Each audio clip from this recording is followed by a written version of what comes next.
Good morning, everybody. How we doing? It's Monday. Hello. Hi, Carrie, Miguel, Wayne, Reflex, MvM, Loogie. How we all doing? How we doing? How's Mr. Streamer doing? Mr. Streamer's doing okay, thank you. Mr. Streamer's doing okay. Had a bit of a nothing weekend, to be honest. Not much happening. Just mostly sleeping and chilling. But I'm ready for the upcoming week. Can we break the 2-box curse today? Let's hope so. It's been a while. It's been a hot minute since we've actually got anything good. It's been over a month that anyone who's played with me has got better than 2 boxes. So even 3 boxes today would be an improvement. You know? You're doing? That's all we can do, Carrie. All we can do is do. You know? Keep on doing. Hi, Karik. Good morning. You doing good? You're back home for the week. Very nice. Hello. 'Tis me. 'Tis I. The guy. This week you got more hours at your job, so you're going to get more money for the incoming week. Very nice, which means you get to gamble. It's not how you should be looking at it.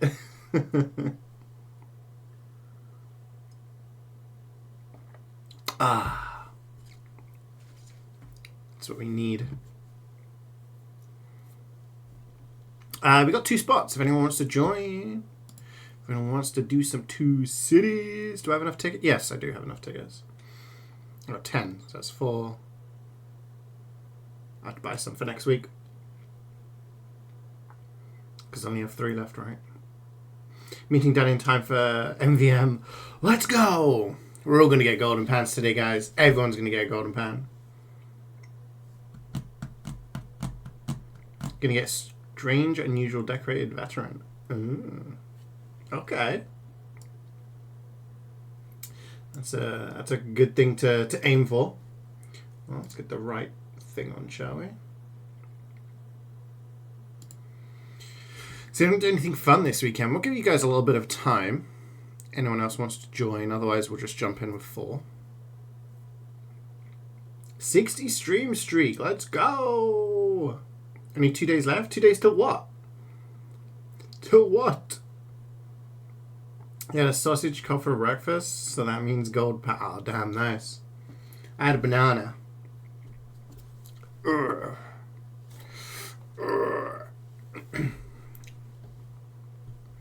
30 stream streak from MvM. Let's go.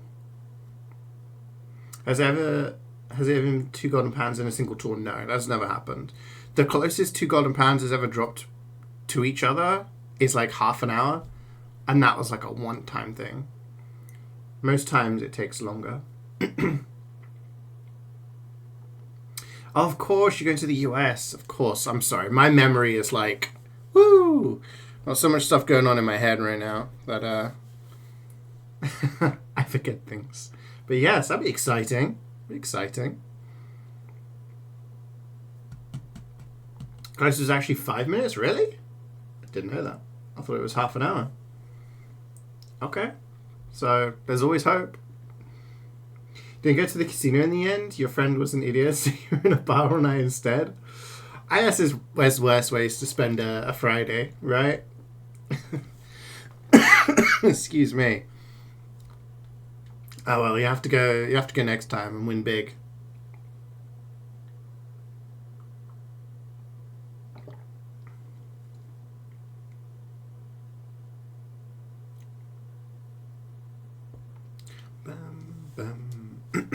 Should we just jump in? Think anyone else is joining? I mean, I started a little late today, so people who want to play would probably be ready. You'd think. So if they're not here now, let's go. Let's just jump in.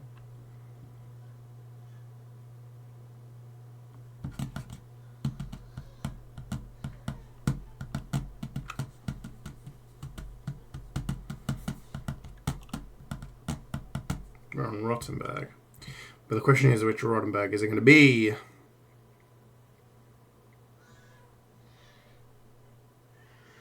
Oh dear, that doesn't sound great, Wayne.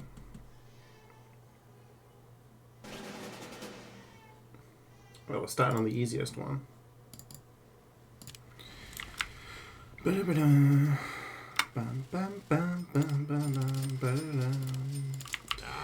And then if you got no tickets and can't spend the monies. Oh, you're not even going to play Expo later.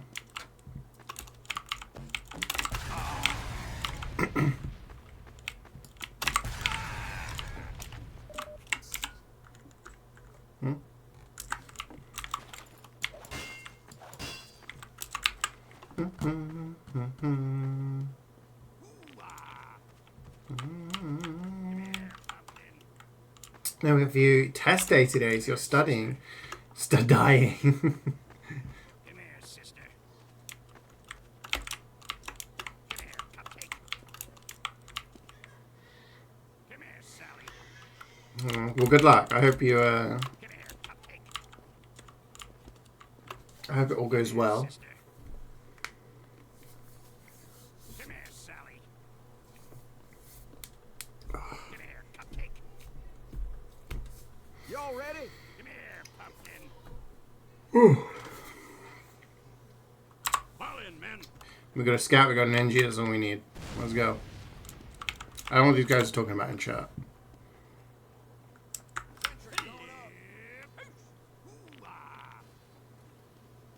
Come here, Sally. Let's go. I don't know what you guys are talking about. Something about explaining. Everybody's no one explaining. We just want to play the game. Ready. Come here, cupcake. That reminds me, Wayne Carrot, I need to add you on LinkedIn. Come here, sweetheart. I need to buff up my I need to buff up my network. We talked about this last Friday. Really freaking hurt.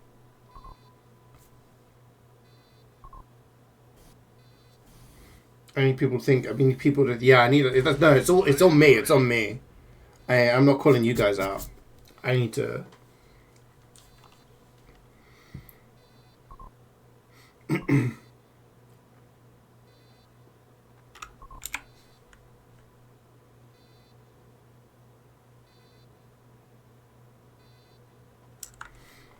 Man up mode activated. Need to What send word? you my name. 5, 4, 3, 2, 1. I love how whenever we have song requests, there is like a high amount of Pokemon requests.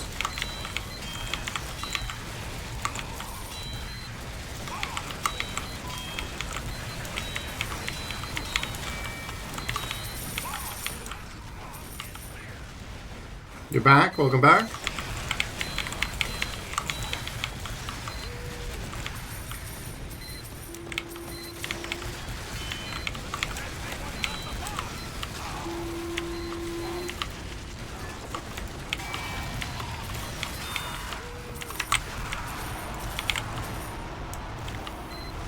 Dutch myself in your DMs. Nice. It's not like I've met you multiple times face to face, Karen, and already know everything about you. I know your name. I know your hometown. I know your blood type. I know what you had for breakfast this morning. I know everything.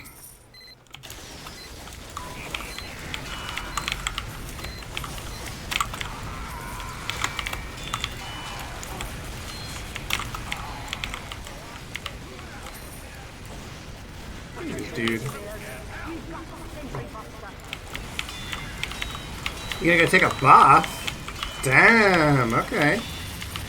I haven't taken a bath in like actual decades, I think.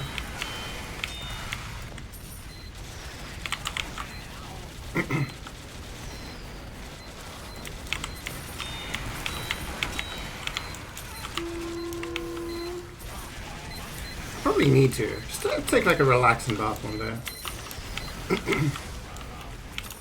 Yeah, sausage and ham. Yum.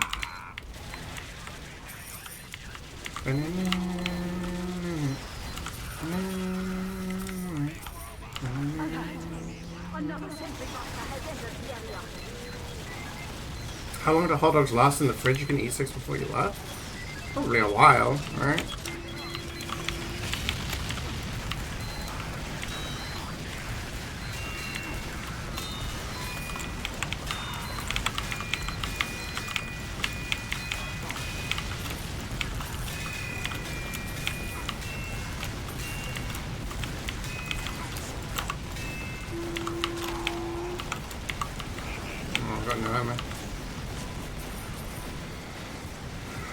Yeah, I mean, I'd say, in terms of food, if you,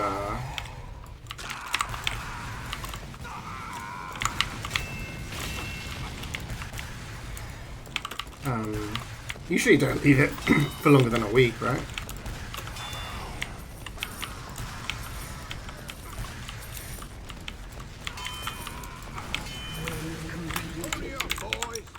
Good. Now get to an upgrade station.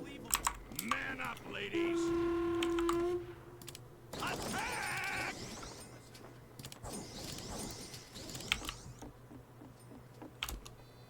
Sound off if you're ready. Go, go, go! Hey, good job there, Hard Hat. Go! Where's my money, Miguel? Still won't be able to pronounce it? 3. I grew up with no one being able to pronounce my surname either, so I reckon I could have a decent crack. Last one alive, lock the door. I reckon I could try.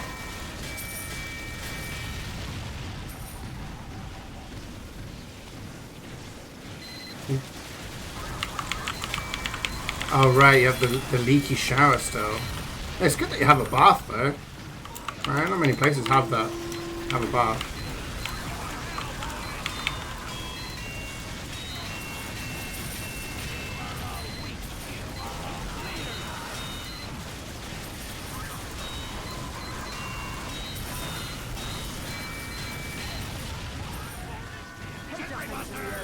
Hot steamy baths at peak.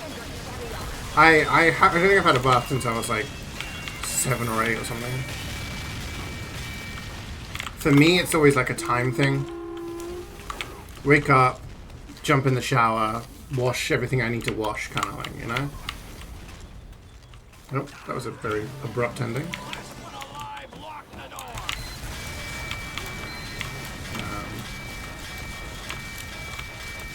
I get baths are like relaxing and everything, but I always find like, oh, I could be doing this, or I need to be doing that. Maybe a bath is exactly what I need. I need to relax.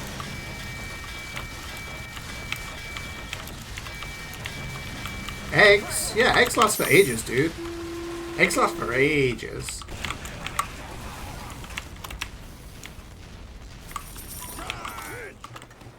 Oh, you don't have to worry about that. To creep, you still can't do it properly.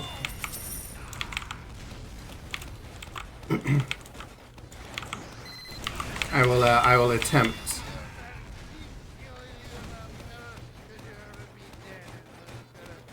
The ground that we come back. Yeah, but it's not like you buy eggs and you can't like. They last freaking ages, dude. What do you mean? When did you buy them? You know how to test whether eggs are good or not, right? Whether they sink or float.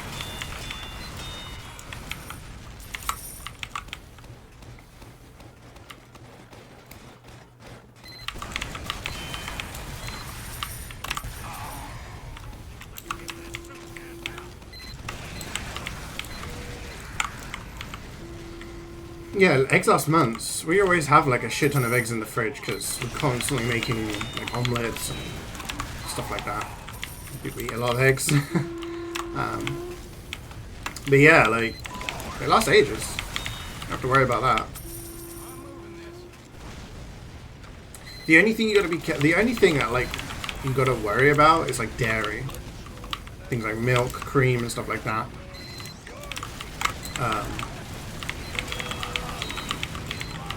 And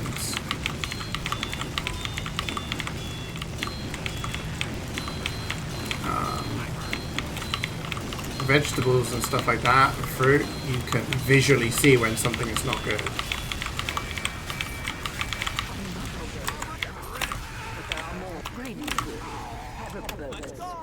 Man up, ladies. But yeah, most things, yeah, last a while. Oh wait, there we go.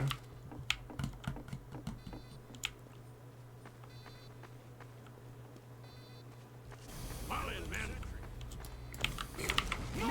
It's under attack. 5, 4, Give 'em hell, boys. 2, 1.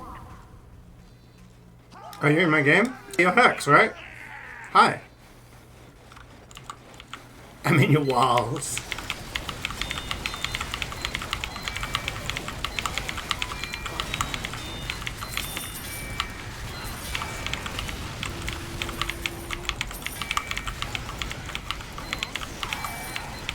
Ah. Oh. Wayne is a Giga Chan to give you tickets to CeeJaey. Let's fucking go. Huge Wayne.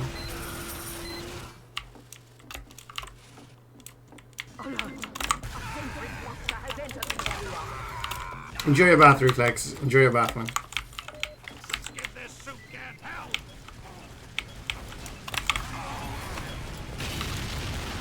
Oh, Spencer down.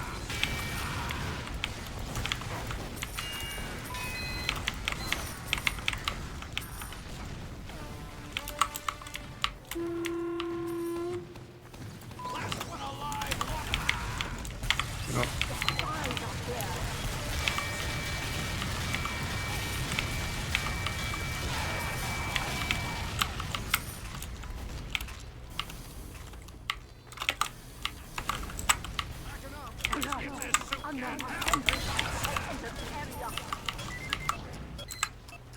Good morning, Garrus. Good morning. How you doing? Oh, that's a spy. You forgot how long can songs be? It's up to 6 minutes, I believe. So you can have like up to 5:59 or whatever. I'm moving this. That hell wasn't getting any lighter. Yeah, I'm doing good. I'm doing good, thanks. Yeah, I had a bit of a nothing weekend. I just kind of chilled out and slept, stuff like that. So.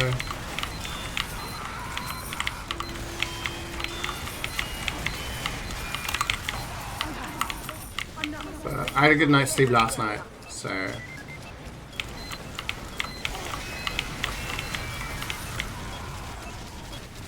Good. Classic.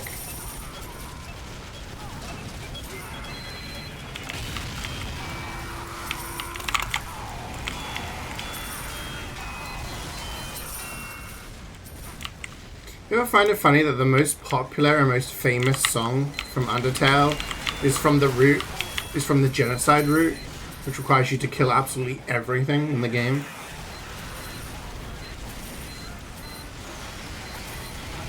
That's crazy. Big robot.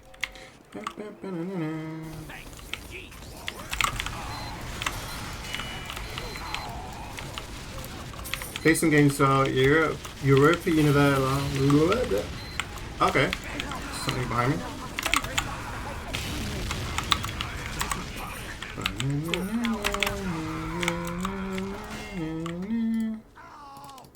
Get going.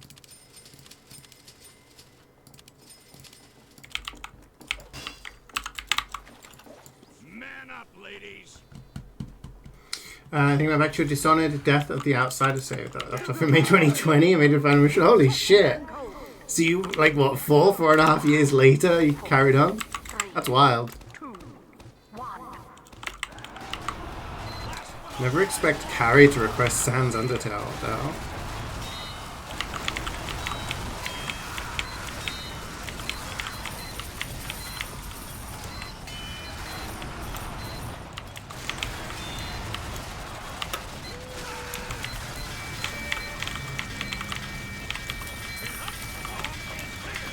You have a huge backlog? That's fair.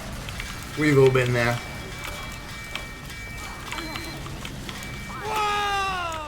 We've all been there. I did a bunch of stuff on Wukong over the weekend, like little side stuff. So all I got to do now is plow through the last bits. I'm hoping. Holy shit! Got big of a boost than I expected there. I'm hoping we can finish the game on Wednesday. Ray with the 83, my man. Thank you for the resub, Ray. How you doing, dude? How was your weekend?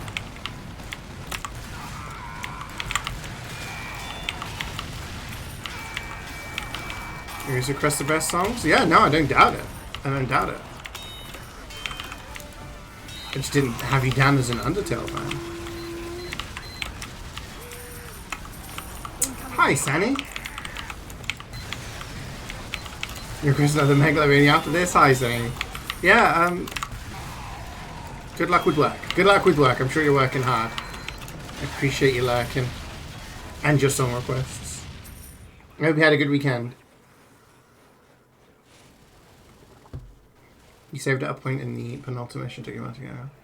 Okay. Yeah, those games you need to know like everything going on, right?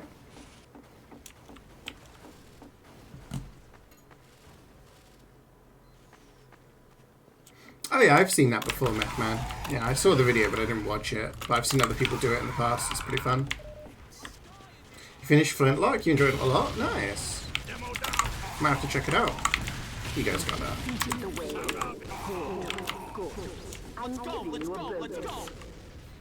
Going good, how about you? Yeah, I'm doing alright, thanks. I'm doing alright. I'm keeping on. I keep saying, yeah, I just did nothing this weekend. I just gamed, I slept, I watched football, that was about it. Hi, Scamman. Finish on Wednesday might be a struggle we have to see. Yeah, so we gotta finish chapter 5 and then go do through whole of chapter 6. If I start really early, maybe, right? We could do like a mega stream. Starting at 8 AM. Start at 8 AM and we have the scope for a 24-hour stream.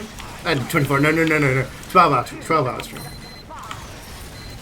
You can play this on piano, really? That's cool.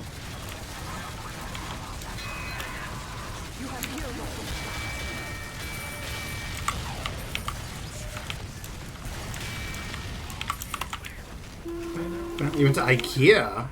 Okay. Did you get anything good?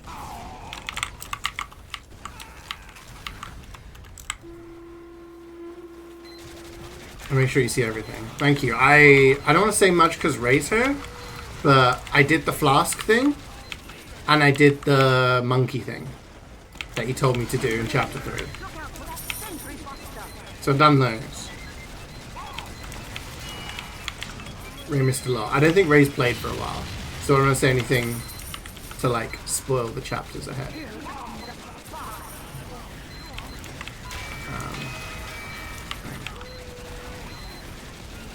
You're making a home office kind of thing. Oh, that's cool.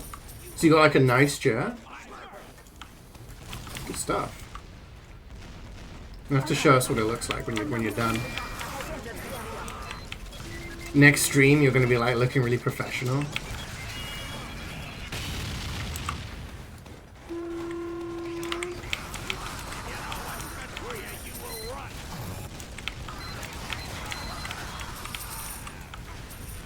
Oh, just for work. Okay. You got a standing desk arriving? Number 1 Robo Bully returns. Returns? I've always been here. I didn't go anywhere, Mackie. I've been bullying robots every week. Someone's got to. Oh my god, I keep landing on pipe. Ugh. It's good to see you, Mackie. It's been a long time. Hope you've been well. Standing desk is peak millennial. Man, I used to actually have to stand up in an office, in a lab, and I freaking hated it.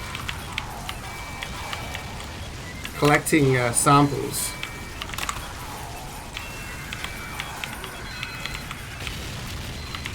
And then running analysis on them, but the lab didn't have a chair, so I'd have to stand up all day, and I fucking hated it. And so when people these days are getting standing desks, I'm like, why? You have a butt, and it's comfy to sit on. Well done. Really good.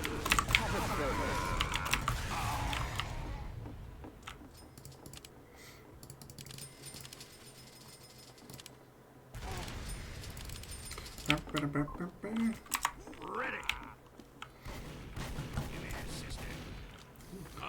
Gotta love Malibu. This is a tune.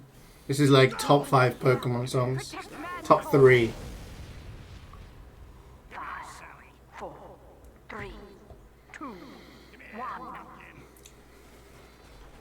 It was less than £100. That's a bargain. Yeah, no, I'm not like criticizing, but for me, I don't know. The irony is, because of my knees, if I sit down for too long, my knees hurt as well. So whether I'm standing or I'm sitting, something's gonna freaking hurt.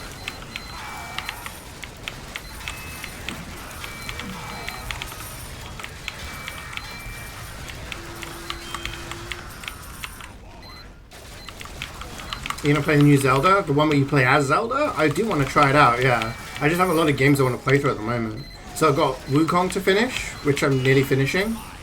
There's God of War Ragnarok I want to play. And I've got the Miles Edgeworth Ace Attorney games. So, yeah. When Pokemon stream?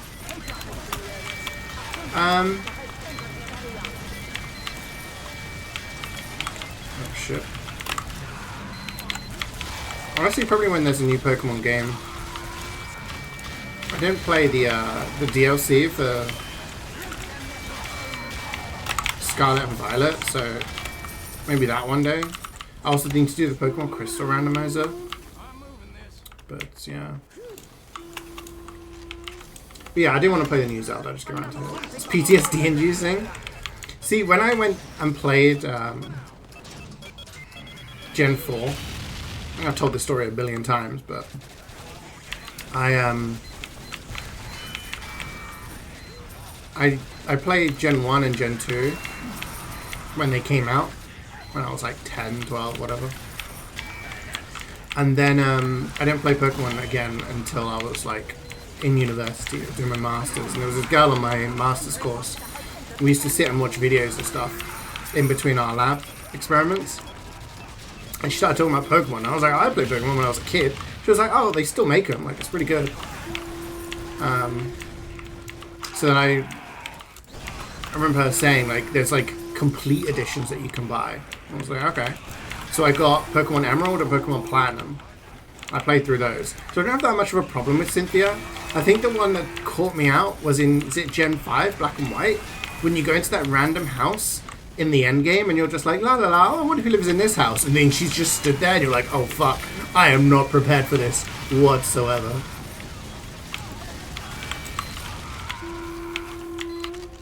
Good morning, Gavins. How you doing? Your heels hurt, Zaricha, if you stand on your heels too long? Yeah, yeah.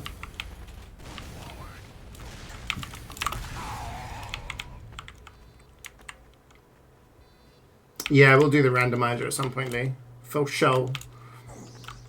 60 stream streak. That's 2 people on a 60 stream streak. Huge, Sammy. Huge. Gen 5 was peak. No one convinced you otherwise. See, I remember Omni would always hate on Gen 5. Like, implicitly hate Gen 5. I always find it funny that everyone has gens that they really like and really don't like. See you later, Ray. Good luck with your meeting. Hope it goes well. It's in both Black and White 2. Yeah, yeah. I think in Black and White 2, I was prepared for it. because I'd seen it in black and white. Yeah, I like Gen 5 for the story. I thought Gen 5's story was pretty good. Cynthia was the one with Spiritomb and Garchomp. Yes. She had Spiritomb, Garchomp, Milotic. Do you guys say Milotic or Melodic? I think Americans say Melodic. I've always said Milotic. You say neither? Okay. What else does she have?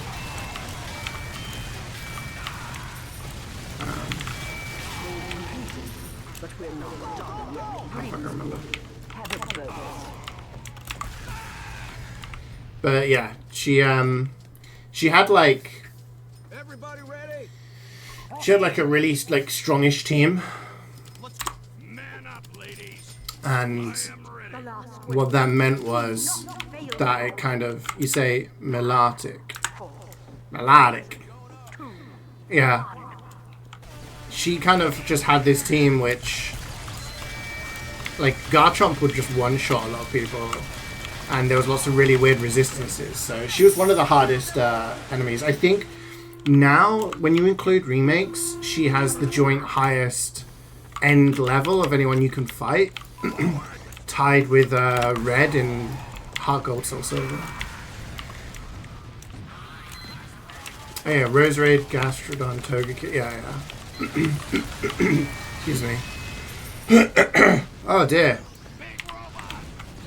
Gen 5 had Volcarona and Genesect, right? Genesect and Volcarona are sick. How do you just confirm something if you like it? See people with pixelated Minecraft models. How to do that? So if you go to master config blocks, then you can set up your own config to match whatever you want to have, whether you want it to be lower graphics or just to run smoother. I have a graphics config which changes my visuals. It lowers them down a little bit to make my game run a little smoother. So yeah, it has like slightly lower shot, slightly lower graphical stuff, and like when I kill people, the ragdolls and the dead bodies aren't there. Let me shut my mouth. I'm so dry, guys.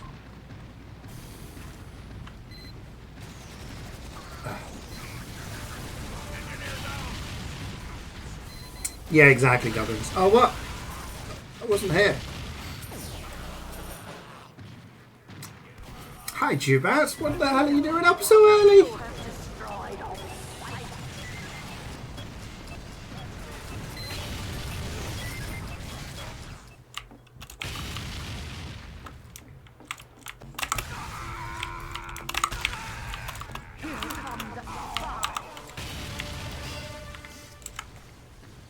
I drove past the oh shit, yeah, of course. It's Monday.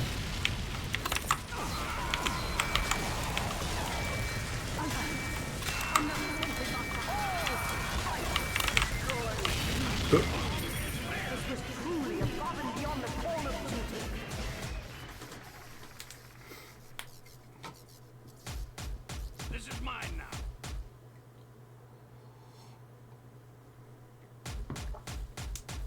Oh, the random got 2 boxes. See, you play with me, you never get 3.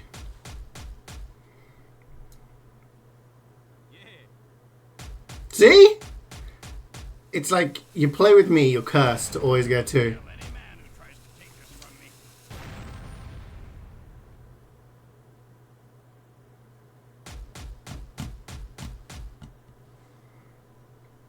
You have a 4070? I mean, I run it on medium, so if you want your game to look like mine, mine's just on like a medium setting. So yeah.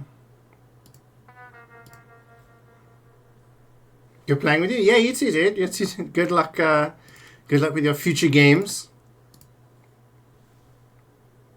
Is it hard to download? No, you don't have to download it or anything. You just go to the site. and then it gives you like a thing, and it just tells you put this folder in this thing, and then it's done. It's a little more complicated than a HUD, but by like 2 steps kind of thing.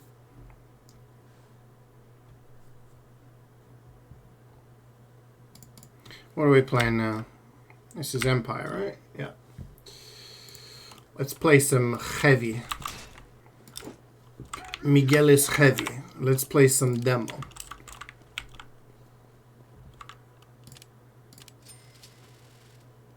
Ready.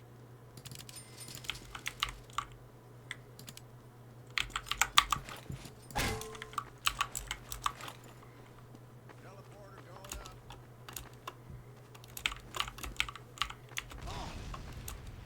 Don't having a Halloween.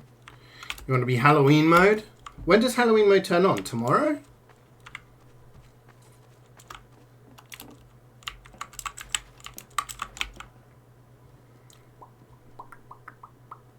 Sentry going up.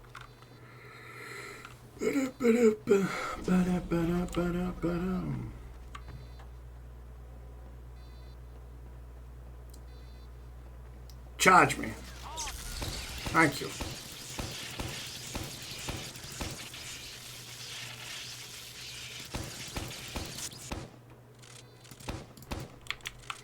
My brain was turned off there for a second. I was like, how to do more stickies? Just leave the settings how they are automatically. I think mine is just pretty much the same, yeah. I think it's just medium. But you can change it. You can like take a look on the website and it will show you what everything looks. You can have it on lower if you want. You can have it on slightly higher. I mean, a 4070, like the game is very CPU intensive, so graphics card isn't always the best determining factor, but yeah, like just change it however you want to do it, really. Just experiment.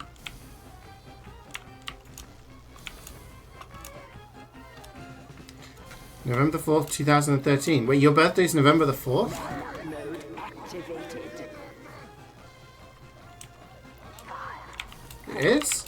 3, That's in like a month. That's the same day as my dad's birthday. Is Wayne my dad? He finally found the stream chat. No! Oh. Halloween! The eternal Halloween! For calendar.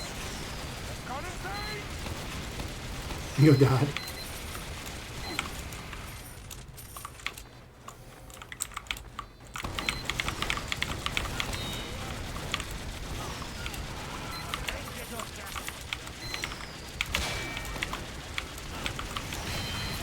Oh, that pipe. I recognize this song from last week. I think Carrie requested this one, right? This is from Alan Wake. Hide the slurs.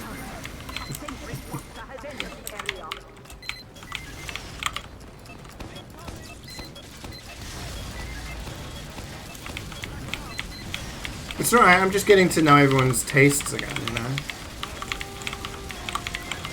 When I used to do this every Saturday, I used to be able to like 80-90% guess who requested what. Because you just tell by people's tastes. So like these days, I know if it's a Yakuza or a Persona song, it's Meth Man.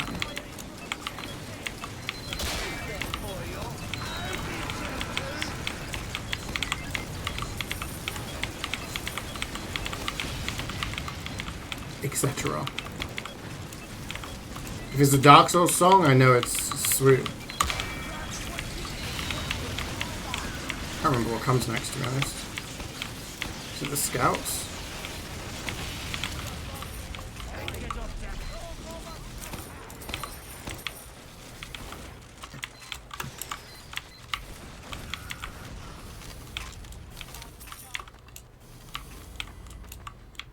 Yep.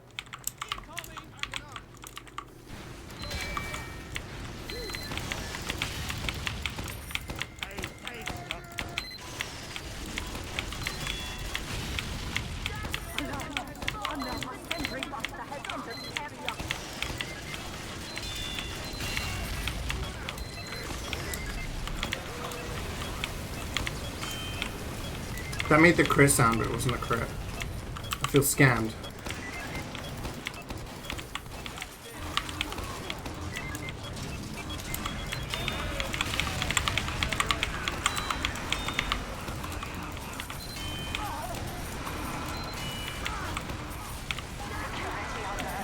What happened, gang?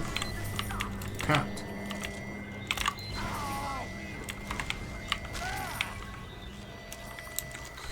What happened?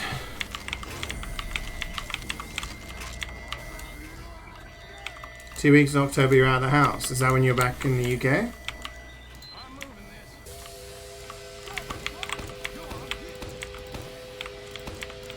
Oh god, they spawned, so they've got crits.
Sorted. Sorted. If you could buy a liminal space, like a video game size one, instead of one blood flat, would you? Everybody ready? I'm moving this. Explain.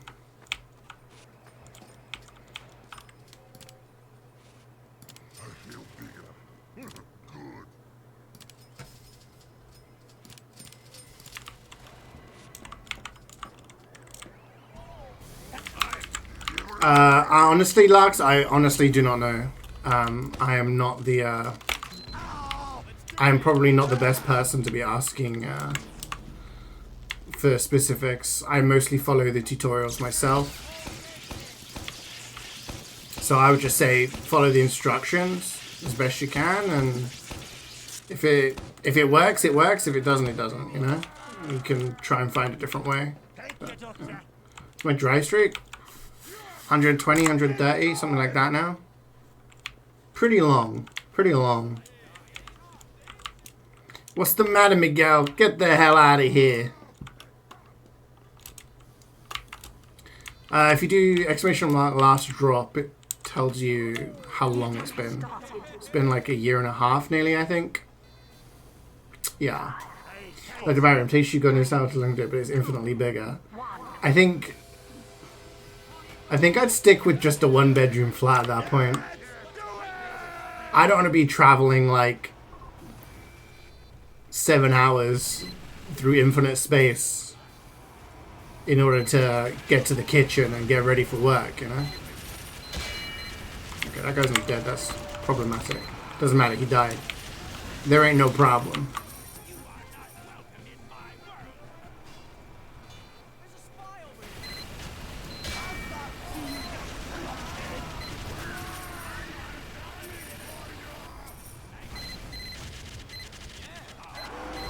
Get pools and water slides.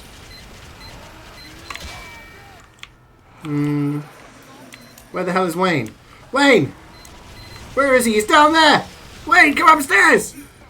Wayne! He's typing! He's coming! I don't need to know that, bro. Come on! Imagine having to clean a lemon. Exactly, right? Can you crisp me, please? For the love of God. This dude. It's not even a full crits. Don't look at me. Don't look at me like that. This is a tune. This is on my this is from Borderlands 2. This is on my best video game soundtrack list. So whoever requested this has got taste.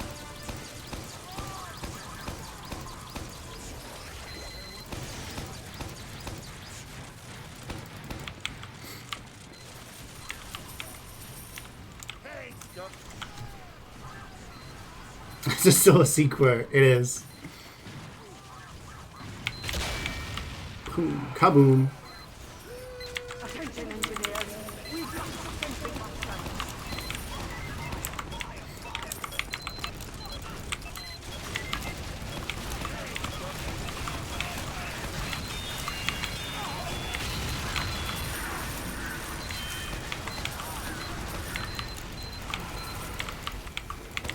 Still, you got nothing. I don't add the commands.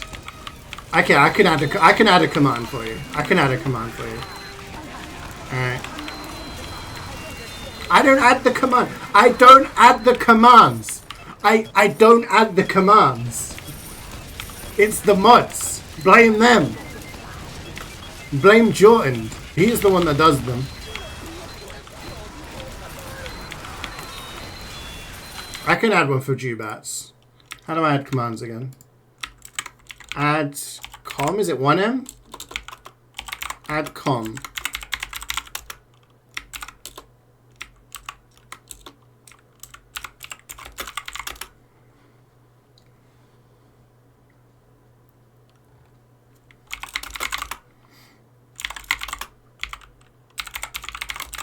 This was the first thing Jubats ever said in my chat.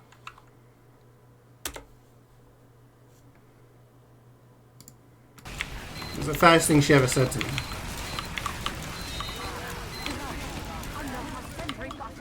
And I was like, oh god. Take control of my life? I'm trying, okay? I'm trying.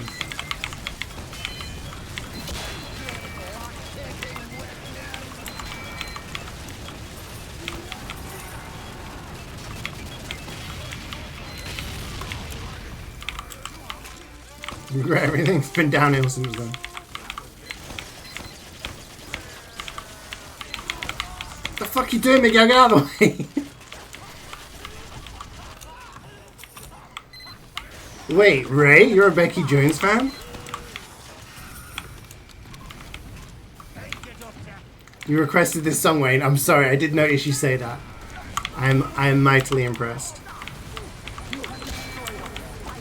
Oh shit, I missed a medic. Don't worry, chat, I've got this, I've got this. I haven't got it.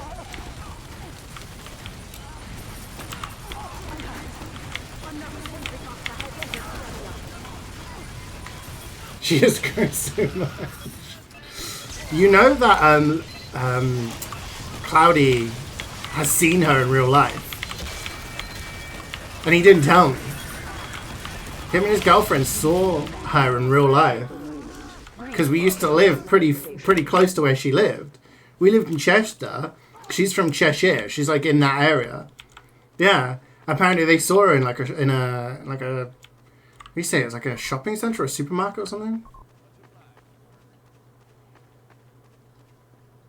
Oh my god, Ray. You and Jubats have got a lot to talk about. To share your Becky Jones anecdotes.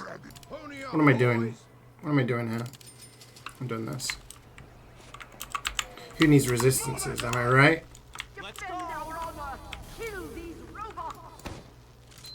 What the hell are all these stickies? Random stickies everywhere. 3, 2, 1.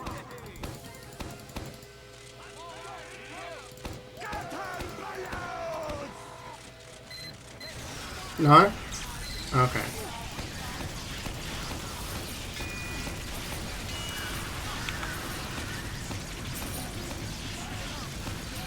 Here's our NG. Luigi knows what's up.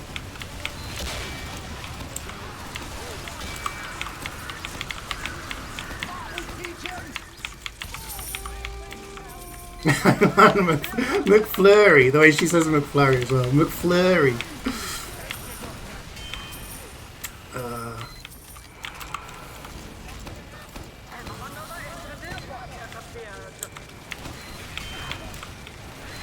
That's an awful story. I'm so sorry, Scamman.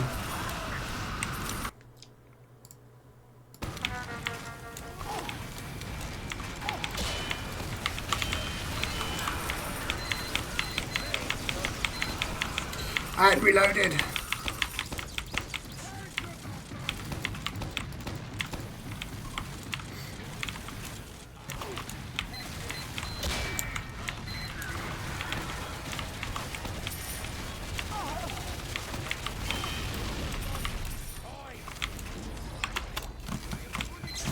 Your brother wanted TV. Oh, what's this one? Your brother wanted TV and a work rep on the week he left? Damn. Look at this guy. He's gonna be like, zoom! I'm dead.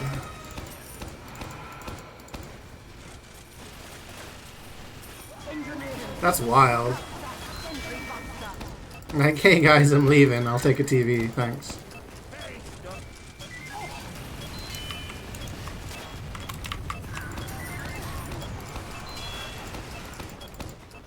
Smooth operator.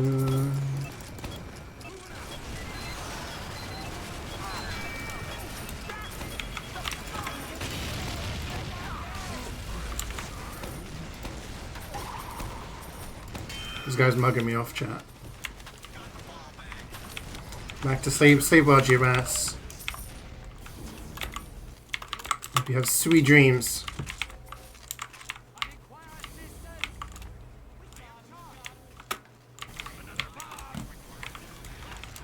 I'll wake you up when I get the pan. Oh my god. I'm throwing. Why am I doing this?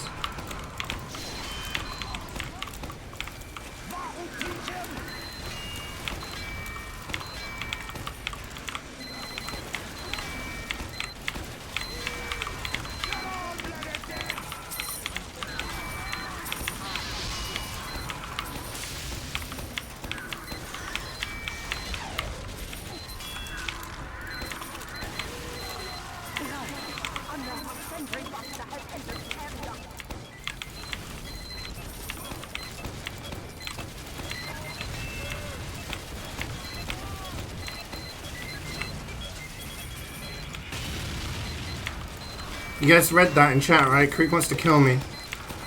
Alert the authorities. How do I laugh? I haven't got my laugh torn. Dance on his grave. That's what happens when you try to kill me. Too powerful.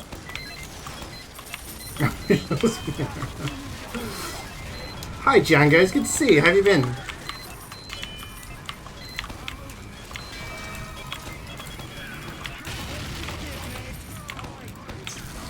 Oh, I'm completely not ready for this.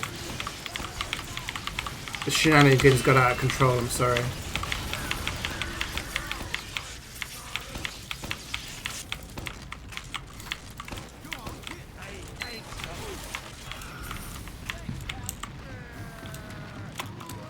You've been much better? Much better? Oh, I'm sorry to hear that, dude. Well, I hope whatever's happening improves on your end.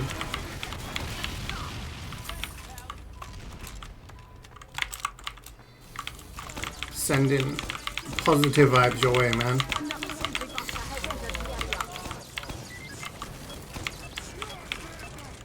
I'm doing okay, I'm doing good.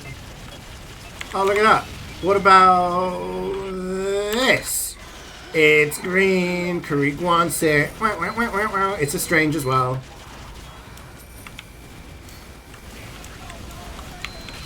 Kaboom. This is another... Is this Undertale song again? Or is this Deltarune? I forget. I don't even know who requested this. I saw Miguel's requested Undertale in the past, but then Kyra requested Undertale today, and it's totally thrown off my radar.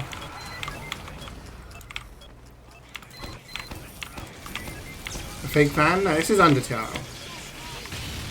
Yeah, I think. Yeah. Oh, is Miguel's crust? Okay. So I had like a 50-50.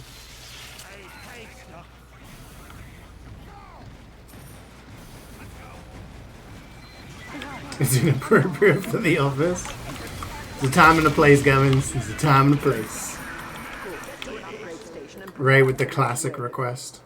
Now, Ray's classic request. Back from like 4 usernames ago. We all know it. I know it. He knows it. Go, let's go, let's go.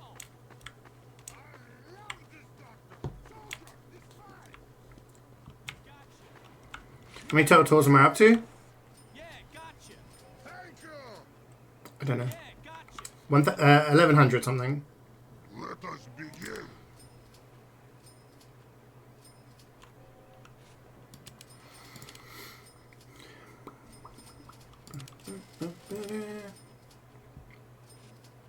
What am I doing, guys? I'm trusting Wayne. He's been slapping me senseless with these crits. Alright. Move it, lads! Go, go, go! Oh no, I can't stick a jump! Oh my god! 4, 3, 2, 1. Wait, if you're up here, then that means... In play charity ones? Charity ones is, Charity ones are good fun, yeah.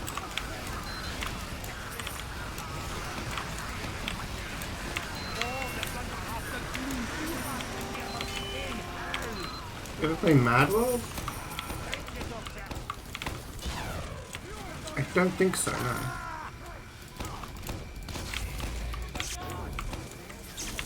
Ah!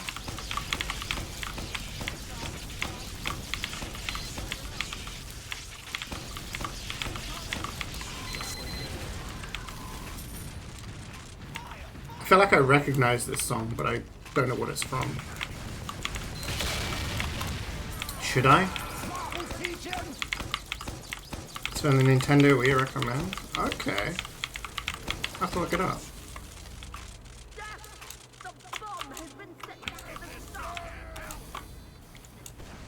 Halo Reach? Oh, okay. A Karik request. You guessed Halo? Sounds like the main theme of Shrek? What?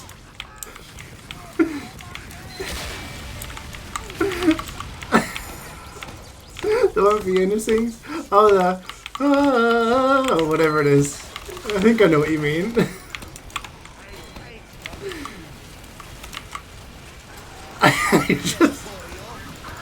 I would have paid good money to see Karik's reaction to reading that comment. His most prized and precious franchise. Carrie's like, it sounds like this is from Shrek. Oh god, there's actually more tears in my eyes.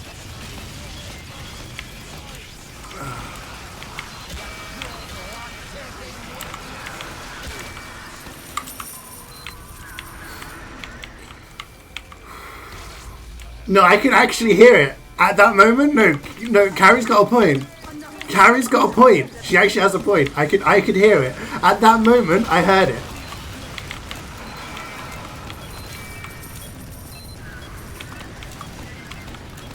That particular moment of the song, I heard it.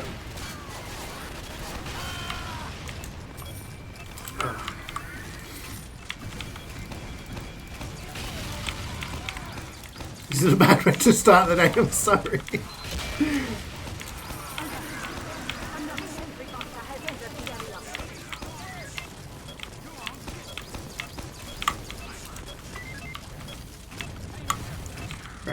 This is Meth Man's request. I would.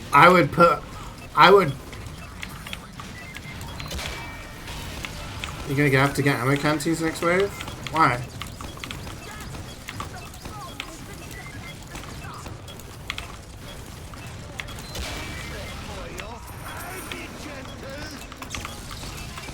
You said so? Okay. I will do that. I'm gonna shoot a crit thing at this. Look! Oh. Yeah, this is a Meth Man request. If it's not, I will yodel like Tarzan for the remainder of this tour.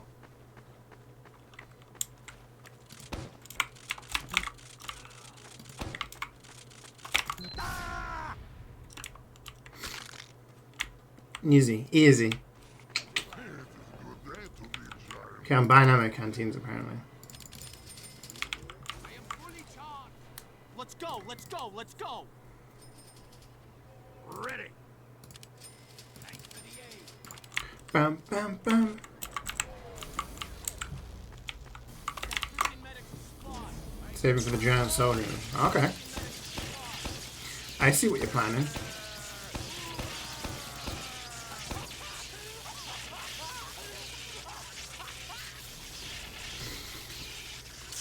You supply crits from your charity, Crit Aid. Providing crits to those in need. Protect this facility. 5, 4, 3, 2, 1. Wait, so Halo Reach is your favorite Halo game, Scammer? For some reason I thought it was 3.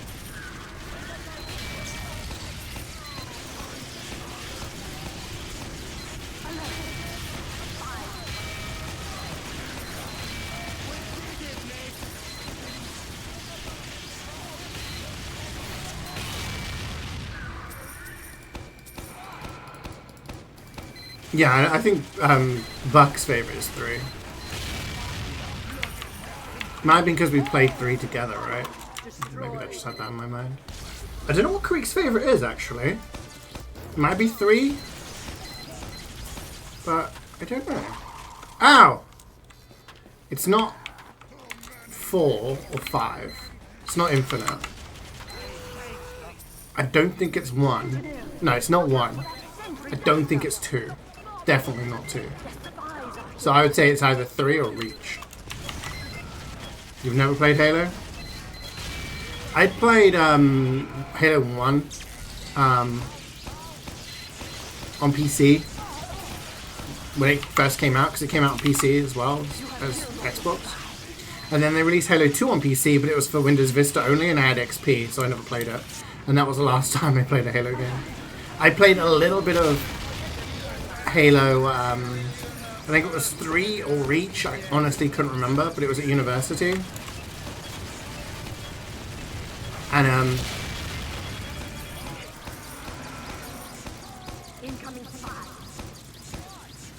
I played some multiplayer on a controller, and I hated it. I hate playing FPS on controller.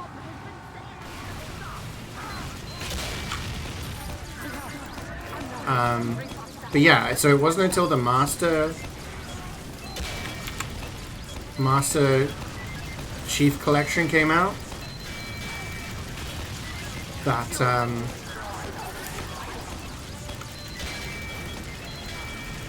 this is the Becky Jones song.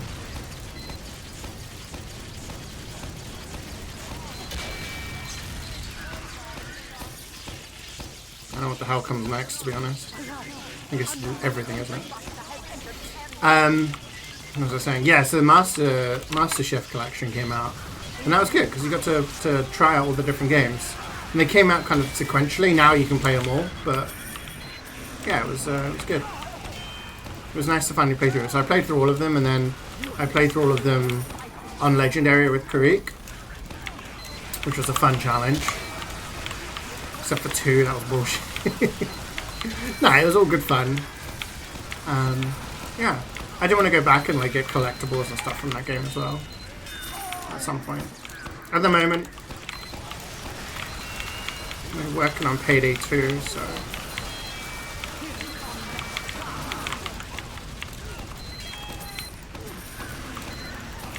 yeah, collectibles will do definitely. I haven't got the game installed at the moment.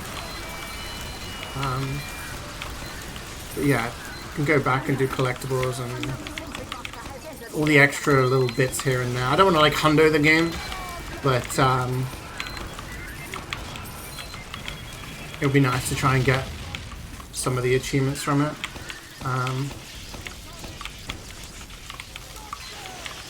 Come on, heavies, drop down.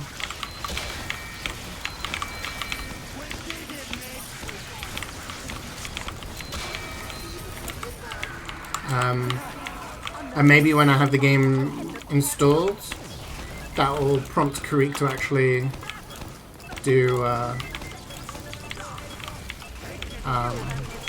lasso.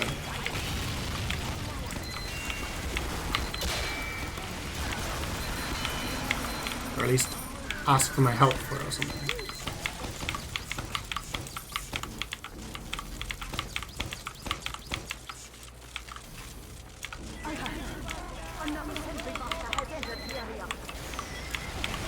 Yeah, the sniper enemies are too are kind of dumb because I'm gonna verge on the saying it's poor game design because of these enemies that one-shot you, but you don't know where they are until they've one-shot you. So it's kind of like, huh? Kind of almost have to do trial and error.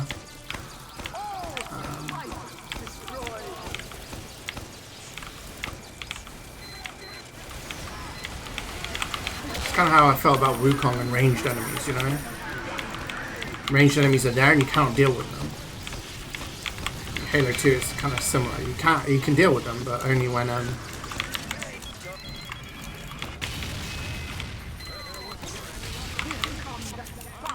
can only deal with them when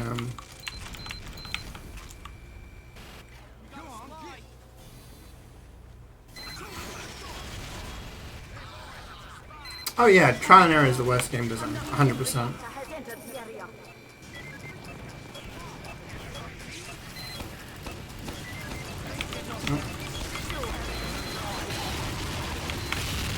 Like, I almost felt that way with a game like Cuphead, in which, you know, you don't really know what the boss is going to do until you've seen it do its move. But at least with that, you had an idea that when it did some sort of thing, it was very well telegraphed that it was going to do something. So, but yeah, trial and error is not a good game design because you don't want to force people to have to repeat. You want to give them the ability to beat the thing first time. Right? Yeah.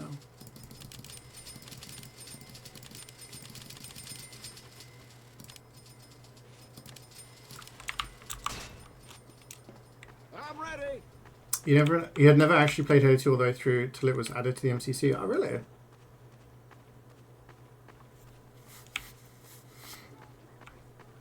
Crying emoji. Fall in, men. I'm sorry.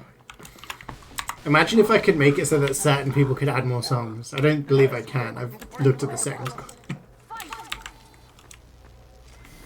I'm going to use the block action in Wukong. I don't think there should be enemies in a game that can attack you and thereby interrupt you fighting another enemy, but you cannot attack them. Like, that's just...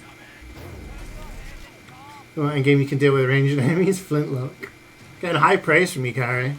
I'm expecting big things from this game.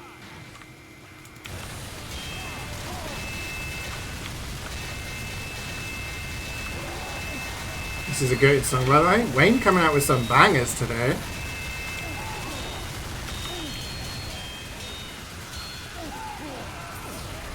This is a very solid double A. Oh, it's a double A game? Sorry, I only play quad A games these days. I'm a quad A gamer only. Used to have Halo 4 to play. Gonna be real, I can't really remember Halo 4 too well. That was the one with the sprinting and jetpacks.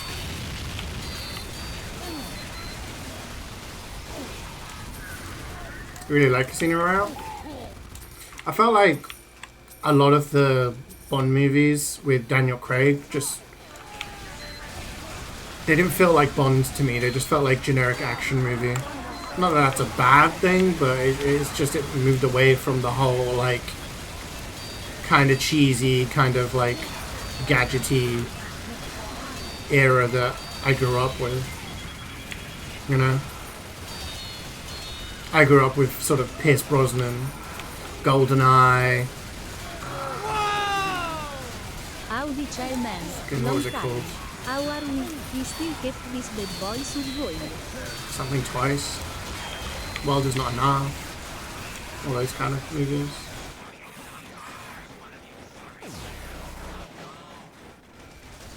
Holy shit. 77 months. This must be a new name. Ladle Liquor. I remember a Ladle Liquor.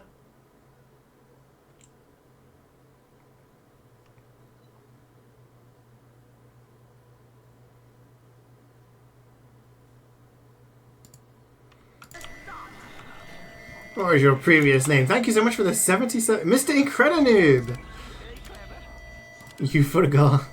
Good to see you, dude. It has been a while. How have you been? Actually, it's funny because I'm not gonna say I was thinking about you the other day, but I saw your name because I've been playing Binding of Isaac recently. Because I saw that it, like, I played the original, like, Flash game, and so I started playing Rebirth because I was like, yo, this game has 600 achievements. That's gonna be a massive time sink. Let's do it. And I saw that you'd played it like a bunch recently, so I was like, oh yeah. How have you been? How's life? Thank you so much for the resub, by the way. It's good to see. Tomorrow never dies. That's it. Yeah. Halo 4 is the one with the orb. Oh.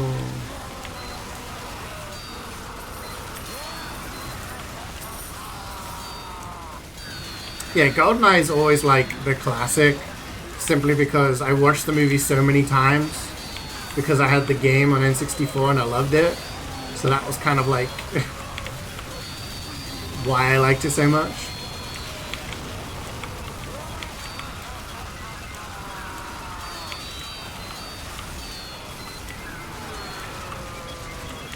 You ever tried Sign to Nurgle? I don't know what that is. What is that? You need to wish us Halo Infinite now? You not played it? Huh? I would have thought you would have played it.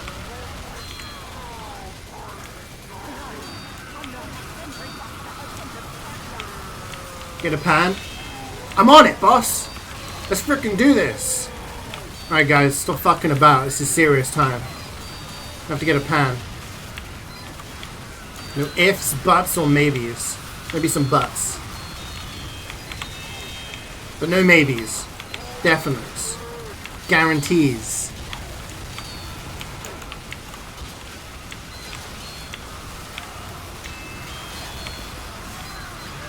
Scoutman's found another kindred spirit with his music taste. Change your name recently to Mash or Smash Ultimate Even Tournaments. Oh shit, nice. How have those been going? Who'd you play? Who'd you mean? We did it. We had a chicken. Am I like the battle mode? Okay, I'll take a look. You gotta connect movies via actor, director, etc. But you can't use anyone more than 3 times.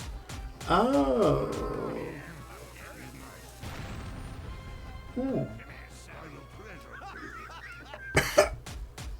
Why does my throat hurt so much? This is mine now. It's because I've been yapping so much. Come here, sweet.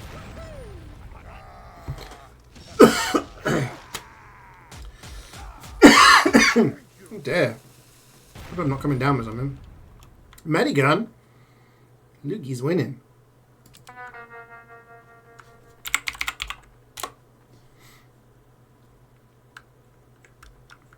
Yeah, this is Ray's request. This was... I said I liked this song one time, and then Ray requested it every song request stream till, like, the end of time. You played all of MCC except 4th. Okay. You main Incineroar and they've been going? Nice. That's, oh, excuse me. Is he one of the top ones in Incineroar? I haven't played Smash in so long. Bow, bow, bow, bow. Alright. Let's go. It's Metro time. Teleporter going up. Ape Escape. Is that the one...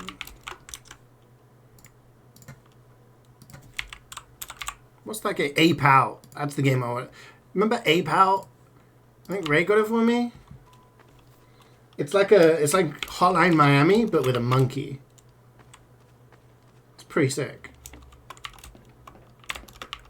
I remember streaming it at the start of a 24-hour stream, and it was pretty hard, so I was like, ah! Did not set the vibes for the 24-hour stream. Erecting a dispenser.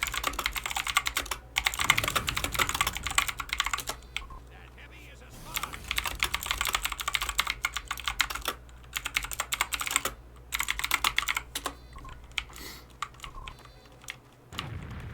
Oh yeah, it absolutely makes a difference. A lot of people, you find in comp, a lot of people use the original because, let's say you want a corner peek here. If I shoot with the original, like this, it will shoot there, right? But if I shoot with the rocket launcher, it will hit that and hurt me. So a lot of people prefer it for like holding areas, but some people prefer jumping with it. It all comes down to like how you prefer to jump. Remember you crying at the last level? I actually cried. Did I? Yeah, I mean, it was a struggle. I've been thinking about going back and like trying to go for achievements on that game and giving it another playthrough because I enjoyed it. But yeah. 4, 3, 2, 1. Always remember you always shut down my 24-hour stream single game request of Pokemon Go. Okay, first off, I'd need 2 phones, which I can't do. Second of all, 24 hours of Pokemon Go. There's like an actual limit on the amount of stuff you can do. It would just basically be a 24-hour IRL stream of me walking around and like going to a pub and just sitting there playing like, God, can you imagine? Walk from your place to mine?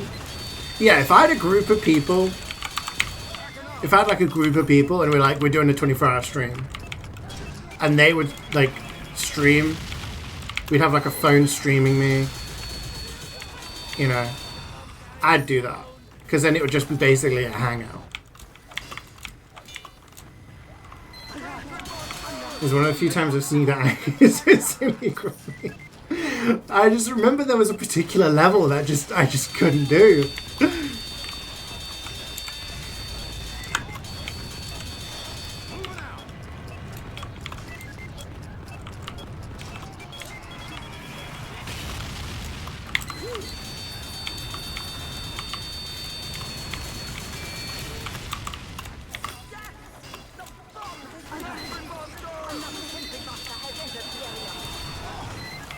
Ah! Save me!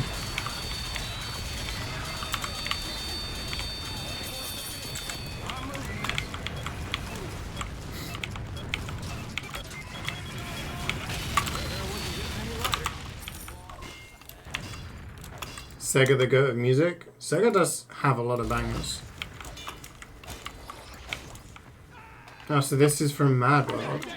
I have to look that up as well. All the stuff to look up after this stream.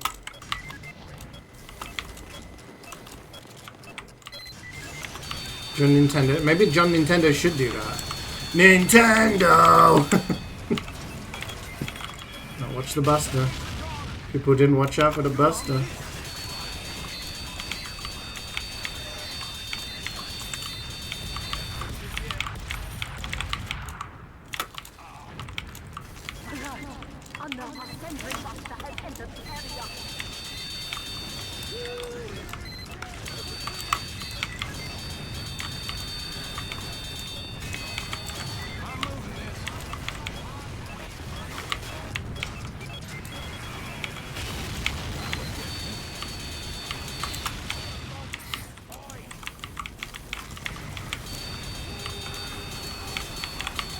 What's your guys' favorite ever soundtrack? Like complete OST from a game.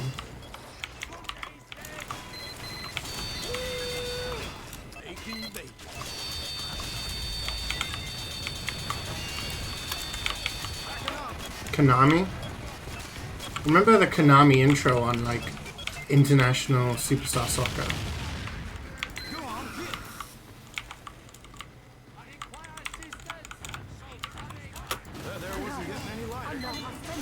It's a very hard question. It is. I don't know how I'd answer personally.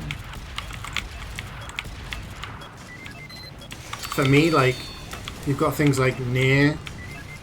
You've got things like Near Automata. You have Hotline Miami. I should believe that. Half-Life Portal. Does Vice City count? I'd say it would count, but it's a bit of a cheat answer. Yeah, Hotline Miami is very, very good. Oh, that's no. Mario Galaxy. Yeah. Risk of Rain 2.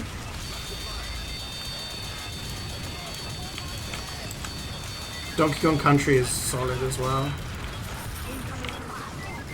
Oh, lol.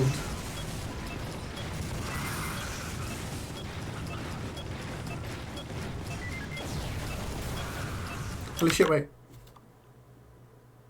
This is Halo Reach. Yeah, definitely.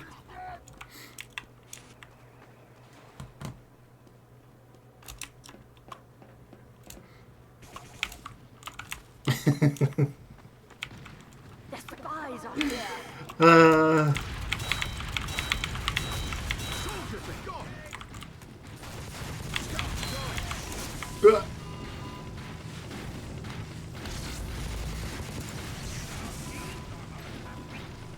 Civilization 6?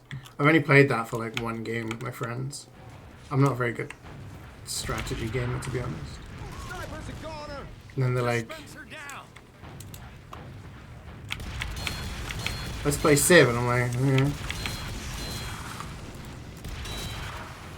And then I just spend the entire game not knowing what I'm doing, fumbling through. Minecraft OST? Beautiful music, terrible game. Hey James. Yeah, Minecraft's got a solid one. That always comes up as one people like.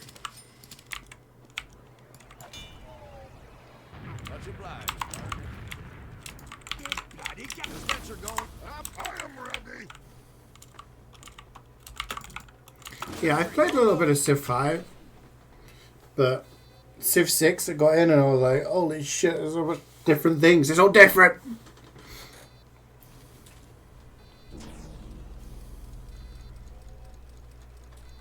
Thanks, Doc. Now is the time, Herr Doctor. Jawohl. I love this doctor. And medic, you want to ready up? Ace Attorney? Ace Attorney's got some bangers. 5,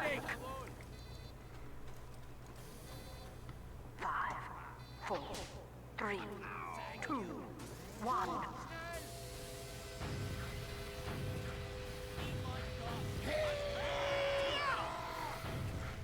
Earthbound and Chrono Trigger are both up there. Oh, Chrono Trigger's got an amazing soundtrack.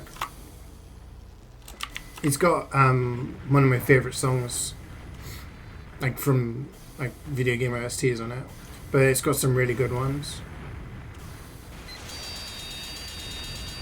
And Earthbound's also good. Earthbound is very good. I'd recommend playing both of those games if you're into sort of 16-bit RPGs. Really, really good games.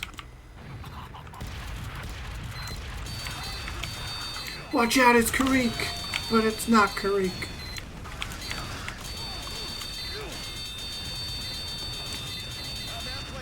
Oh.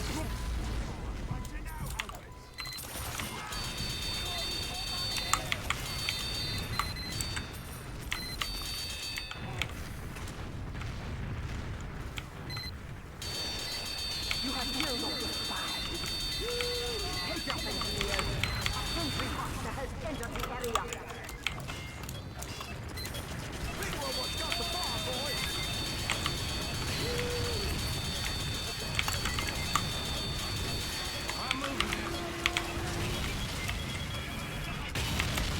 Oh no. Oh no. Got destroyed. Just got me mad. Sentry going up.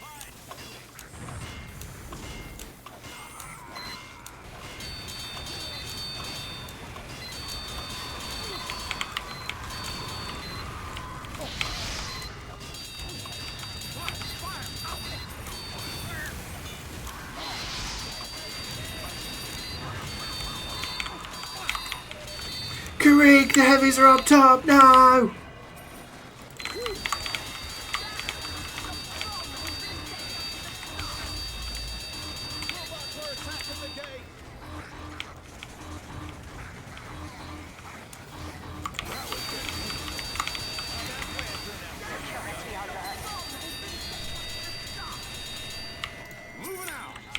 Right, the monkeys out there.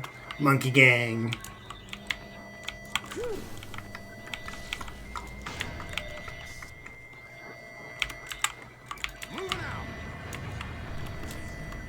What's the best monkey game out there then?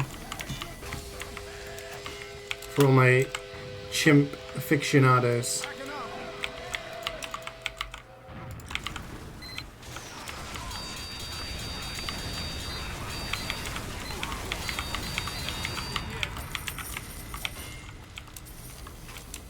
Bloons Tower Defense 6.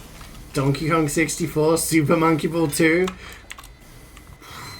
You need like, we need one of those things where you do like a head-to-head of like all the games. Find out the true monkey game champion.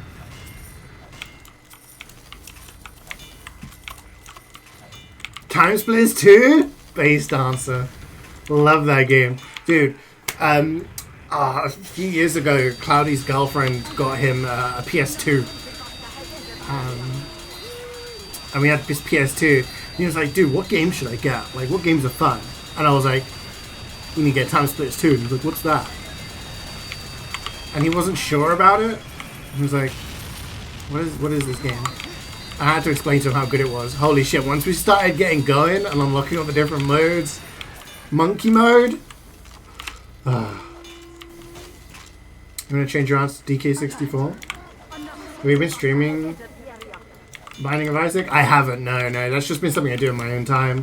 I just do like a run here, a run there and stuff like that. I like to have games that I play like in my own time off stream kind of thing that I just work on achievements for. So recently I was working on Resident Evil games. And I finished all the I 100%ed every Resident Evil game. So then my next one was like, okay, I've been working on Payday 2 with Karik and Jordan. Yeah.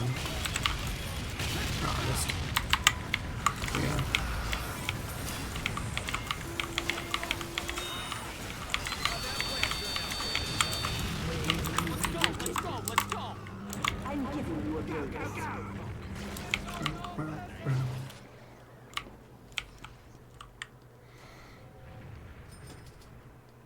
So many games on PS2. I played it on PS3. Time Splitters 2 and 3. And Time Splitters 3 was the one where you could you could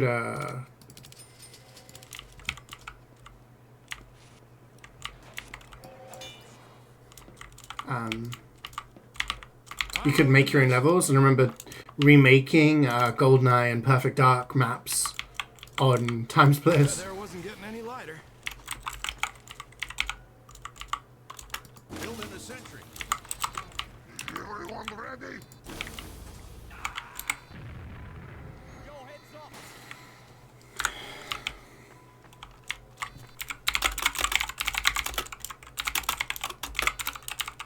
Ready. Everybody ready? This music almost gives me PTSD, thinking of the amount of times Yeah, thanks, Doc. you'd play this and then some idiot would like grab you right at the end.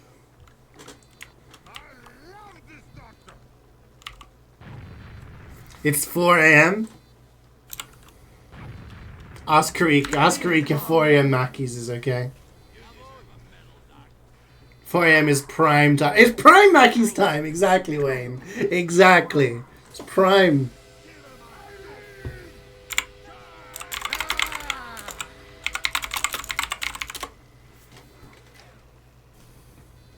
Oh, walk, yeah. Thanks, Doc. Big damn robot.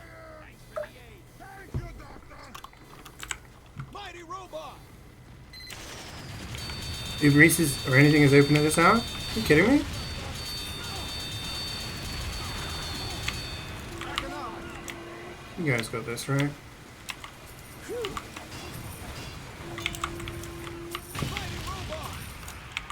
So Mackey's dinner after a night out? Yeah. So you know Domino's does like 2 for Tuesdays? Buy one, get one free? Remember one time going out on a night out on a Monday and calling up at about 3 a.m. at Domino's? And then saying, because technically it's Tuesday, we should be able to get buy one, get one free. And somebody in my house was like arguing down the phone. Like, it's Tuesday, you have to honor the deal.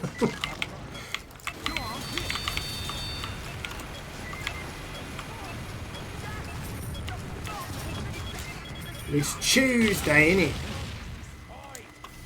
Packing up.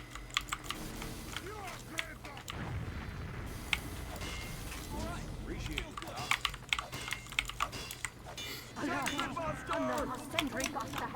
So what's the best food? Talking like a night out food.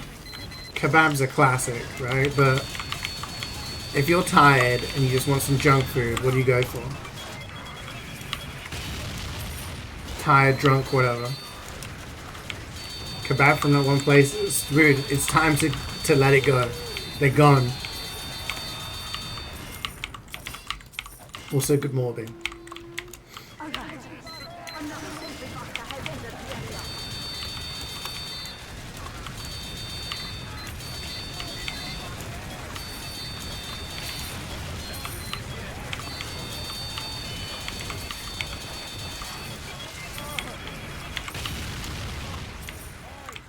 These are those weird wings that every non-brand UK pizza place has. Yeah. They always seem to get them from the same place, right?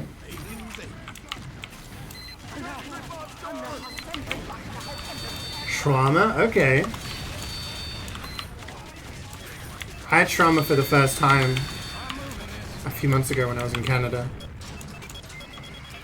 I went to a place that Aham said that his brother went to. He was like, can you see if this place still exists? And I was like, you know what? I'm going to go there and I'm going to buy some food.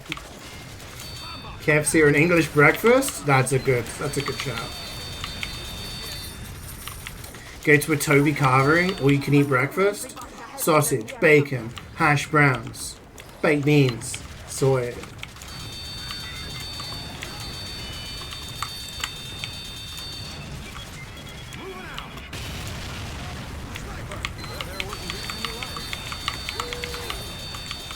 So how did you guys get hungry? Yeah. Prepare yourself for breakfast.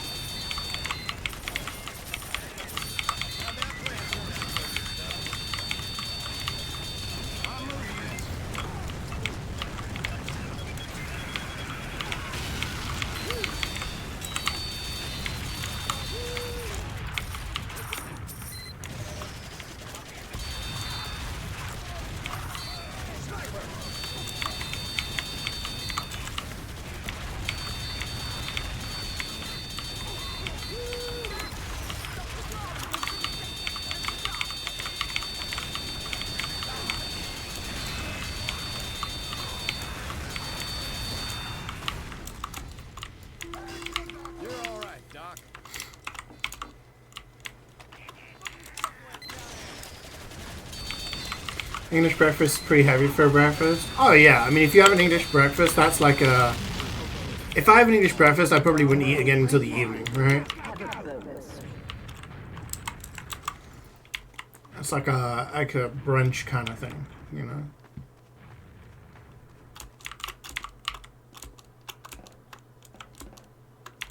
I am ready.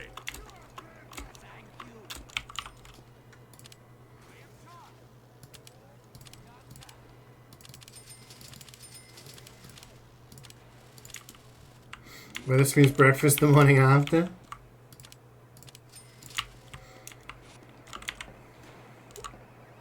Goes down a treat.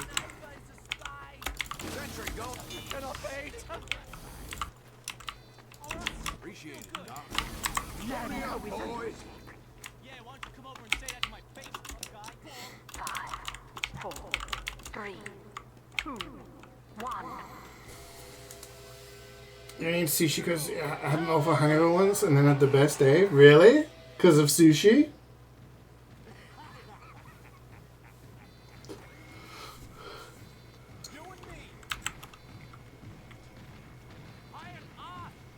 Green tea in a few hours, you were flying. Damn. First time I had sushi was at university.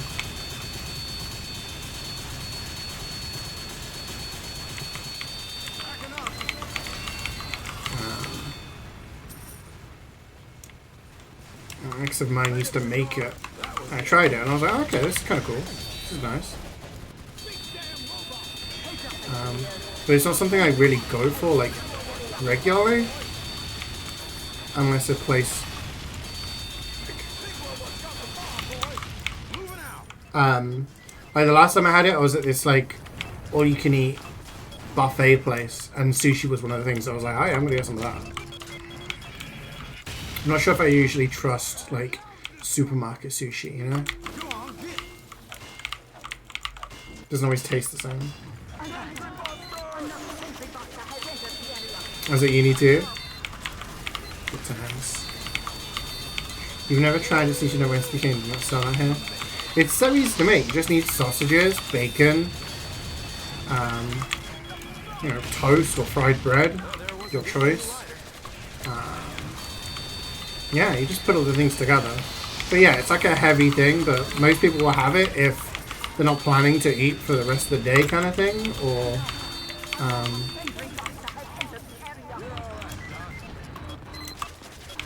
yeah, they're hungry.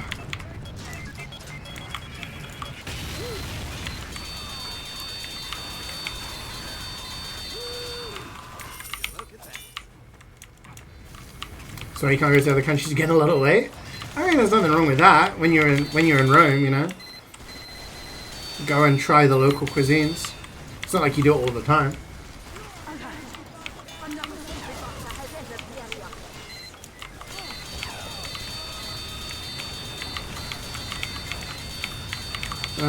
Has a street food called Compare, which is a mashed potato baked with a filling.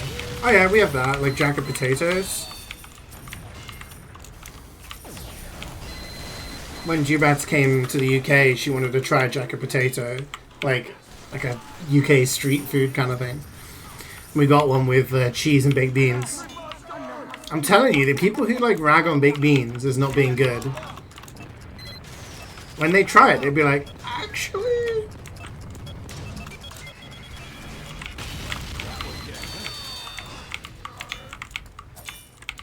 And she liked it. She had baked beans at the Toby Carvery breakfast and was like, holy shit, this is nice. Where's she from? Canada.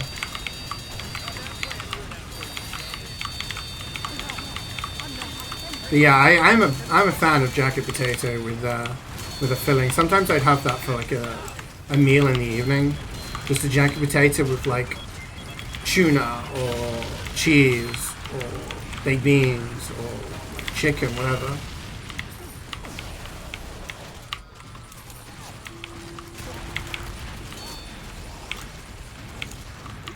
Greatest breakfast you ever had was a cup of coffee, leftover pizza, and leftover nuggets. Oh, come on, we've all been there, right? Swigging flat Pepsi from the bottle with leftover Domino's pizza.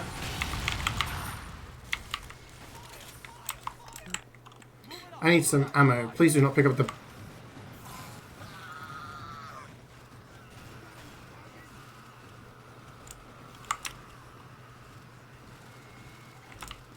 Thank you.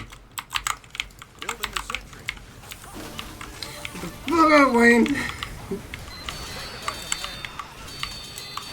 thing he wants to try in the UK was try and get out. Okay, shut up. And they clown us for jacket, spud, cheese, and beans. No, she was that was on our list of things she wanted to try.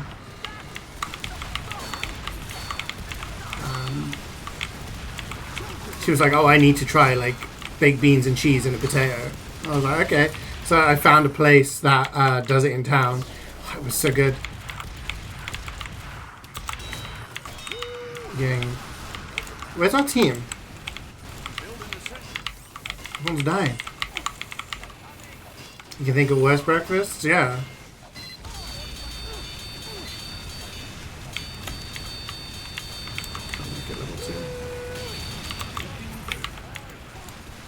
I haven't got a thing for dispenser. I'm sorry, team.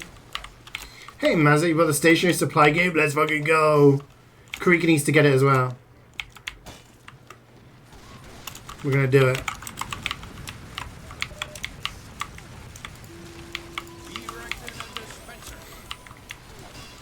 We can get the squad together.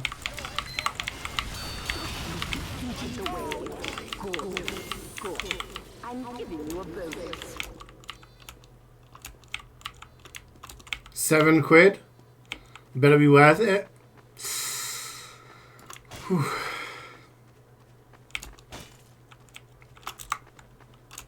I don't know, I've never played it. Hopefully.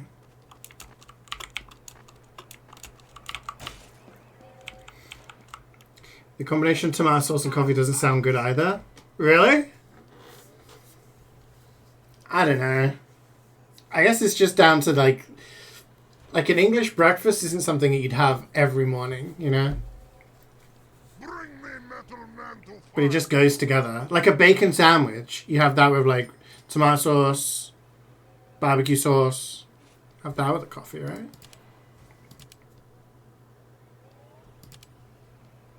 What am I doing, chat? What am I doing? I don't freaking know what I'm doing. No money. I'm gonna have to sort that out. Y'all ready? Thanks for the ride. Sound off if you're We're gonna have everyone involved. Dispenser going up. Oh yeah, people shit talk like baked beans and British food. Because it's like an easy thing to make fun of, right?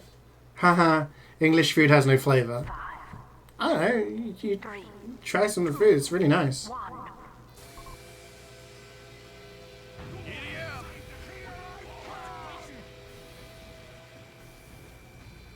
The limiting factor is the effort to cook the full... Oh yeah, definitely. It's a lot of effort to cook everything yourself, which is why most people will go to a place like a cafe or, like you say, have it in a hotel, stuff like that.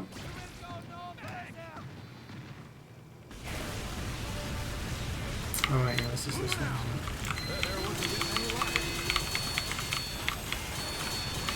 Oh shit, yeah, you can't gift the game, can you?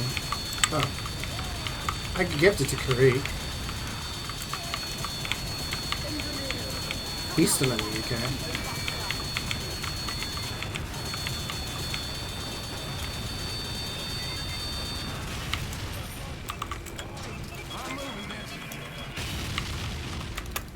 Heavy's upstairs, team.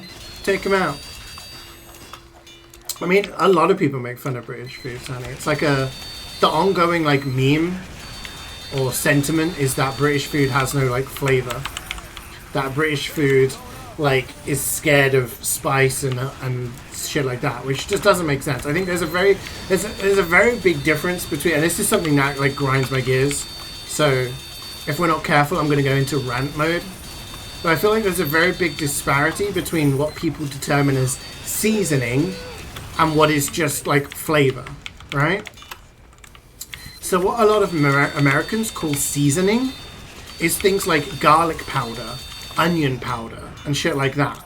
Now, if I'm cooking like a chicken or something, I will season it with salt and pepper. Those are the things that constitute seasoning, okay? But if I'm cooking a dish, I will use a fresh onion, I will use fresh garlic, I will use fresh herbs. I do not use dried onion powder or dried garlic powder. You see, I see a lot of American like cooking, like what do you call them, like videos, and they just drown it in like onion powder, and I'm like, okay, that's the way you're cooking it, but I'm using a fresh onion. But then they will say that the British food, or whatever country's food, is not seasoned because they haven't used onion powder. I haven't used onion powder because I'm using an actual onion. That is a stronger taste. That is an actual, you know... You see what I mean?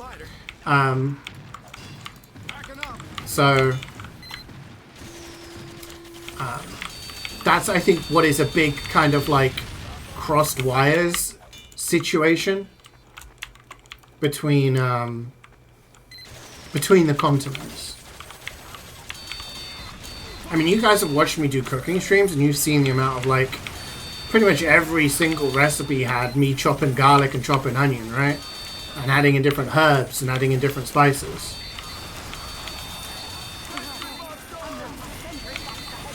Like, when I make fajitas or Mexican food, I will make my own spice mix out of the different herbs and spices, because I had a massive cabinet of herbs, spices, and stuff that I collected over the years, you know? So I have pretty much every herb and spice required for recipes. You know, I'm gonna let this get destroyed and build a new one. So that it resets the damage counter. But yeah. The Spider-Man game which has the best swinging and webs through cities is the best monkey game. That's valid. I really want to try that VR game with like Swood and Ray and everyone. Anyone else has got VR? That VR monkey game where you're just jumping around. I think that would be a good laugh.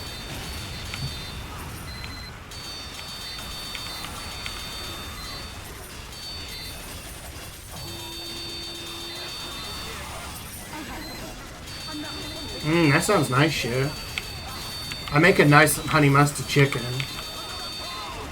Gnocchi, I find a lot of people aren't a big fan of.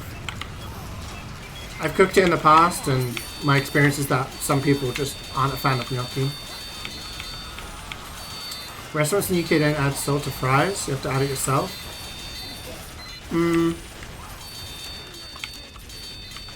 Yeah, I guess. Because that's up to you to add it, I suppose. Fries are just fried potato. Whether you want them like salt and vinegar, that is like left up to the individual, right? If you go to a chippy, that adds salt onto your chips. But like the thing is, like food is seasoned when it's cooked. If you want to add further salt and pepper, that's up to the person eating. Gorilla Tag? I think that's what it's called. I think people are referring to fajitas when they say British food. No, I know, but I'm just using that as an example of like, rather than just using a store-bought spice mix, I make my own spice mix using spices. It feels like a lot of stuff that I see from the States is just store-bought mixes of things, you know?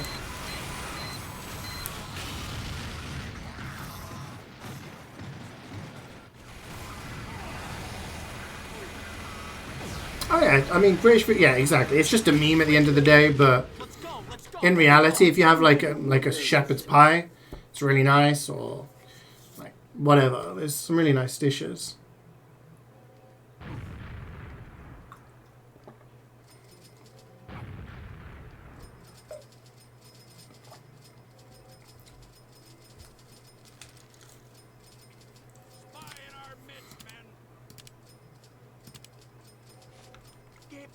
Going.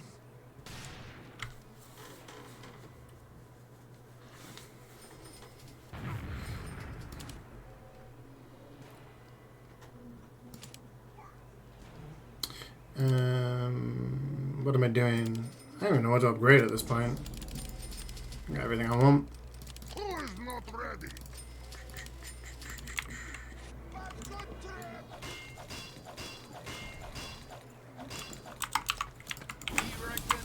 Everybody ready? Excuse me. Go on, get. That was getting heavy. Ready. Why people with bland food? Yeah, I suppose that as well.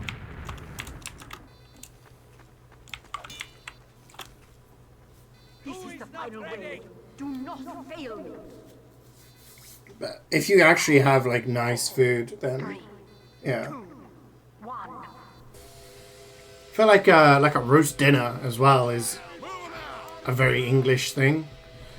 You know, with everything, like you get like a roast, I don't know, pork, beef, with everything. gravy and all that kind of stuff.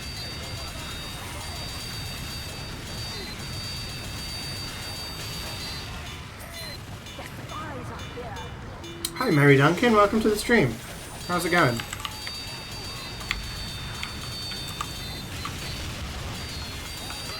That's true, Swoop. That's probably fair. Yeah. But I think it often happens with like association.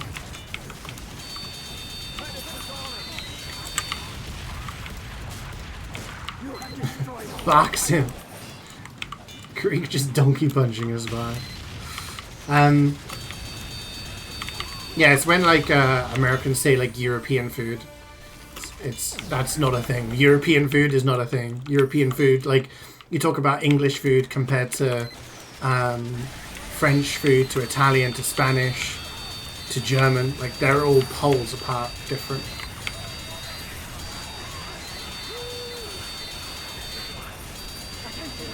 Yeah, I feel like that happens quite a lot, Django.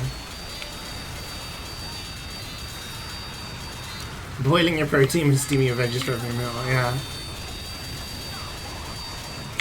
Like, there's nothing wrong with it, but you do lose a lot of flavor in some methods of cooking, right?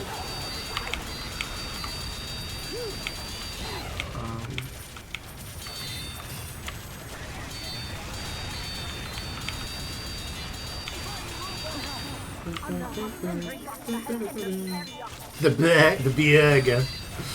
European food from right? Like, you just cross the border, and like food is completely different. Oh, it's too close. I was wondering if you saw the Highlander all-time tier list for Prem players. What do you think of it? The one that Clark made? I felt like there was a lot of recency bias on it. I felt like there were some players who were maybe slightly higher than slightly lower than they needed to be. And that there was a lot of players who had only played 1 or 2 seasons in recent years that were higher weighted, if that makes sense. Was Zebasai on it? No, this was for Highlander. Like a good example would be Emilio Estevez, who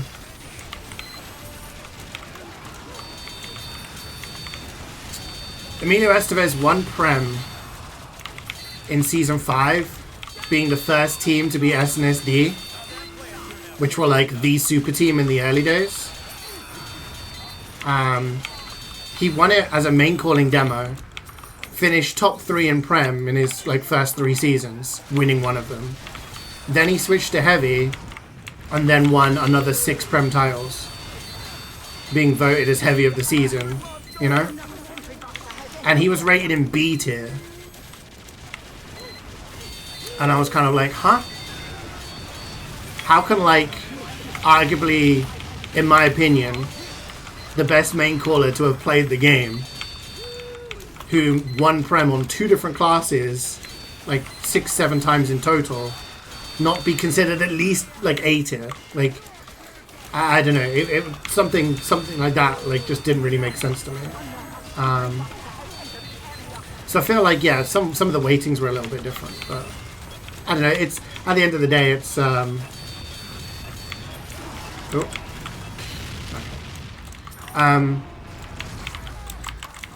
So that one didn't really make sense to me, but at the end of the day, it's like a personal tier list, right? So I think most of the people were around about the right places. Not bad. Isn't Döner made in Germany or something? I think Döner is traditionally Turkish, is it not? Come on.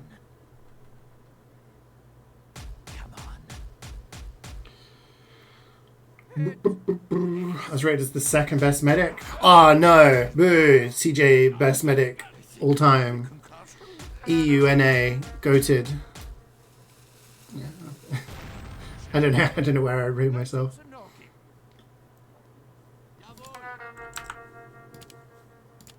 I never really liked tier lists. It's not against anyone who makes them or anything, but when you start tier listing people, it always seems a little bit like, I don't know how I feel on it. You got an anger drop? Nice, dude.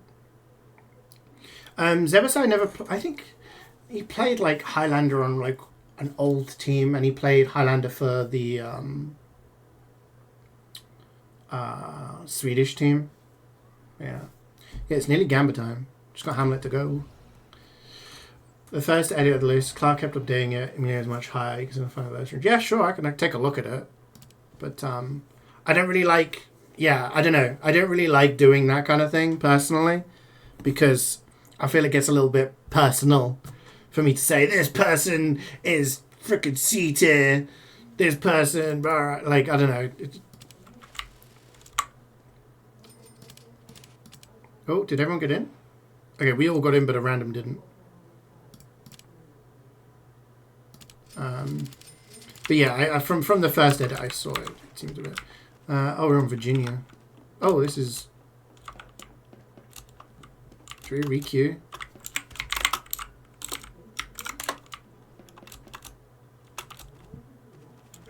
Yeah, the server's fucked. Let's requeue. CeeJaey push you in C tier. Scoutman, your name begins with an S, so you must be S tier. S tier viewer. Best takes.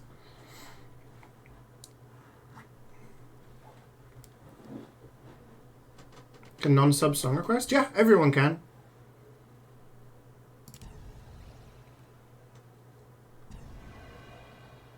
Yeah, I guess I only saw one version of it that somebody sent me, so I was like, oh, okay, I'll take a look.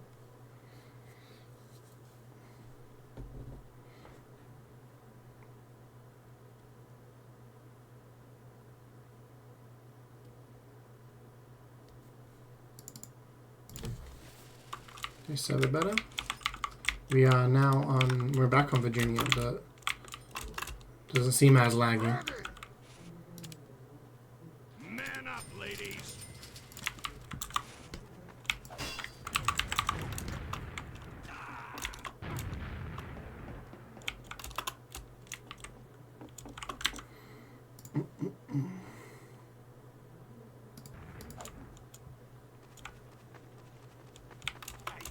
Go, go, go!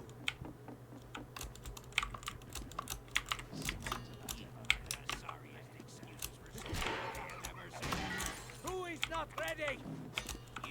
We all know the tiers of how good a viewer is linked to their sub duration. Let's go, let's go, let's go!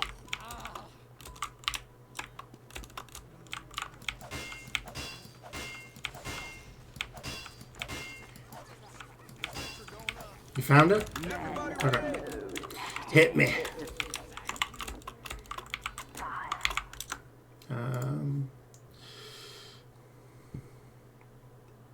If I'm not in S tier, I'm deleting. Oh, I'm in S tier? Let's fucking go. Oh, this is... Holy shit, this is in depth.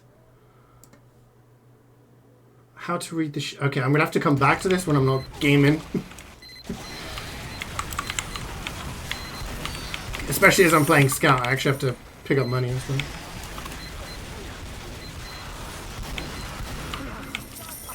I will take a look.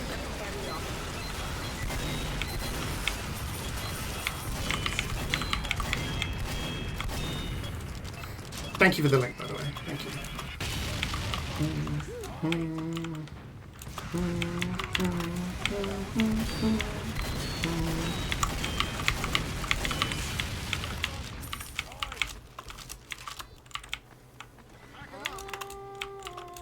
You had kebab like 3 days in a row and now life sucks? Dude, you can't always eat kebab.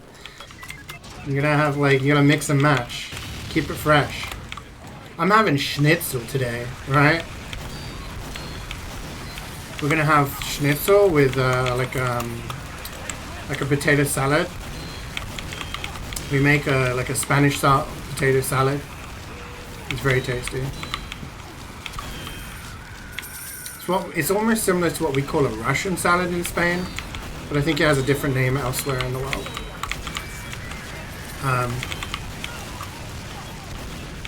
And then I'm making a Japanese curry tomorrow.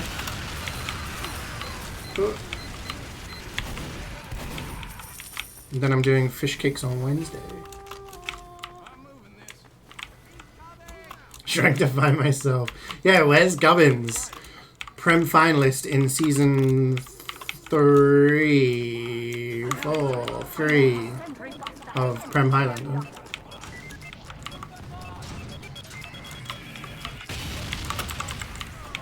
You have ammo boxes to steal. So true. Can't let my teammates be getting those ammo boxes and health packs.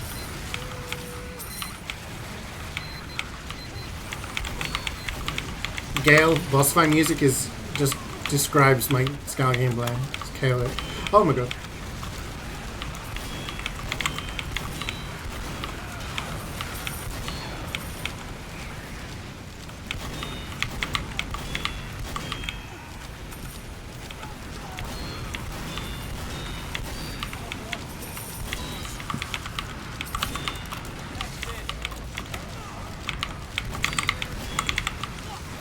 Oh, I need this guy to die. I need this guy to die yesterday.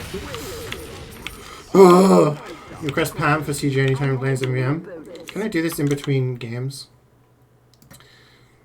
This is like a... You guys see this tier list? It's like in depth. Let's take a look. Ooh. Holy shit. There's like so many names on here. How to read the sheet. Highest ranked to lowest rank goes from the top left to the bottom right. So the best player is in the first row of the first column.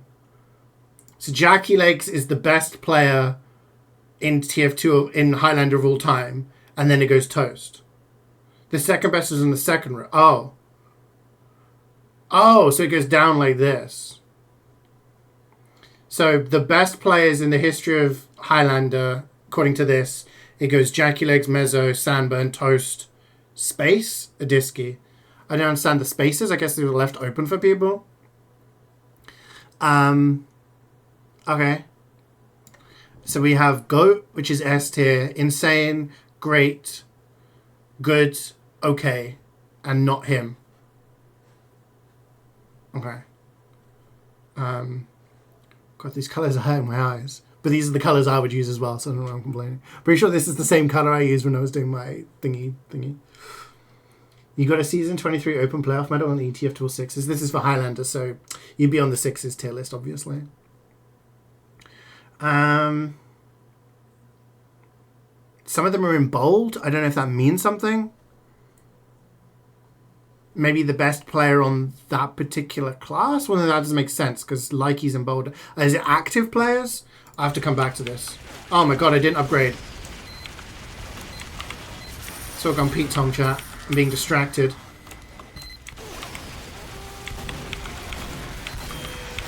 I'm being distracted. This is all part of Greyman's plan to stop me collecting money. Wait, real tracker? Did you find your name on their tracker? Is that what the WTF was?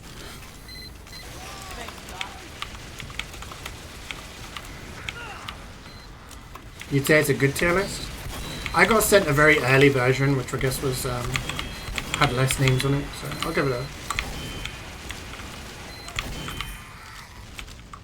I'll give it a read. I mean, maybe I can give it a read at the end of the stream, which would be in like a couple of hours, because I don't really want people to be waiting on me for MvM. If that suits, because I don't want to give like half-assed thoughts. Ah! Spinning me around.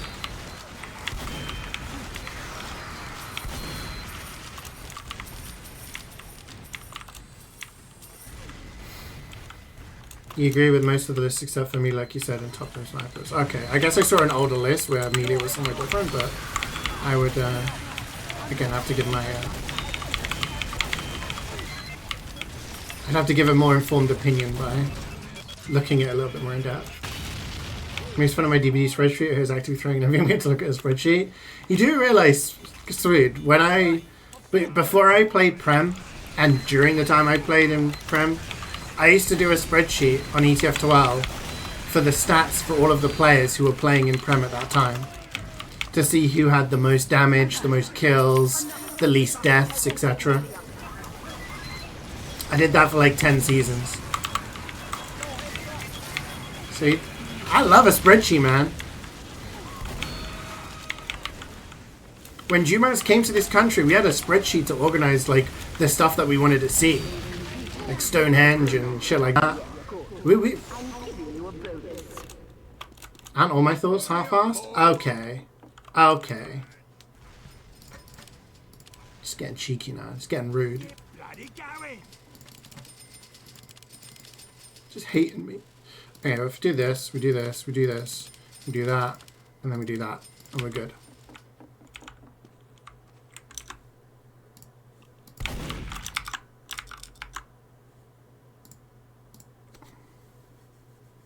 Okay, I'm going to quickly scan, see if there's anything that jumps out.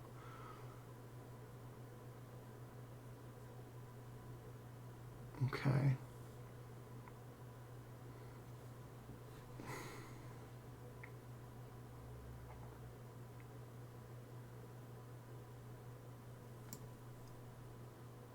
Okay. There's a couple I would change here and there, to be honest. But, oh, I need to ready up. Oh my god, I'm sorry, chat. I'm sorry, gamers.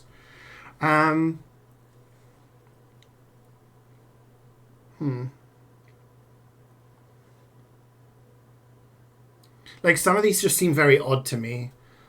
That there's a couple of people here. Again, I don't want to name names because it sounds rude, but there's a couple of people here who've only played the last 2-3 Prem seasons who are very highly ranked compared to other people who won Prem and actually like played at the top for a long time. So I will I'll give it a more in-depth like analysis at some point.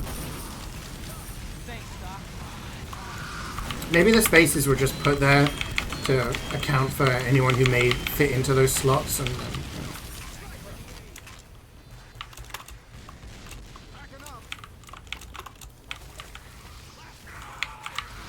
to make a to-do list instead of a spreadsheet. Yeah, but like we wanted to like we had to buy tickets and shit for a lot of stuff, so we needed a place to organize that.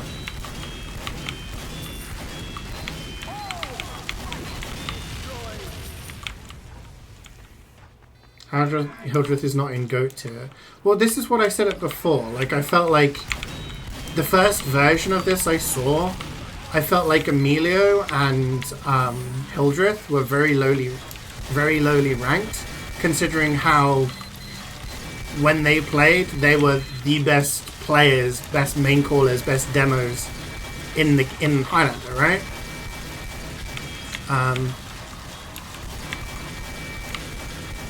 And then, you know, around that time, like they were the GOATs, and Hildreth went on to play. Hildreth played like for a top NA team as well as a medic, and I think he came back and played for Chess Club as a medic for a while and stuff like that. So, like, I think when it comes down to Highlander knowledge, those guys should be in the top tier for that alone, for being like Prem winners. Emilio especially for being like doing it on 2 different classes over a long period of time. But, and so I felt like there's a bit of recency bias with some of the players there. Are you on that? I don't believe so.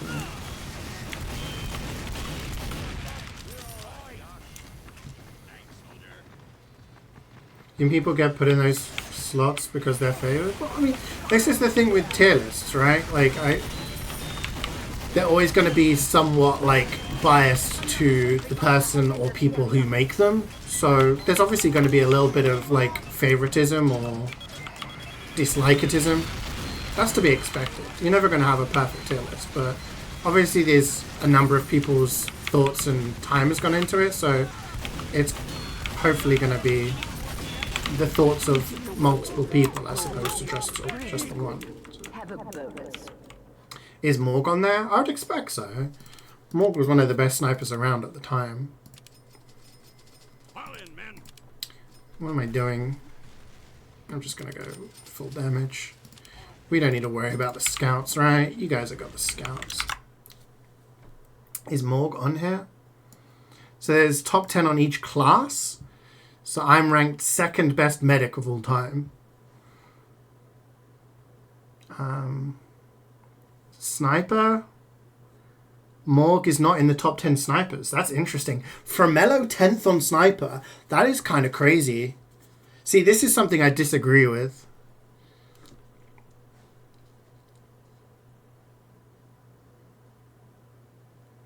Ooh. Yeah, some of these... Ooh.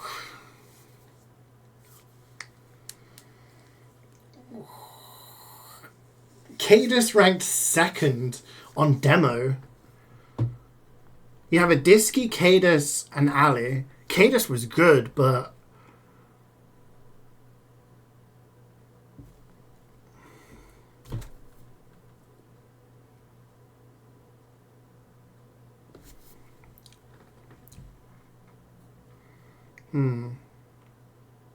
Sniper... Yeah, Sniper, that's kind of surprising me. Framello was, like,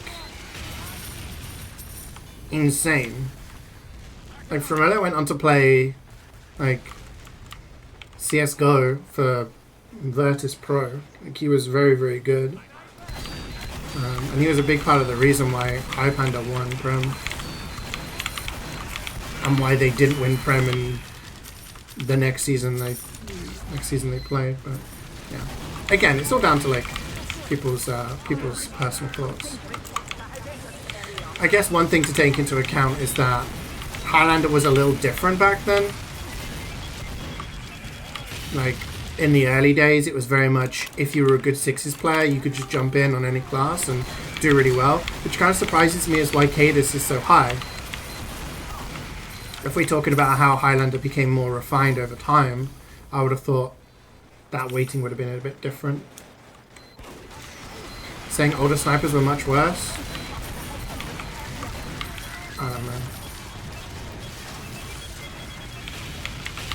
I feel like the fact that Tracker isn't in the top 10 there, it surprises me a lot.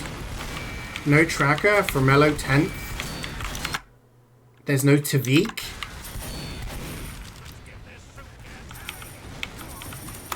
Feels a bit odd to me, but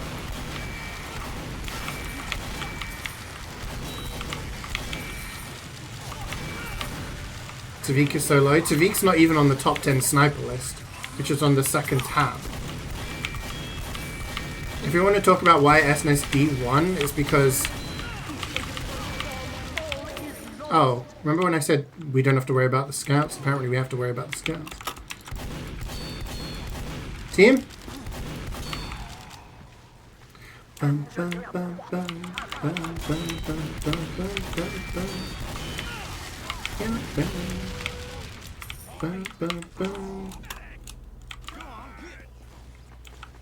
don't want to keep taking like quick flash looks at it because I don't think I'm going to do it like the justice it deserves. But yeah, just taking a quick look.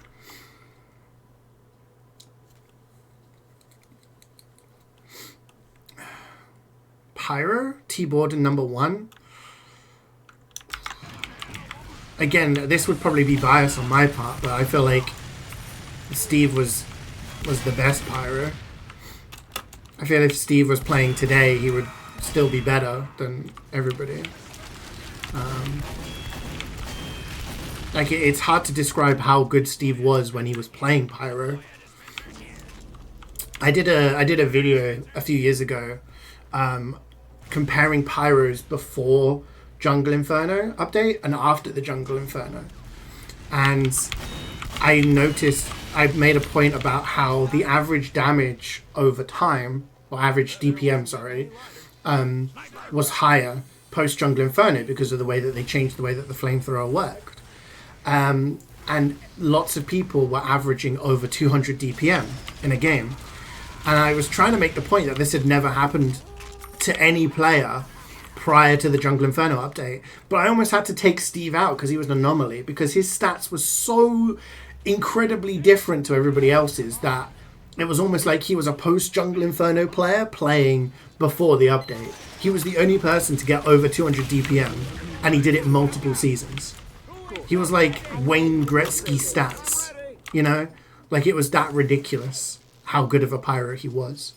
So I feel like having him not a number one would only be because he didn't play in more recent seasons, and other people had longer times. I don't know. But that's like a personal thing, right? I played with him a lot. I played against him, so yeah.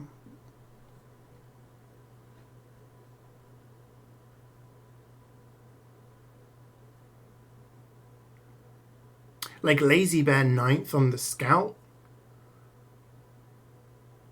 lower than Utka. Utka was insane, but Lazy Bear literally got an entire weapon banned from the game. Banned from Highlander. Like, they banned Criticola after he used it so effectively that, like, yeah.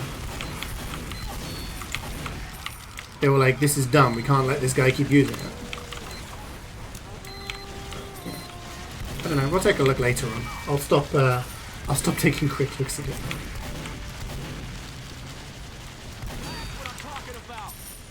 The skill ceiling is higher for Pyros now?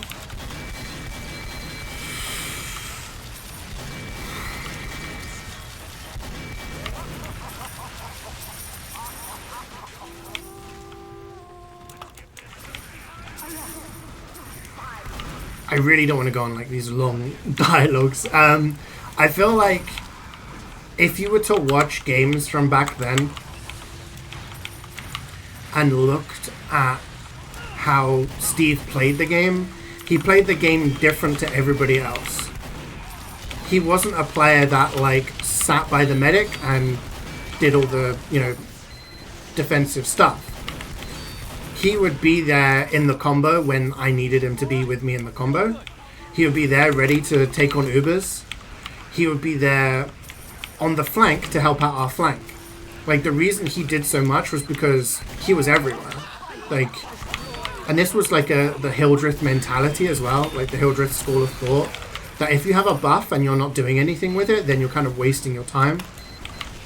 And I think he kind of drilled that into Steve to the point where Steve would like take a buff, go and do something, but he'd always be back in the position I needed him to be. So it sounds really cringe, and like, again, it's probably gonna sound biased, but I felt like Steve playing Pyro was Steve playing like 4D chess while everyone else was still playing checkers. Like, he did so much more on the class than anyone else ever did.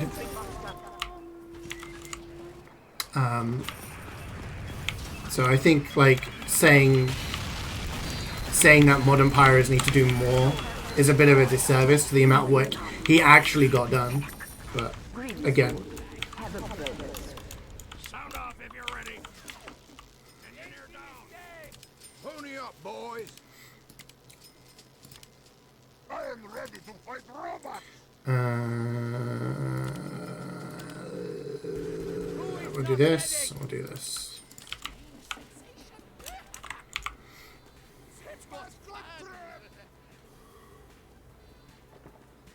Come here, baby.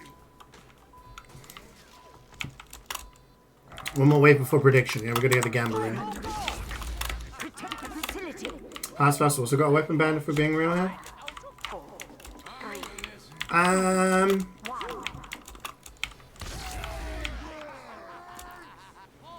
So it wasn't him in particular. It was the fact that multiple people started getting good with it. He was the original guy who got good with it, but then later on, other people started getting good with it. Raptor, a soldier I played with, he ended up being incredibly good with it on Badwater first, to the point where he was almost guaranteed to get a medic force or drop with it every single time.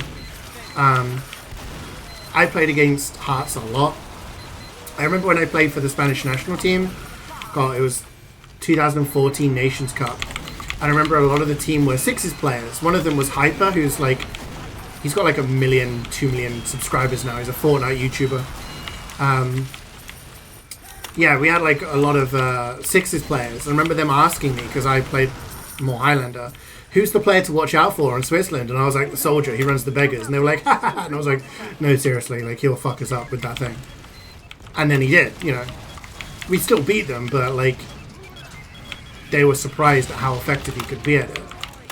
But it got banned because of like a bug with the weapon, and then got unbanned later. It wasn't quite to the same extent.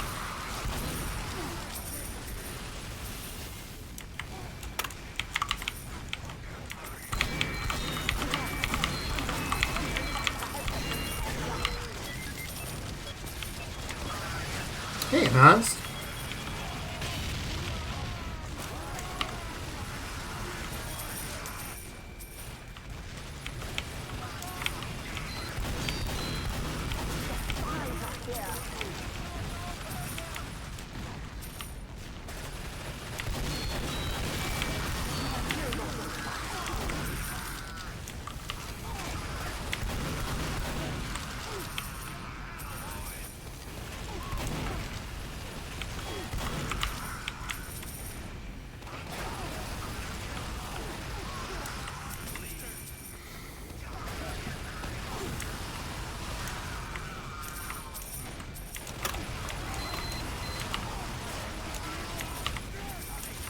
Oh yeah, exactly. I remember when the Thompson was like allowed.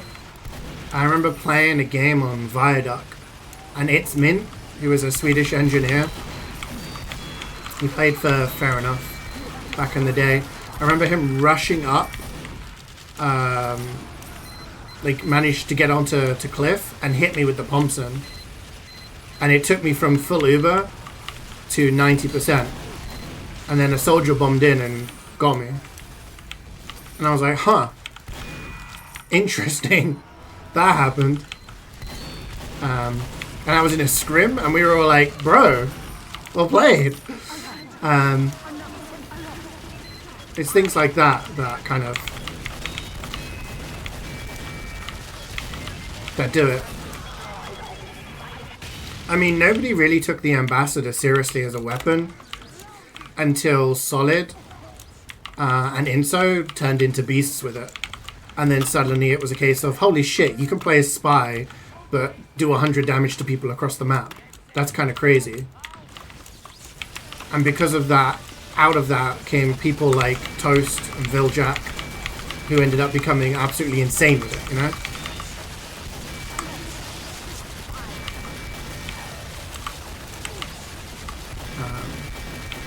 And then in later years when it got nerfed, Toast still used it because he was like, well, I still think it's good. Oh shit, it's Gambit time. Prediction. So just bear in mind, there's 4 finishes that we're aware of because Karika's one off. Get the predictions in. Hey, Scott, how's it going, man?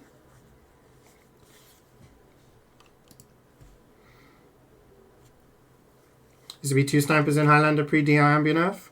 Mm-hmm. It was a very, excuse me, different style of play. I remember playing against Toast. I played against Toast for a season, and then thankfully I never had to play against him again because he was on my team.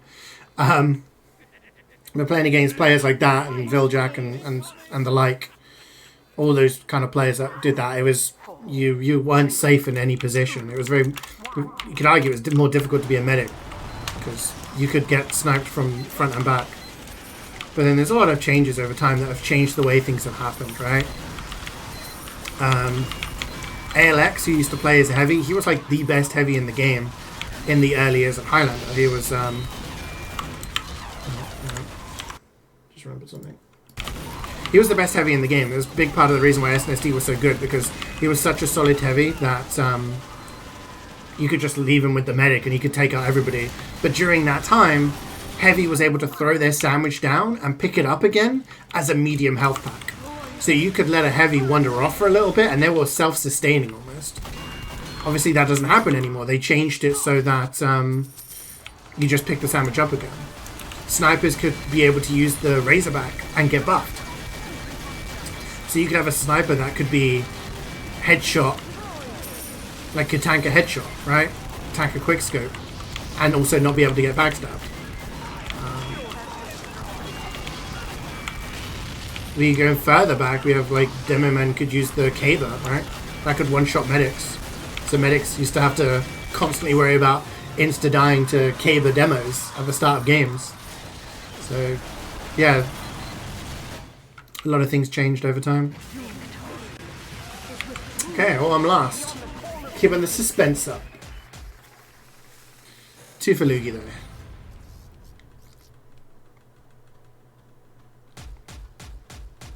Six and 2.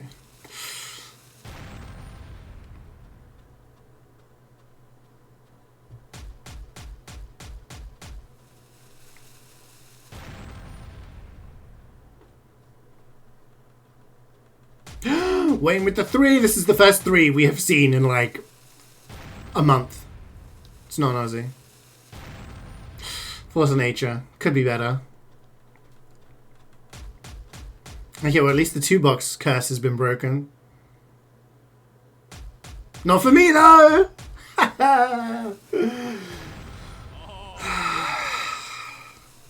Pain. Holy crap!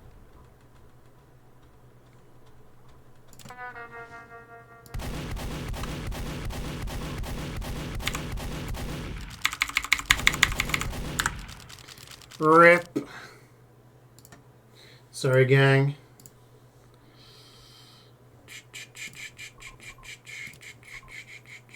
This game hates you? It does. It does.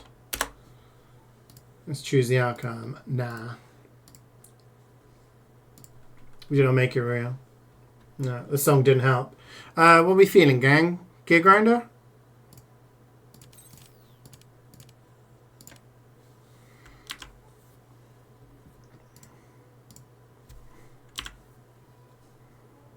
Can we do mecha? We can do mecha. Let's take a look at this again. Boop.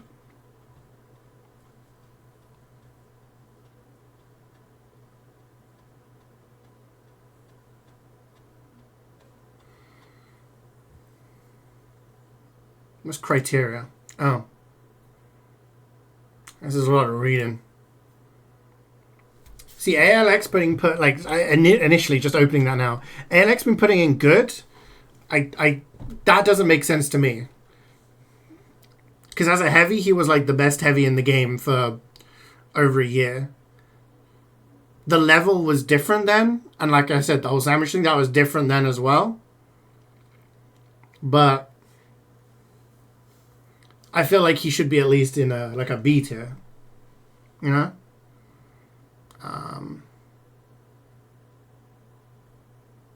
Yeah. Haven't seen Hard for a long time. I can't even see where their name is. God, there's like a brown tier.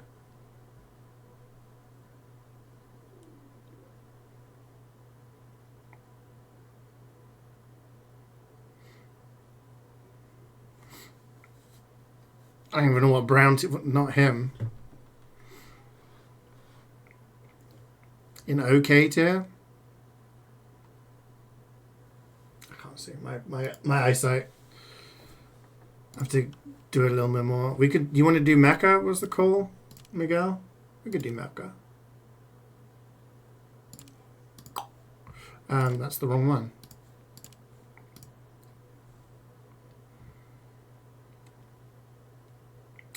No one else joining for mecha? Got a couple of spots. Yeah, Hard was pretty good. Played Prem for Stacked.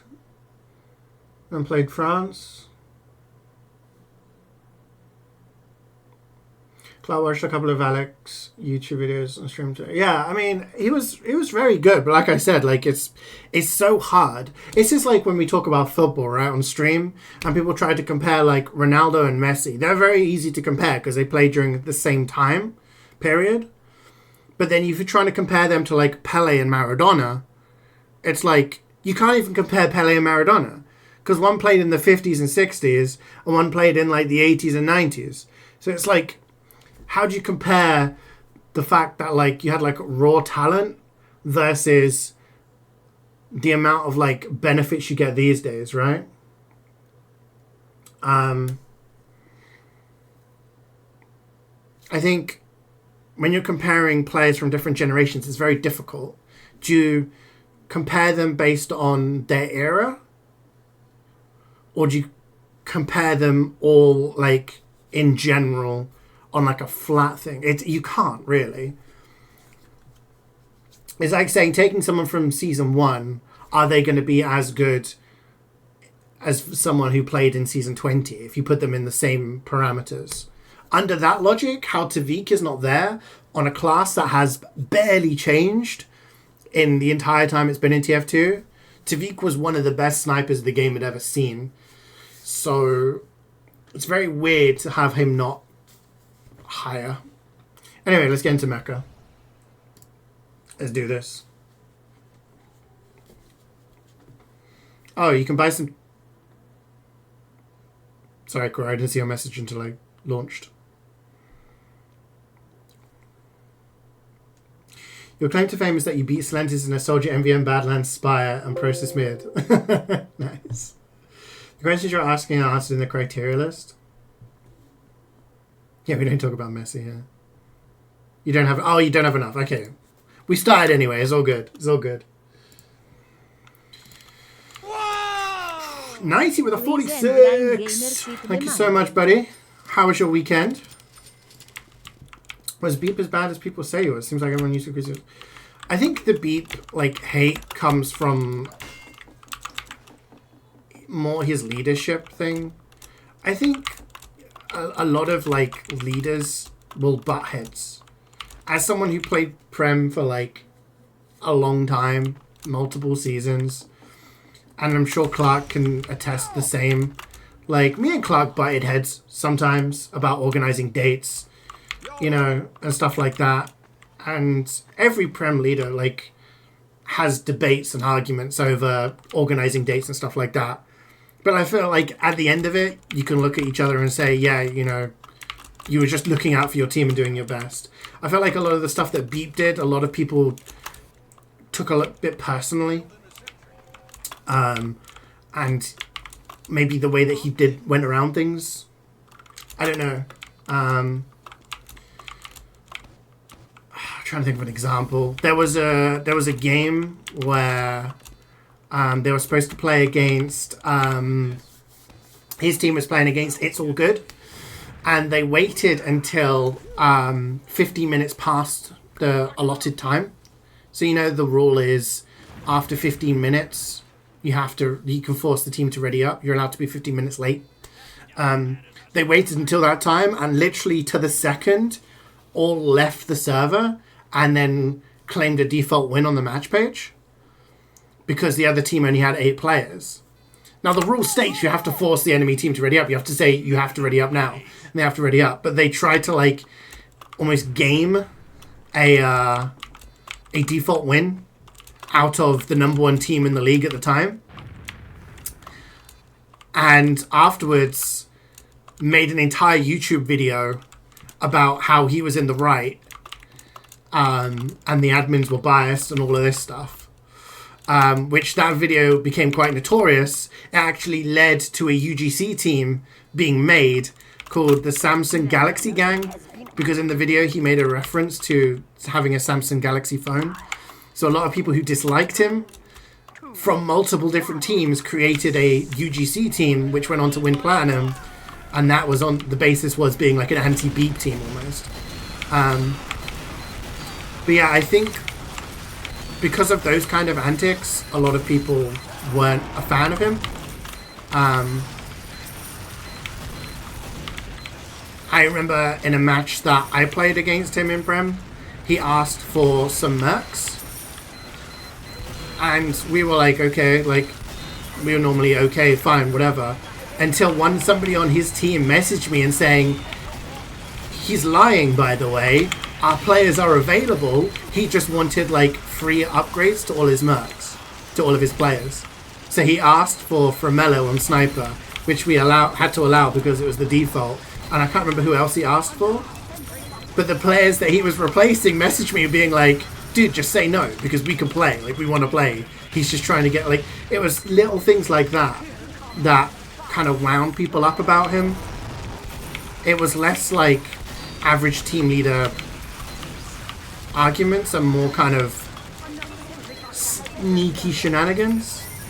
As a person, he was always pretty chill to talk to, from my memory, but I think a lot of people just disliked him for a lot of those kind of things. And that led to, I guess, a lot of dislike. Was he as bad? I mean, he wasn't ever the best Prem Pirate from what I imagine. He played during a time where there was Steve, there was Candle, you know, and then he started playing Engineer. Kind of pulled a Clark, because Clark used to play Scout and then went to Engineer. Maybe he saw what Clark did and wanted to do the same, but again, he wasn't ever the best Engineer in the league either. Again, there was a moment where he tried to sentry jump on Gravel Pit, I think it was, and died, and someone took a screenshot of it, so everyone would share this screenshot of him killing himself with a sentry jump during an official. So, yeah. He played guitar before scrims, yeah. I remember hearing about that. But yeah, I think, again, like, I guess some of these rankings come down to active. Like, yeah, I don't know. He was just an average kind of Prem Pyro, I guess. It was good. Everything hurts right now. You saw Cannibal Corpse last night. Oh, nice. Was it a good time? Diego Simeone. Don't talk to me about Diego Simeone. After last night. Do you see that ludicrous display last night? The game had to get... Oh, we've got 2 people, like, not joining. Have we been playing 4 this entire time? Lee's on Sniper, so it doesn't really matter. What am I going to say? Yeah, last night, the game, the Madrid derby, had to be suspended for like 15 minutes because the Atletico fans were like chucking shit at Courtois. They were throwing lighters and just like bags of shit and stuff. Ugh.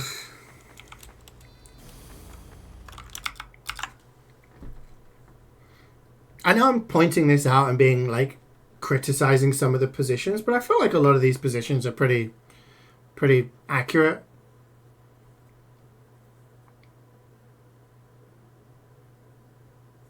Like, sometimes I look at them and I'm like, like Atomic and Ubers are in the insane category. But they're at the top of the A tier. That's a really difficult one for me because at the time when they played, they were like the best flank. They were insane. And they played for like multiple teams together. They won Prem with Chess Club and stuff like that. Like, they were insanely good. They're a big part of the reason why they were so successful.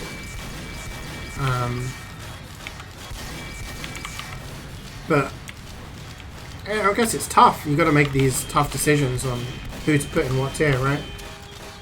I guess I'll have to look at the criteria page and actually read it because, like Duncan said, I'm making a lot of comments and stuff without knowing the full like criteria, I suppose. Where's this $4? Where's the $4? Where's my money?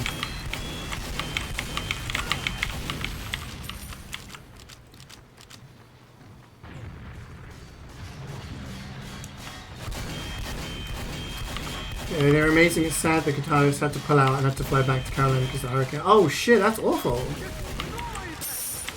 Fuck, imagine going to work and then coming home and like your house is gone. How many streams you got? If you take a look at the top left, it's got a list of all the drops I've got on this particular tour and in total. I think my total is 28.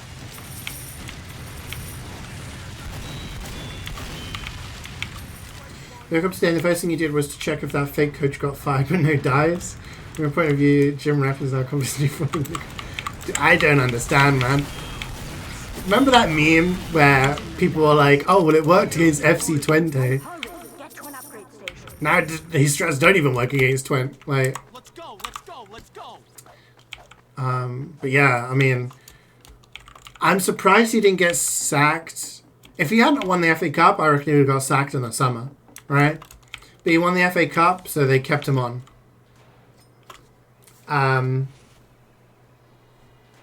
Now they're like 12th in the league. They've just been battered at home. I don't know. It's not looking good for him. I'm going to get this because we're kind of low on players. We got... Oh, never mind. Let's kick the AFKers. Thoughts on the red card? I don't think it was a red card, personally. It's difficult. It's dangerous. But,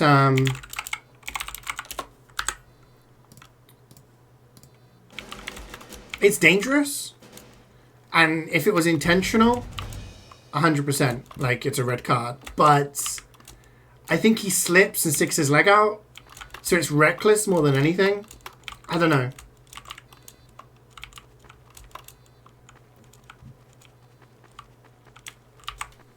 Rehire Mourinho. Manco is under attack. You must defend it. I saw that, Garrus. For Fenerbahce. Yeah. That's actually hilarious that he did that.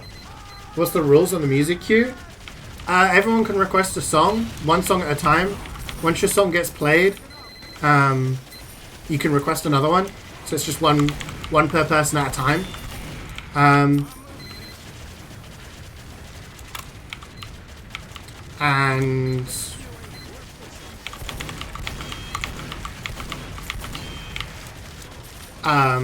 just don't do anything like no porn stuff, no gacha stuff, or gachi, whatever, you know what I mean.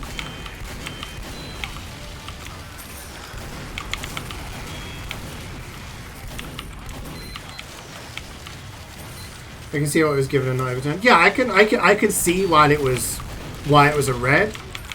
But also, if it was just a yellow, I'd understand. I think if just a yellow card was given, then people would have maybe questioned. This is a tune. I can't remember what game this is from. Is this from one of the Zero Escape games?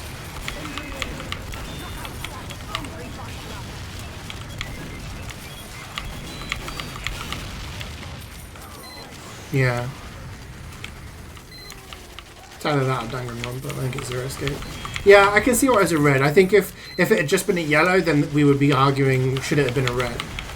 Like, Lisandro Martinez's freaking double jump thing should have been a red, right? What melee would you recommend other than the fan? In MvM? None of them, really. Sandman, if you really want to do it. You can mark him for death from a distance. Why was the Season 11 final not played? Because we set, like, a massive amount of time to be available. And Chess Club couldn't play. What year was that? I can't remember. But basically, we had, like, the admins allowed us to do it, like, up to a week and a half after the initial date. And so we had, like, a 2-3 week period in which we were available pretty much every day. And every single day, Chess Club were like, oh, we need 2 players, we need 3 mercs, we need this many mercs. We can't play. And then they suggested playing, like, a month afterwards. And we were like, no, we're not going to do that, because we would have been without Emilio. Emilio had to go to Canada for work. So we were like, we don't want to be without, like, our main caller for, you know, the match. Oh, we can delay even longer. And it was like, the fact is, like, the seasons were very, very tight. So the playoffs for Highlander would overlap into the start of the Sixes season. And then the Sixes playoffs would overlap into the Highlander season. So we had players like Thalash and Ali who were playing for 7, who, once the Highlander season was done, it was like, that's it. Like, we're focusing fully on Sixes because there's a lot of money to play for. Like, this is a big thing. We're preparing for LAN, blah, blah, blah. So we didn't really want to, like, do it a month from time in the middle of the Sixes season when our players wouldn't have been able to practice at all. So we were like, look, we've given you, like, 2-3 weeks of availability. Like, please just pick a time that suits you. We'll allow mercs. And they chose to just give us a default win. Which was really weird. But that's the reasoning. So the Season 11 upper bracket final was essentially the grand final. The pan is good for fast and loud noises, yeah.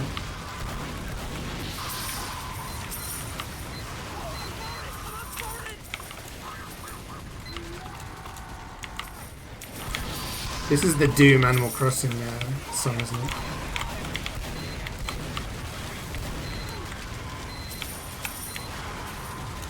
Oh.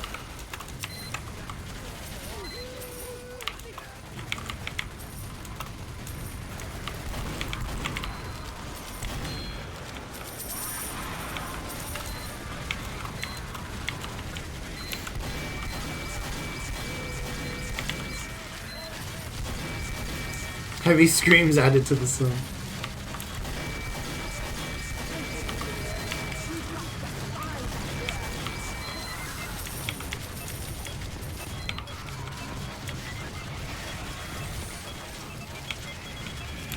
What does Gachi mean?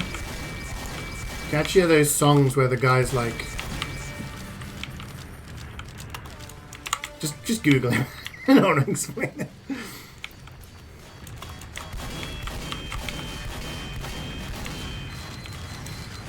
It's just basically a dude making sex noises. And then people would add it to other songs. So you'd listen to a song and be like, oh, this is a Mario song or a Pokemon song or whatever. And then you just hear this guy like making very loud, aggressive sex noises over the top. Did Halloween start? We have an Eternoween on, so I think that's why you can see it for us. But I think Halloween mode gets turned on tomorrow. I got 2 Z's, I got 2 boxes. A heavy dose of misery.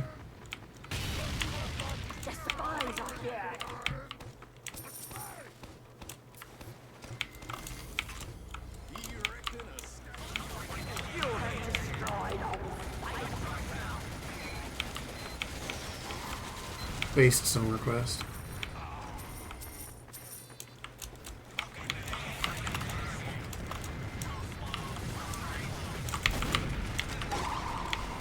Bonk.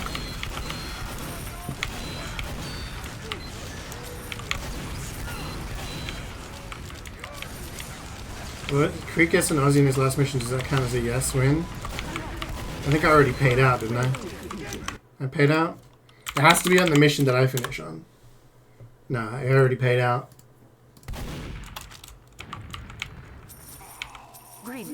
No, it has to be on my mission, unfortunately. Good. I'm giving you a bonus. Those vids have a lot of views for some reason, no one will ever know. It's because they always get requested on song request streams. Sound off if you're ready.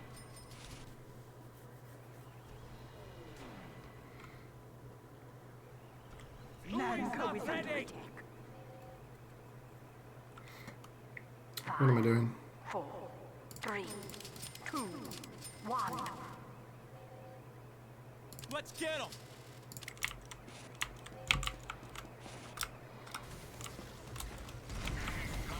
That means Creek will get one. If Creek gets one, then that just shows that I'm the one who's cursed.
That guy stings.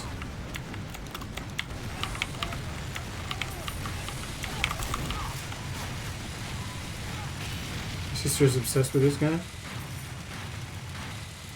Pizza music. Oh. Thanks for that, tough guy. That's what I'm talking about. Wait, what did you get from Mackey's wing?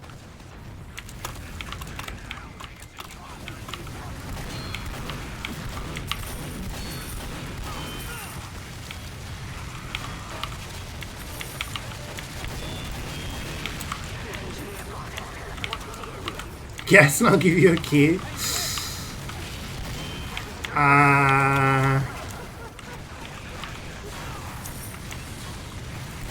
They don't do the chicken legend anymore, do they? I reckon you got a chicken, something chicken based, whatever chicken is at the moment.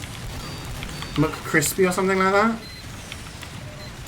Are you a McCrispy kind of guy? I don't know.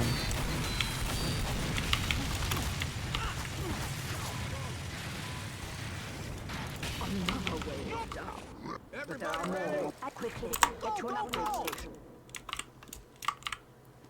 Got it. Green is good. Yeah, thanks. Choose the gifts. I thought next. There were multiple things. Alright, I reckon you got... One thing was chicken. Okay, I reckon you got some nuggets. I reckon you got some nuggets. I reckon you got a big tasty. Some nuggets. Spicy nuggets if they have them. Fries. And the drink you got was Coke Zero. It's my prediction.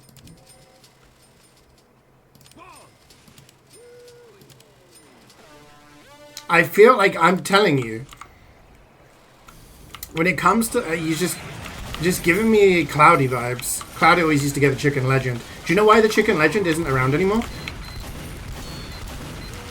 So my friend Lucky, who you guys might see in stream sometimes, used to work for like the big wigs at McDonald's, I guess. Was at least like involved in it. Anyway, apparently the Chicken Legend is the only burger that they have that uses actual chicken breast,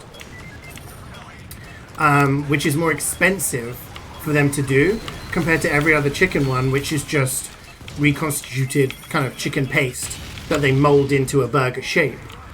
So it's more expensive for them to make a Chicken Legend, so it's unlike... And he said, you'll probably never see a Chicken Legend again. And I was like, yeah, sucks. I think I got told this when I was with Gubbins and a bunch of other people. And we were in a Weatherspoons, and we had this really long discussion about something that shall not be renamed because it's a curse. And I just remember hearing that and being like really disappointed. It's real chicken, it's just not like proper chicken breast, it's just chicken. Double cheeseburger medium with a Coke, 6 nuggets on the side. Oh, what? So I got everything right except for... Everything right except for the burger.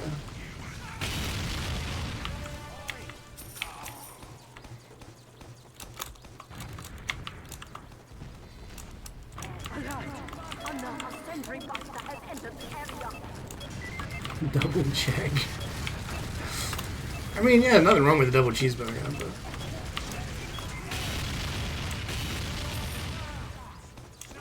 BK is better? Mods. Ban this man. I got no horse in this race. I don't really care. But in my experience, I've just enjoyed McDonald's more than BK.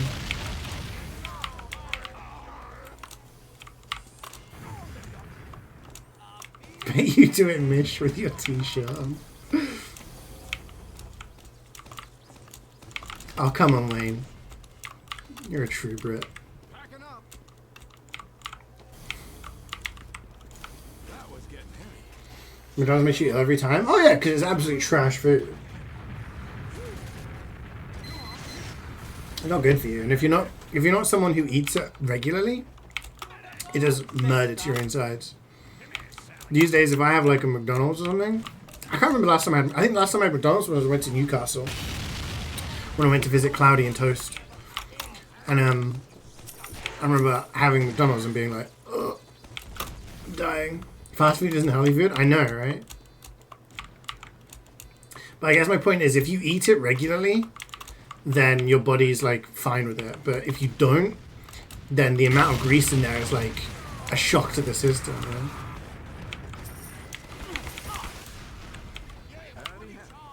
What is mish? Short for missionary. What do you mean?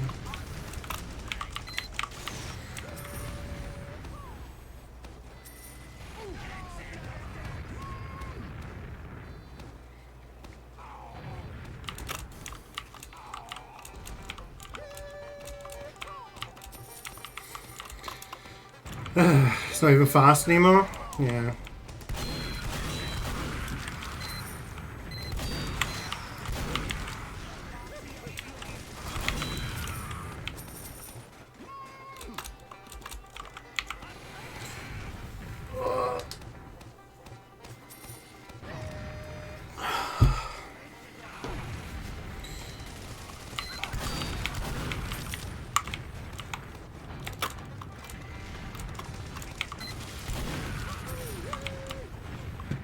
Fast food or slow slop?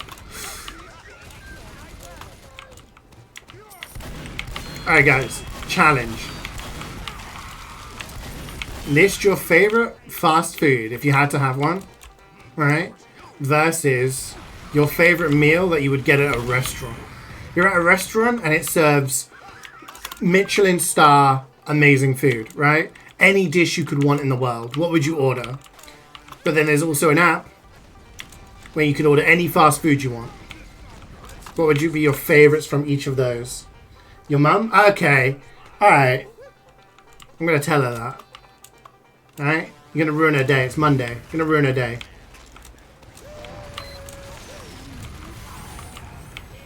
How could you do this on the holiest of days? Alright, Gubbins. That's it. That's I am ready. unbelievable. Unbelievable. Rump steak? It's a solid choice. Me? Okay. You guys are failing this class. See me after class. No notes. Your mum's shepherd's pie. Ah, isn't that wholesome, chat? Not wholesome.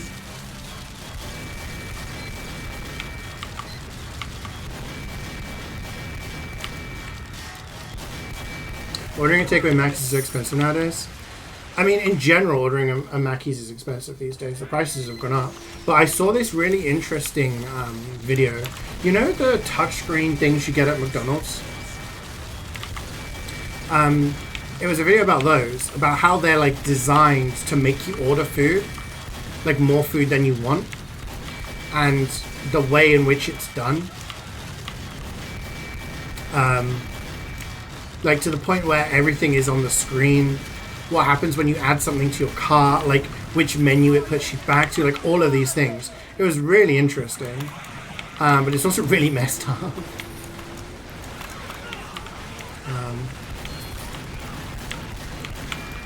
Like when you order food, it puts you back on a specific menu to kind of coerce you into doing other stuff. It shows you like certain products first. Like the order is like fine-tuned to make you think, oh, those things are expensive, and then you go for the cheaper options, which are actually like not the cheaper options. The fact that like the price is hidden from you until like a certain point, like, yeah, it's really crazy how like how much thought has gone into making all of this work to that extent. And yeah, McDonald's profits are like through the roof. Can you guys see the stuff in chat there above Govin's message?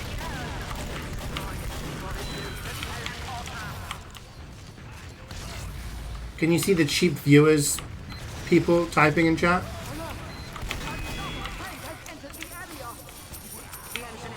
Because I can see messages and it says monitored, suspicious. You can't see it? Okay, cool. Yeah, but it doesn't say auto mod. That's the thing. Auto mod catches some, But then there's others where it just says, you know when it says first message or something like that? It says monitored suspicious user. So that's like a global Twitch thing.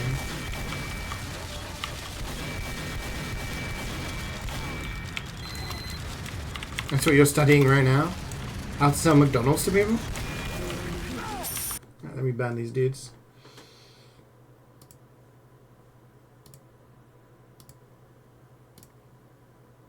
Okay, so that's good. So you guys can't see those. Banned. Sussy chatter, yeah. Okay, I gotta remember to do the prediction the wave before. So you guys gotta remind me on not the last wave, but the wave before the last wave. Because the last wave is just a boss. 5, 4, 3, 2, 1.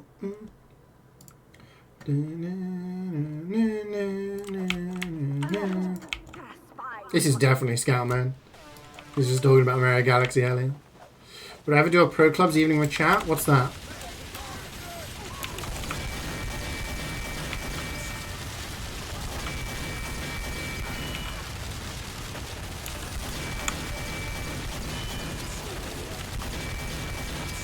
FIFA Pro Clubs. I don't have FIFA though. I thought you meant something else. The last FIFA I had was like 3-4 years ago. Good morning, Pepsi Man. How's it going?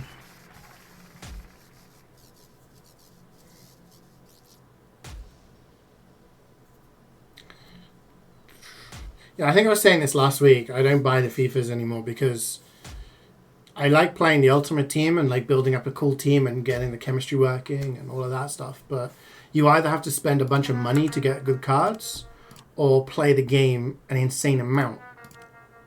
You know what I mean? Just kind of bleh. I don't really want to be playing like FIFA 10 hours in the day. You know what I mean? Each day. Every day.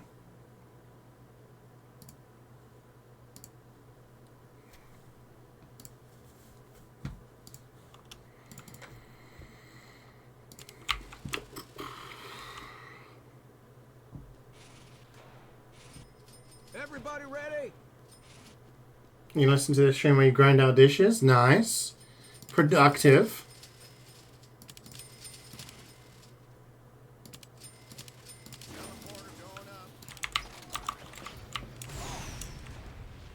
You love the Goofy movie? Okay. FF16 done, never playing it again until they fix it. The library group. Wait, so you finished the game? You finished the game, shit. I am ready.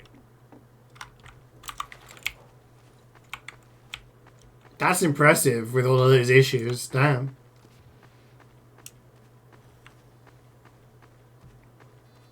This is from the movie? Oh, okay.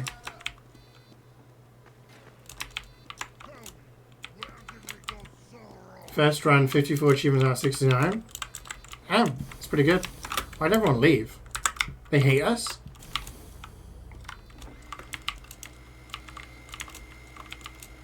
I was just looking at my ping, like 87 for Virginia is not bad. You remember when I had like, before I got this internet, and I was getting 400 ping every game? Even if I was on like Stockholm? Most of the achievements have 2% to 0.5% completion. Yikes. Gonna be rough.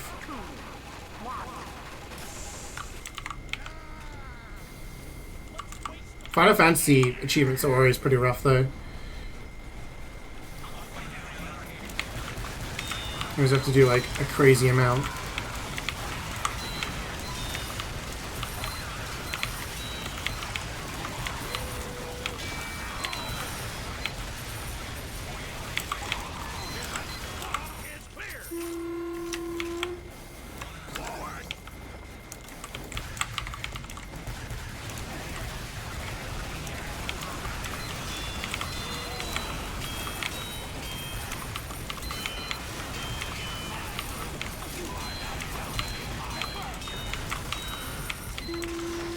The achievement for completing the game only 3.8%. Maybe people are still playing through the game.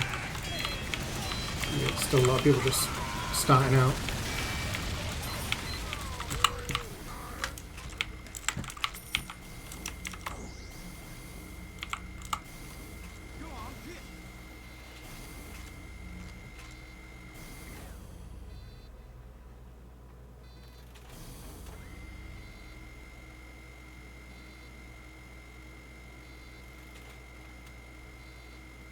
Soldier, he's spy!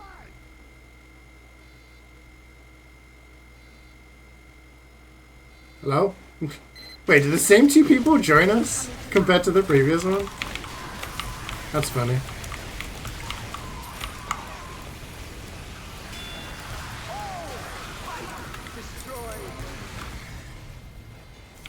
That's the same two people, right?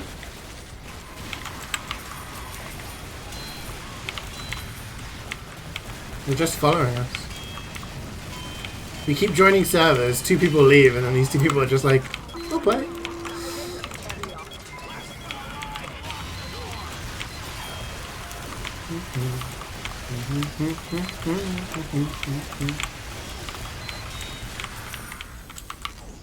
Should America still make music?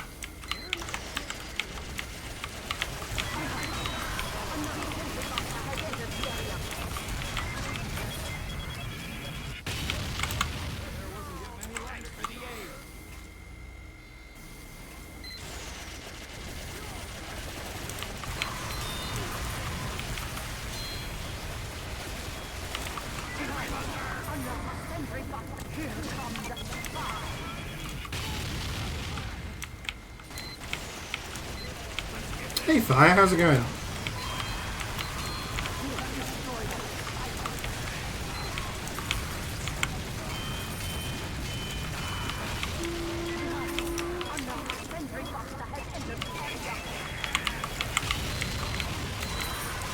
You're at work? Hope it goes well. Monday morning's always a bitch. Or I say that, it's Monday afternoon by now, yeah.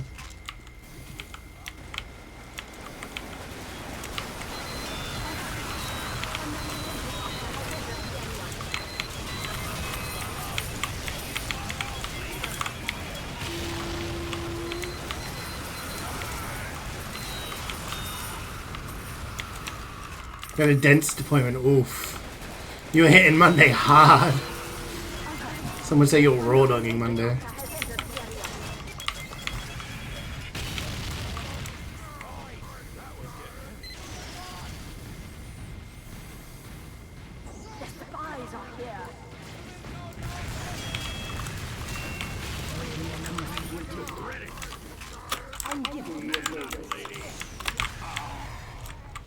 Might as well.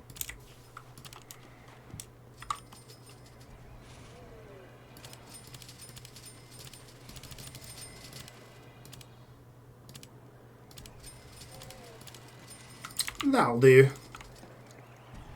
That'll do, pig. That'll do.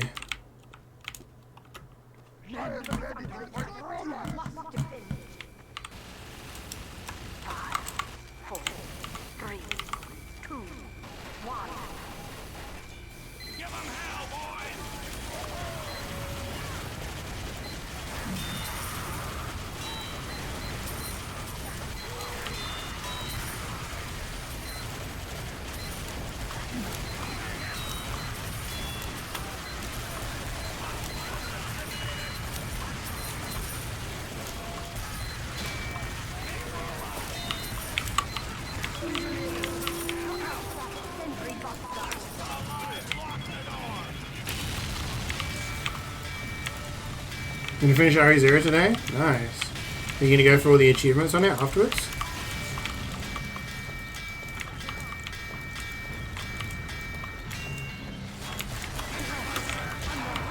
Holy shit, after, so you've done 1 and 0? Does that mean you're gonna do 2 next? That's like the best one of its like type.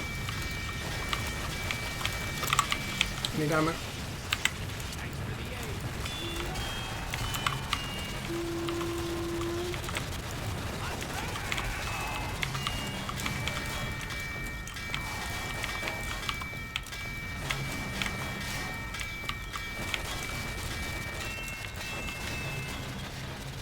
That one, that's it. This one.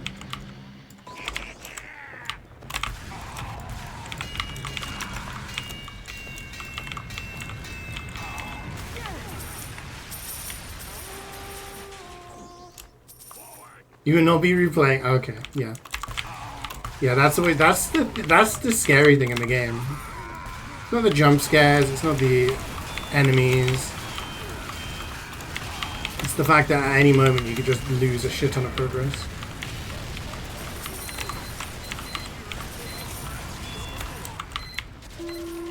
I was watching a streamer play the original Resident Evil 3 the other day, and they were just walking along, and they were like, "Oh, cool, a hunter!" And the hunter just jumped and instantly decapitated them.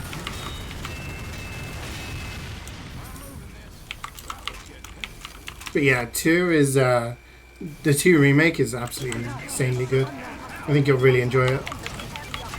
Think of what you've played at the moment, but like, better. Hi, fuck him.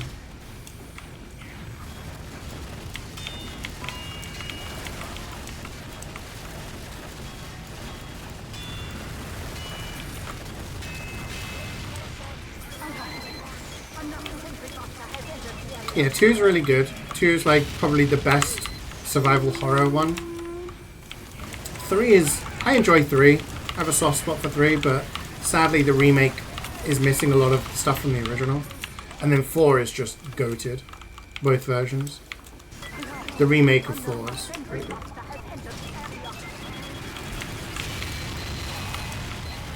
Choose one, invis or teleportation? Teleportation, I think. Be very good to be able to, for me to go around different places.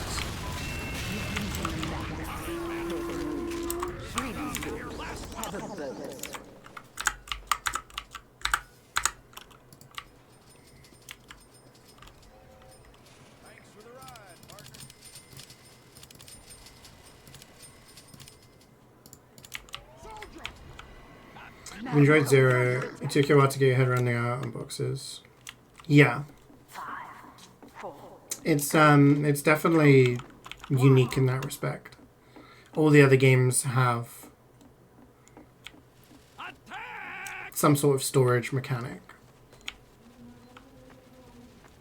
Item boxes were only removed in that because you have 2 characters that can carry everything and you can just leave stuff on the floor. But yeah, it's definitely the hardest when it comes to achievements and whatnot.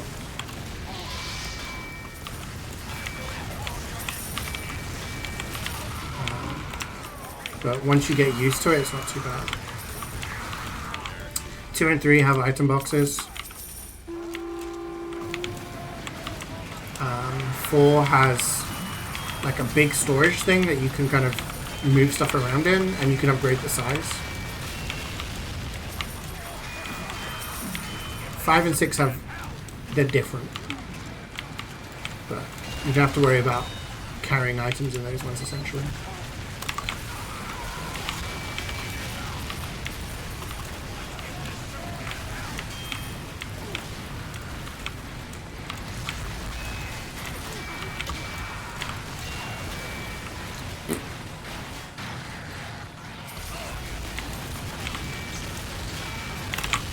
Yeah, that's pretty much what you do, is you take your weapons with you and then leave key items in certain places so that you can go back to them when you need them. Obviously, once you've learned the game and you find the best route, you know exactly what stuff to bring with you at different times. So it makes it much easier.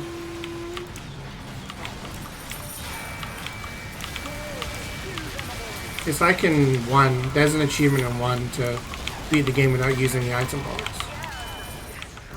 Which at first seems impossible, but once you realize like the stuff that you actually need at certain times, and the other stuff that you don't actually need at all, then it's very simple.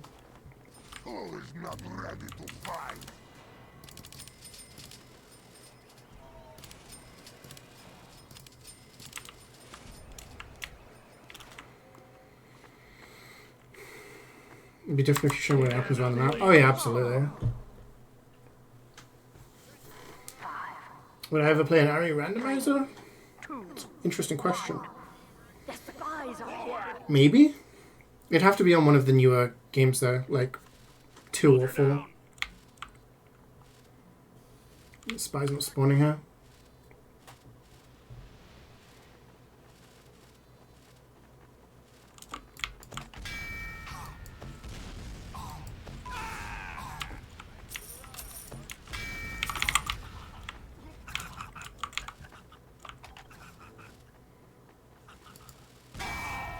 I mean, some of the games have achievements to beat the game with only a knife or with only a pistol.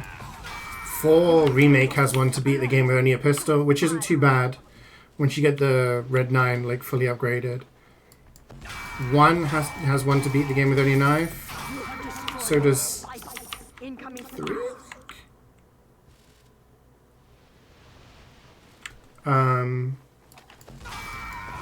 So does, I want to say 8. But those games you can upgrade the knife and just run past most stuff. Plays 4 and gets crushed. Yeah, I've seen that. When they place the Resident Evil 4 randomizer and right at the start of the game the first enemy is Krauser, just runs towards you. The spies are here.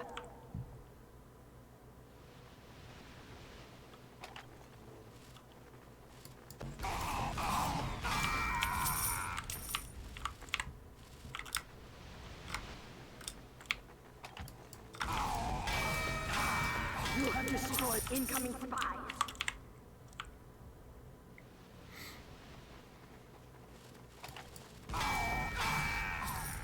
You have destroyed all. Alert! There are spies coming.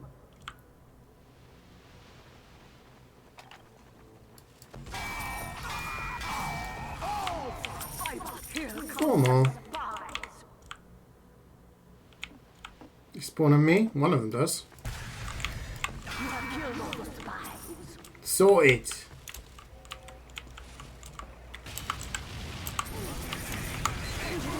How much you seen?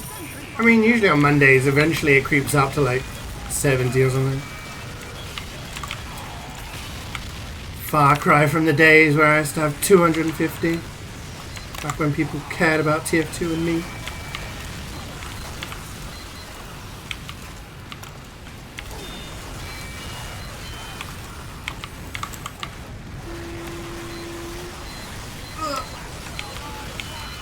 He's no Sag.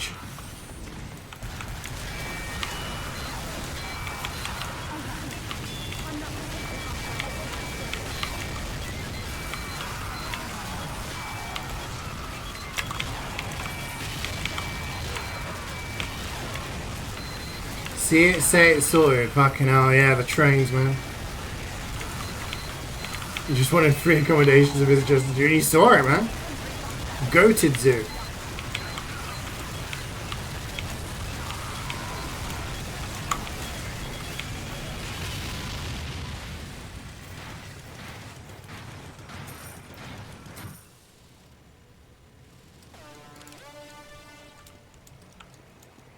Beat the game without taking any damage. I mean, I watch a lot of streamers who actually, or YouTuber streamers that have done things like no damage runs. But yeah, no reloading a previous save would be rough. When I did my pistol one, or like when I do pistol and no healing runs, I always make sure I save before there's like sections I know that are going to be problematic, so that I can just reload it later on. If I feel like I've taken damage that I shouldn't have, or if I use too much ammo or whatever. That's the best way to do those runs. But to not being able to reload a previous save, oof. Oof.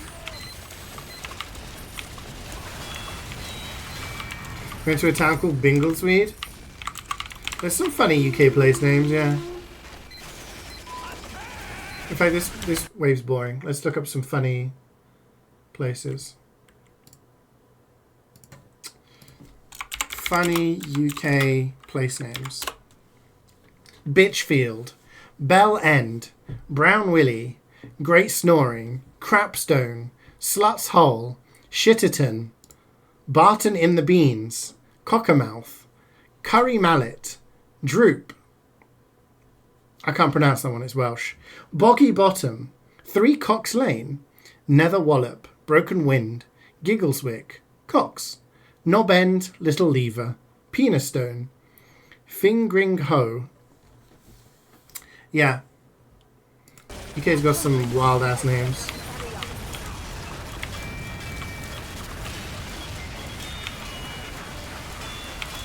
Carcinogen's is the main example of those challenges. Oh yeah, I watch Carcinogen's videos. When I was doing all the achievements on the games, I would watch his runs on YouTube.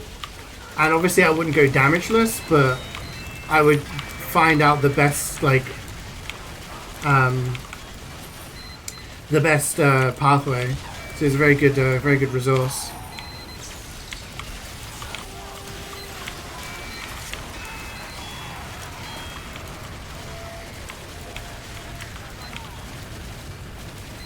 Mecha hard? Yeah, it's not too bad.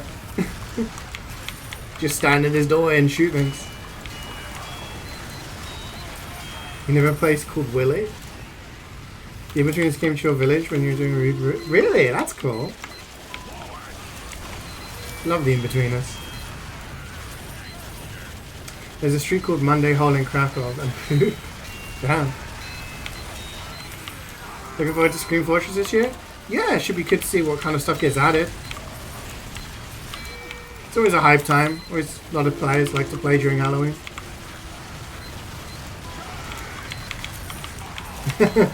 Poop with a famous synagogue. Holy shit. I get it. We recently got No Damage Dead Rising original. Yeah. Pretty crazy.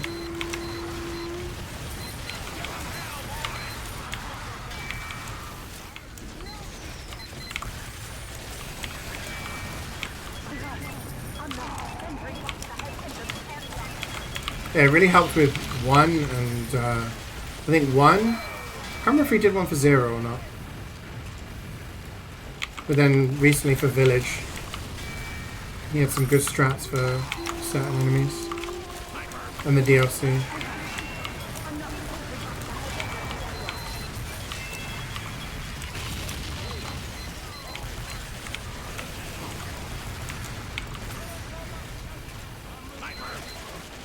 Oh, sorry. I'm awake.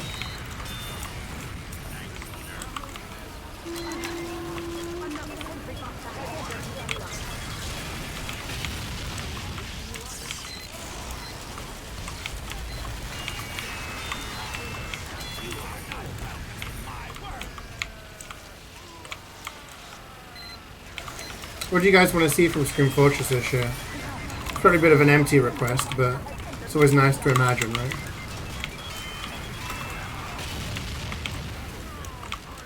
I miss the days when they used to add a new Halloween monster each year. Good times. One of your friends coming back to play? Yeah. New Halloween boss would be nice, right? Terminator? In TF2? That'd be quite the catch.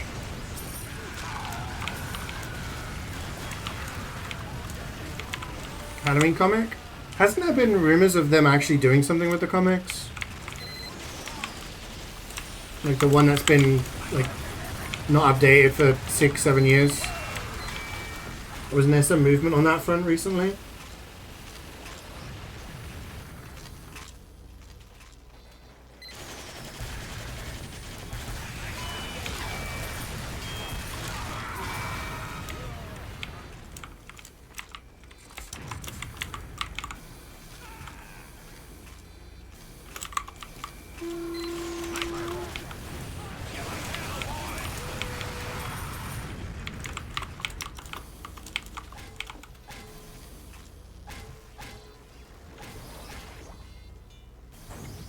Time for cyborgs. Well done. Good. I'm giving you a bonus. Okay. Who is not ready? Make sure I get fire res for this one.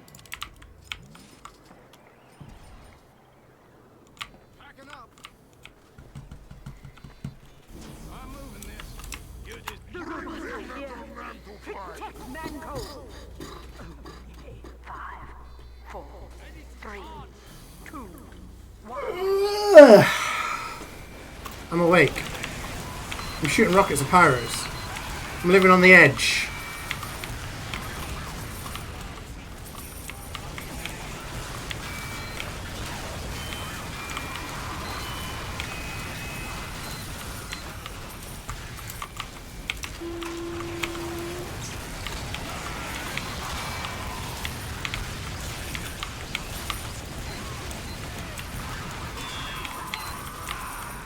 Yeah, didn't the last comic come out with Jungle Inferno?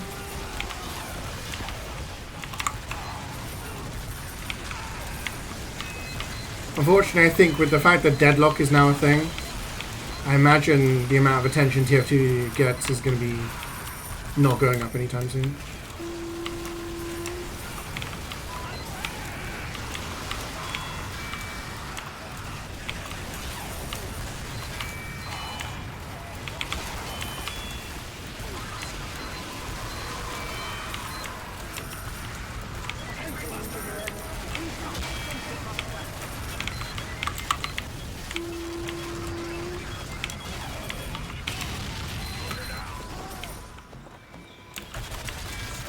Yeah, I mean, I haven't looked at UGC for a long time, Fire, but,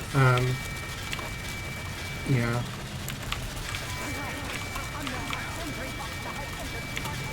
I've heard that a lot of teams had to be, like, moved divisions because they just didn't have enough people playing.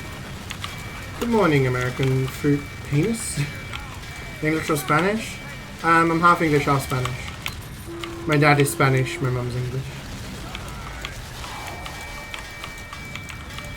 Well, Valve made a new team-based game over revamping TF2. They probably just had ideas. I mean, Deadlock is very different, for being honest. It's like a mix between a MOBA and a third-person shooter.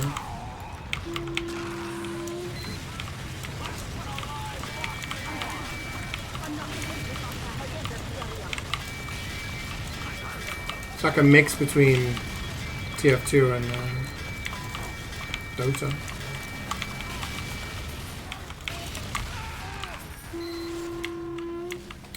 But I guess that's what they had in their mind, right? What they wanted to do, so. I'm English, Dad Spanish, Jeff Canadian. Yeah, we're multicultural here. We got it all going on.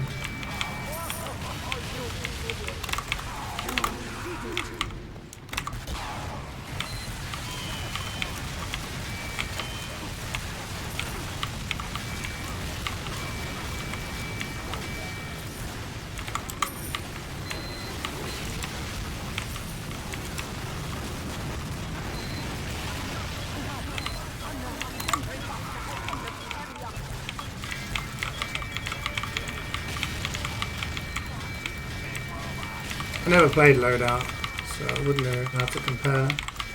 Going Messi movie 2 of MvM?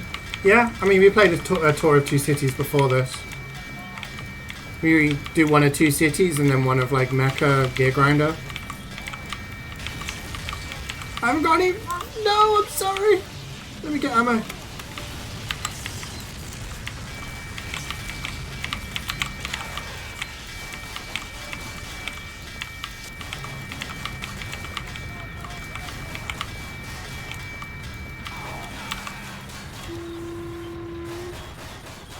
Yeah, I just like to keep it fresh because just doing 2 cities is kind of long. If you're playing with randoms, it's like 2.5 hours long usually, give or take. So it can be a little bit, kind of a little bit much. But I still find it good fun, and you get some good rewards from it, right? But it's also nice to do different things. Deadlock wasn't very fun, which could be because he was ass at it. I mean, the thing with Deadlock is, like, it's a MOBA, right? Essentially. So it's like Dota or League of Legends. You kind of have to learn every character's abilities and their effects, right? Understand when to push, when to farm, when to group up, when to, like, gank and not get ganked. So I think a lot of the people who are good at Deadlock at the moment are people who are experienced with MOBAs and have that kind of mechanical ability for a shooter. I've got a lot of friends who've got thousands and thousands of hours in TF2 and thousands of hours in Dota 2, and they're all playing Deadlock. So I imagine those are the people who are kicking ass for a lot of people. But yeah, I think as people, like, more people play, more people get to grips with it. Oh, these guys finished their tours, so they won't be joining for the next one, I imagine.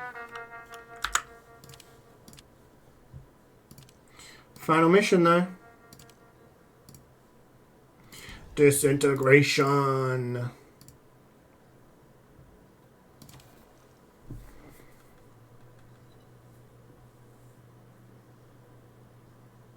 They're going for so long? Oh yeah, absolutely. Because that's like the MOBA thing, right?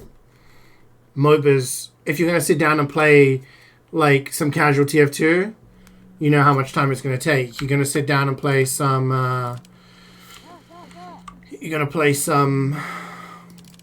like a pug of TF2, you know it's going to take you 30 minutes. You play a game of CSGO, you know it's going to take you like 30 minutes. Dota, it's like, it could take anywhere from between like 30, 40 minutes to like an hour and a half. Like, it's crazy.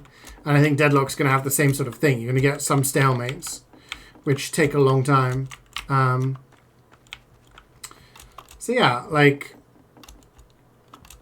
it can be quite tiring. Mecha stack got you wide awake? Yeah. Time for the silvers? Yeah. It's more unfun for you better the enemies? I think that's every game, isn't it, really? Like, it's usually more fun if you're actually, like, being able to win. When you play against people who are very good in Deadlock or in like Dota, it's kind of like, okay, I got my ass handed to me and I didn't really know what I could do better. Let's go. Hey, Jordan. Yeah, quit your job so you can play MvM with me. Yeah. Be an unemployed bum like me. We can be unemployed together, bro. Yeah, you're going to practice for your time away. Hope you guys have a good time. I guess I won't see you guys until you come back. Best of luck. Rick Astley Never Gonna Give You Up is gone. Oh, damn, what, the original one? Man up mode. Oh, someone left. Activated. I will. 5, 4, 3, 2. Was anyone important? Well, we still got NG. You have no money playing VM? That's a shame. We can still play Boot Camp, I guess.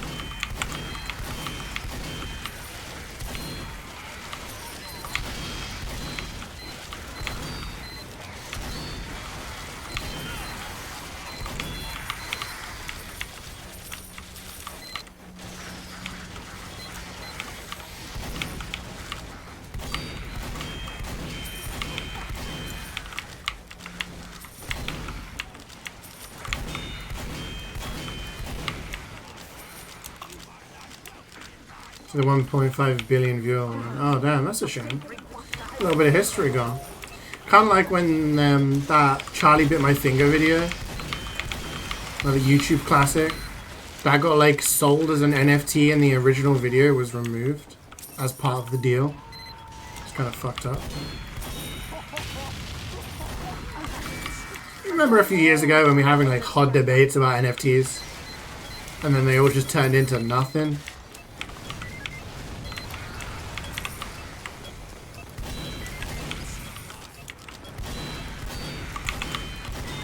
All these people who paid like hundreds of thousands to millions for NFTs, and so many of them are worth like nothing now.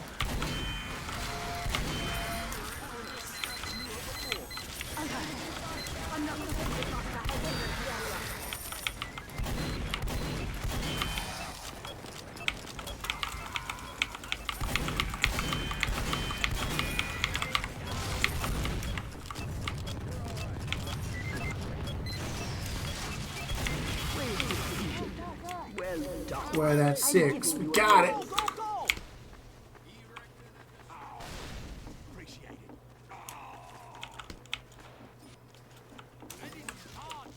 It's not gone? He's got you! Oh my god. Are you kidding me? The meth man just pulled the biggest rickroll. Unbelievable. Unbelievable.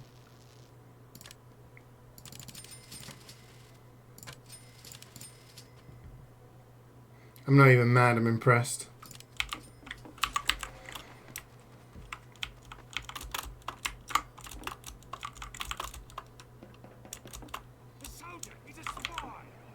Have you seen anyone get a gold pan? Yes, I have. One of my most watched clips, if you look at my clips, I think one of my most watched ones is Lee getting a golden pan, who I'm playing with, the Pyro. He got a golden pan when we were playing together. Gosh, it must be like 4 years ago now, right? It was 2020? 5,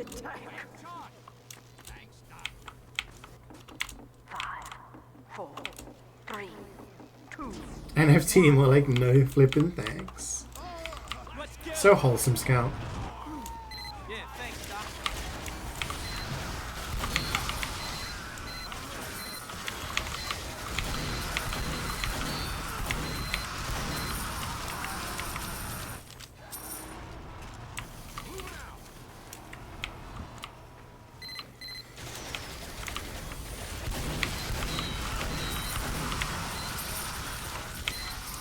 "2020 was a wild time because the year before I'd been to like a shit ton of lands, won a bunch of prize money. That was my first full year of streaming full time. And then 2020 came along and it was like, this tournament's cancelled, this tournament's cancelled. You can't travel anywhere. But then suddenly like, there was loads of people in stream chat because everyone was working from home or like studying from home. Where's his money?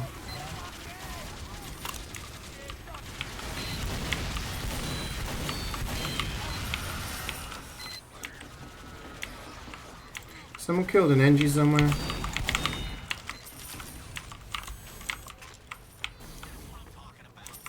Okay, we got it. Watching streams. Yeah, who would do that? Who would watch streams while working, right? Reveal yourselves, chatters.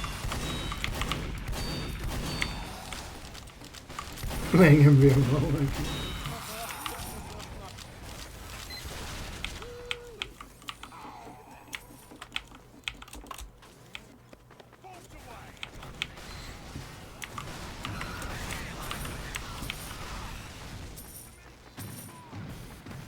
Do you think working from home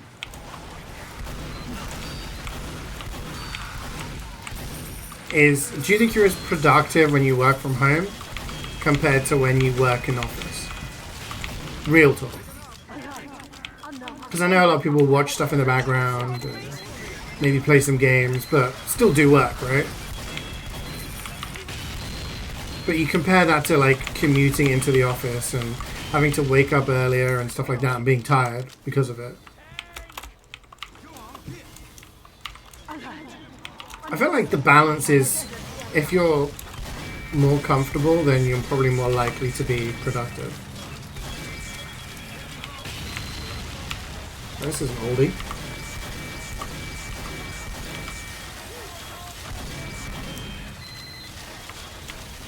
This has been requested. That means we're gonna get gold. This run has been blessed.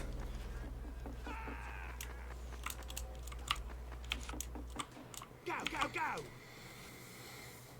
Your body is working to make me alive. That counts. True. Next time someone asks me, like, have you been working? I'm like, I'm always working. You kidding me? Always on the grind. All right, I feel good. Let's go. You're productive when you want to be. You're working on 3 times more coffee breaks to go on lunch and leave earlier. Yeah, right? Like, you go to the bathroom for like 20 minutes. Yeah. Facility. 5, 4, 3, 2, 1. Eat my dust.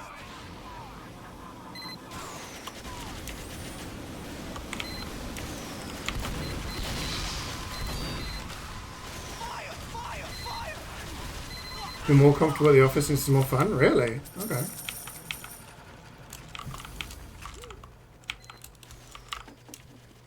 Turn to your left and ask a ridiculous football hypothetical and then don't work for 15 minutes. Yeah. I feel like the argument of people not getting distracted at the office is just not true.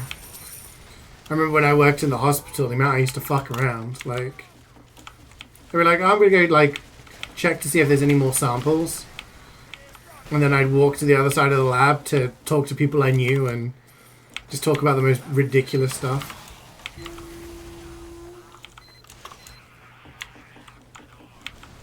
I feel like there's like a good balance, right?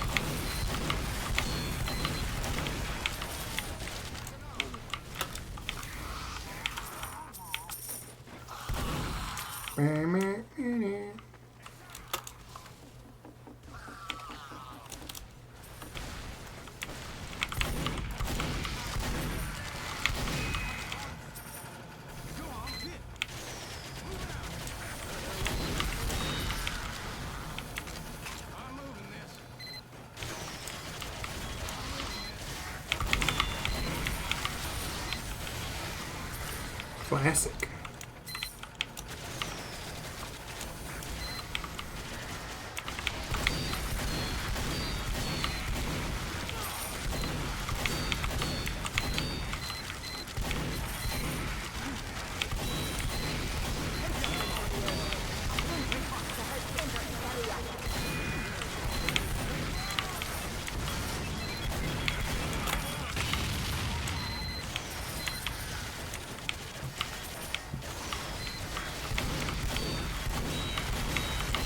Yeah, the thing I hated the most was like finishing work and then having to travel back. That was always a bitch. Yo, Nano, with the 4 years. Massive sub. Thank you so much, man. How have you been? Bloody going.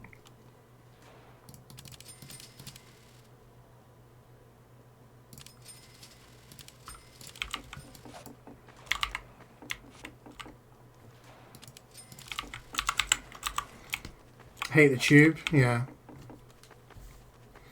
Wasn't so bad when I worked at the school. It was like 15 minutes. When I worked at the hospital, it was like, gosh. If I missed the bus, because I didn't have a car at university, if I missed the bus, then it would take me like half an hour longer. But most of the time, it was like 45 minutes to get back. And then a 10-minute walk. Fucking rough. And obviously doing that on the way in as well. Yeah, I'm doing good. Thanks for asking.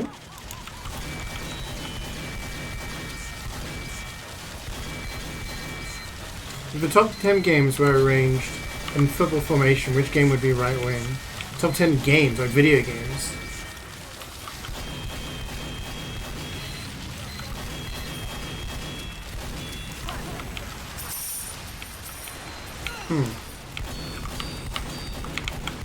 It's a difficult one, I have to admit.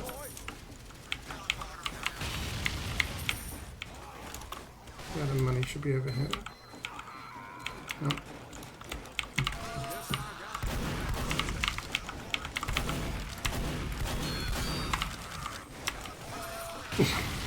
What the fuck is going on right now?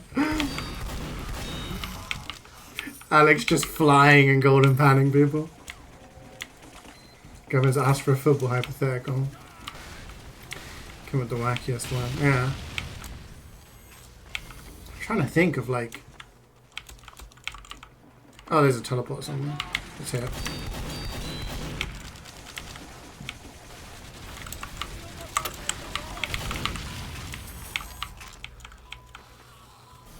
I reckon Mario Galaxy. Mario does a lot of like swerving around or flying around the galaxies. That's a right wing position. You can see that. That's the best reach I can make.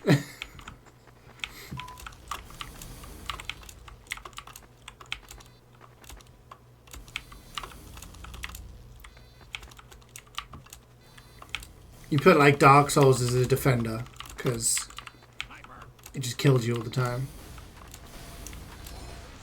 Is this the weather channel?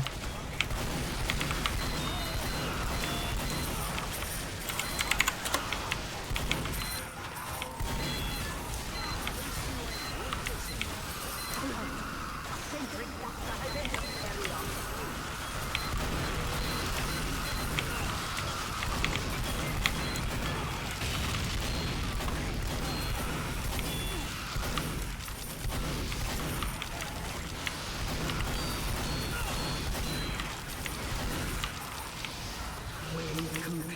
Gamba? Meister, you're on the ball. You didn't game with us today, Meister. What was going on, man? Oh, hang on. This one. Yeah.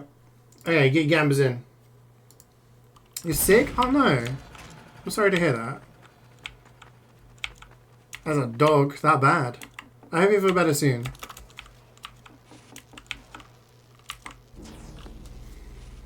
Thanks, Doc. It's never nice when you're feeling like trash. Up if you're ready.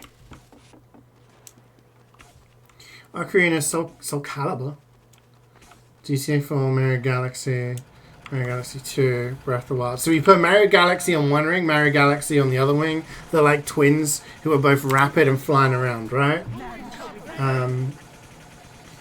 Red Dead Redemption 2, you put that as the striker, clinical. Alright, GTA 4 and 5, they're like the two defensive midfielders. They're getting into scraps, you know? They're causing problems.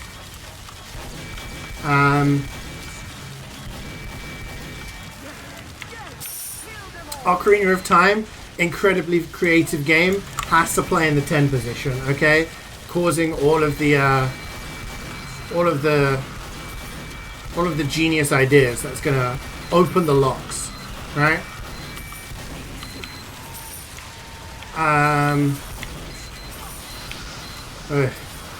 Breath of the Wild.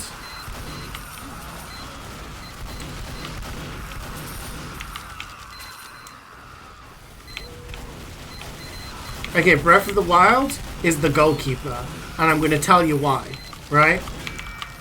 In that, Link is like 150 years old, right? Because he's been asleep for ages, and you know, with goalkeepers, they just get better and better with time. Buffon, Neuer, Casillas, all these guys play till about 75.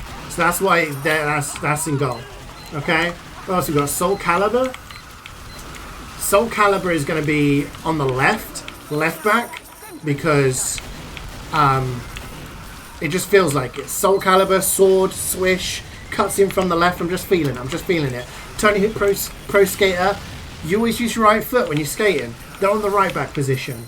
Perfect Dark, you had a laptop gun, okay? So that has to go centre back, because it's got that stopping power, right? And then Metroid Prime, Samus can turn into a bomb. And again, that's just got that stopping power. You're not getting past a back two of Metroid Prime and Perfect Dark, right? It's not happening. That's the lineup. Bang. Done. Give me another. What I love about this game is the customization of loading it to your Yeah, it's cool. It doesn't matter that you Link in it. It's all good. Yeah. This game has... This is what I've always said about this game, is that...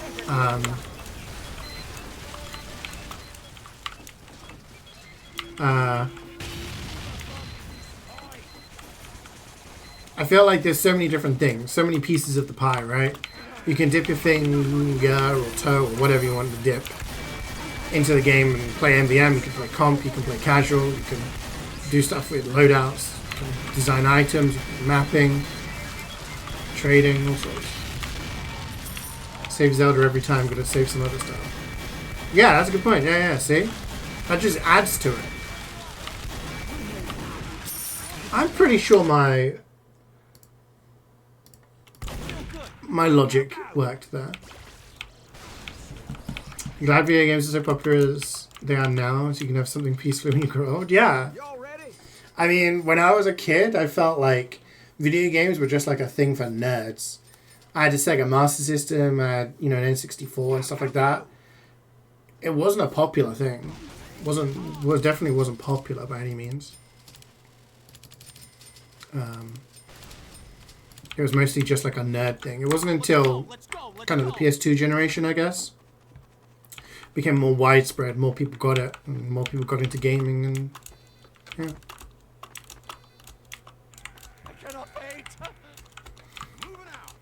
The care homes are just gonna be filled with people playing Smash Bros, Mario Kart, freaking 4-player GoldenEye, booting up TF2 servers to play mixes. Ladies. I am fully charged. Get bloody going. Care homes are gonna. You're just gonna have to have care homes that are basically LAN centers. Holy shit! Business idea. Don't copy it. It's my idea. I'm gonna be creating the first LAN center care homes. Old people, you can finish your lives. Finish your lives gracefully? Nah. Finish your lives gaming. This is the advert, by the way. Go! And it's just like videos of like gamings. And it's just like old people with headsets just like, rah! And they're all gaming in a LAN center. Yeah. I'm gonna do it. Good luck on loot. Thank you very much. Thank you very much. I've had terrible, terrible luck lately. And MvM, unboxing, everything. The whole works.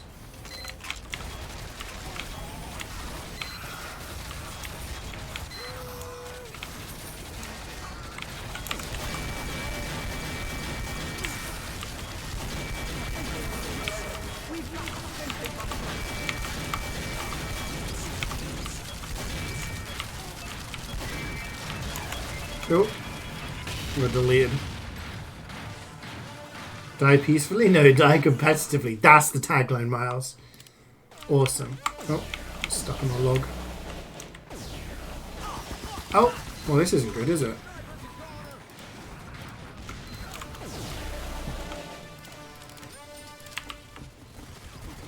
It's a little bit of a messy end.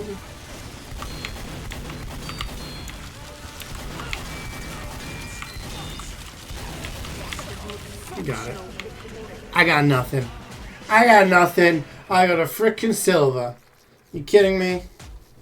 Silver for Lee. Silver. Gold for Miguel. But not an Aussie. Not bad. Not Silver for Alex. And another gold bot killer. 6 people finished. And no one got an Aussie. I think I'm cursed, chat.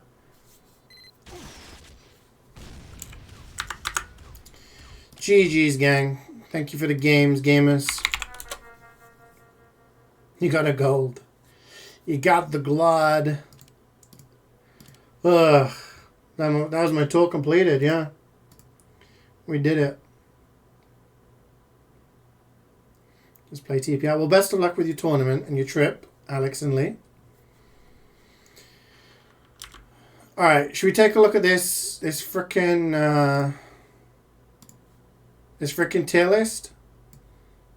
I don't know if anyone still here cares, but we're going to take a look. Stop the recording. Oh, we need to do my...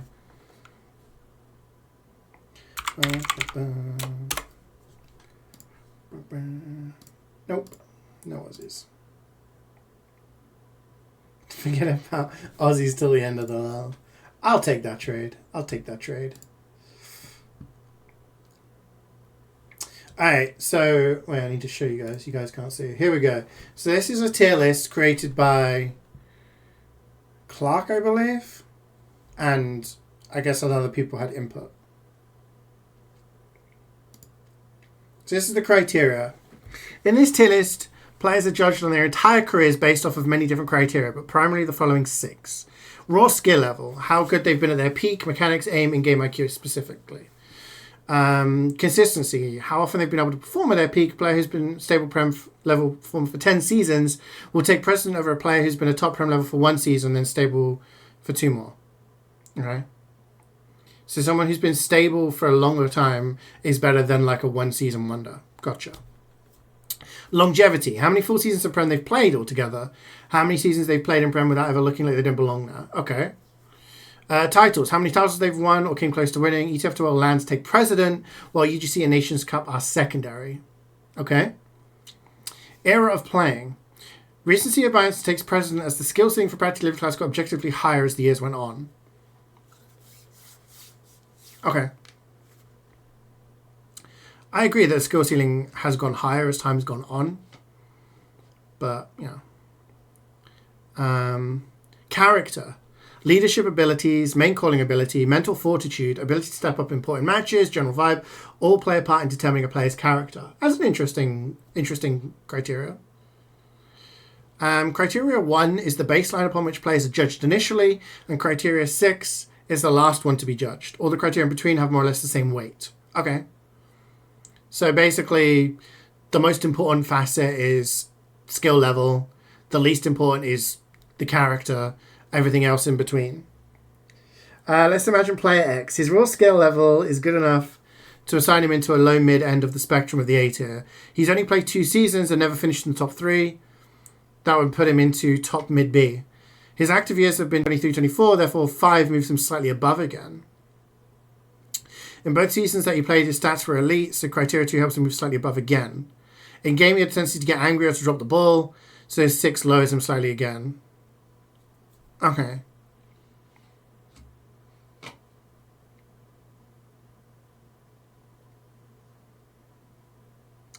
See, this is something I'm not sure about. I guess, yeah, you're rating someone based on their skill level, but if they've only played 2 seasons, that should, I guess, mid-B, okay, yeah. So, should we look at the overall tier list or the top 10s? So, according to this, can we... I have to make it even bigger. This is as big as I can go. So, it goes in an order like this, as in the best players of all time.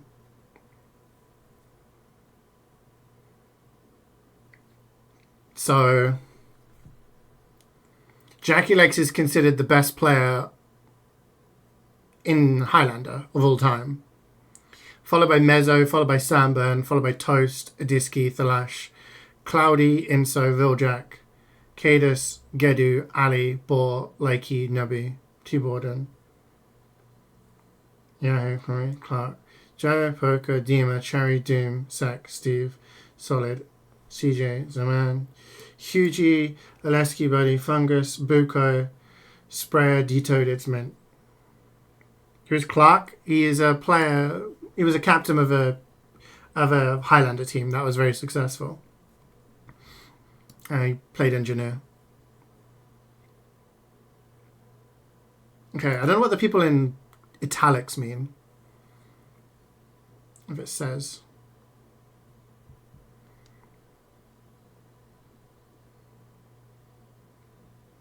I don't think there's anything crazily like. Does the wide spacing between slots mean anything? I think the spacing in this tier was just to keep it open in case there was anyone that they'd forgotten and wanted to like move around. This is for Highlander. So this was a Highlander tier list of players done by a player who has played for a long time, played for a top team. So I guess has like a lot of knowledge, and I think other people had input. So yeah. So the top 5, I guess I'd agree with those. I mean, Mezzo I think is the only player to have won like 3+ MVPs. The only other person to win more than one, I believe, was Bor. Jackie Legs, I think. He's the guy that's won the most class awards for a single class, and he's won Prem more than anyone ever. He won it with 2 different teams, finished top 3 with 3 different teams, and he's been around for a long-ass time. So... oh yeah, he won it with 3 different, because he won it with Elephant as well, yeah, so, yeah. And Sandburn played on 2 different classes, yeah. Adiski, yeah, I think Adiski is highly underrated by a lot of players. I do think he's probably the best demo to have played Highlander. He had the, like, he wasn't as naturally, like, sixes level as Ali was, but he had so much more knowledge. He was just an insanely good player. Like, it's hard to describe how good he was. The Lash, again, I agree, he's like the best scout to have played Highlander. He was insane. I remember playing LAN with him and him screaming at me like, I want this Uber because I want to get 100 points this game. Like, he was wanting to make a statement. Cloudy, yeah, I probably agree that he's the best sniper in the game. Yeah. Inso and Viljak, Kate, I feel like based on the criteria, right? Kate has played for like 3 seasons, I think, and won 2 of them. He's S, but to have him this high is based on the criteria from like other things. It feels, yeah. I mean, he was insanely good. He was insanely good. I don't think he was as good of a demo as Ali in Highlander. I think mechanically he's like probably one of the best demos of all time in TF2. But in Highlander, I feel like, well, actually I don't know. He literally has a strat named after him, so yeah, maybe that's right. Bo, Likey, Nabi, T-Borden, Yahoo. T-Borden above Yahoo surprises me. T-Borden, I feel like, I guess my time is like distorted. It feels like T-Borden hasn't played as long. I still feel like Steve should be higher. When I talk about like the GOATs of like Highlander, I think of these guys, but I also think of Steve up there as well. So it surprises me that he's that low. Like, Steve being considered not as good of a player as like some of the players around here really surprises me. I get that he played in an older era, but he was literally in a league of his own. Like, he had no competition. For 8 seasons, he was voted Pyre of the Season in the 8 seasons that he played Prem. Like, he was just... I feel like that's got to count for something, right? Me here. That's me. And clearly I should be so much higher, right, guys? I'm the only person to have won 4 Highlander lands, by the way. Okay, and they said Highlander. It was ETF to and land take precedent, right? Okay, clearly there should be an SS. No, I think that's fair. Where else are we looking here?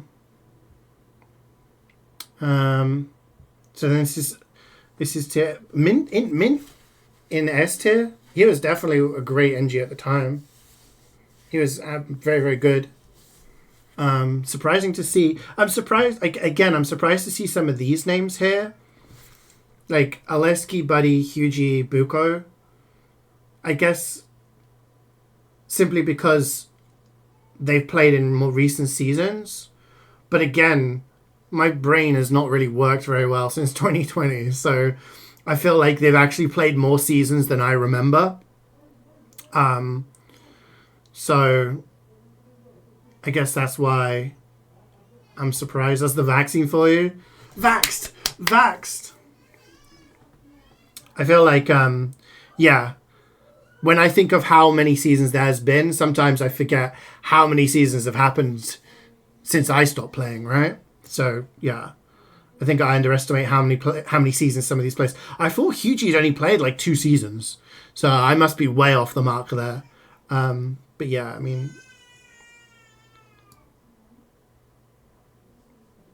Is it nap time? I think it's nap time. Sorry, you're going to hear crying in the background. Alright, where we going? Clark said he learned most of what he knows on NG from Cherry and its Mint. Yeah, I mean, Clark played with Mint on Fair Enough when Clark played Scout.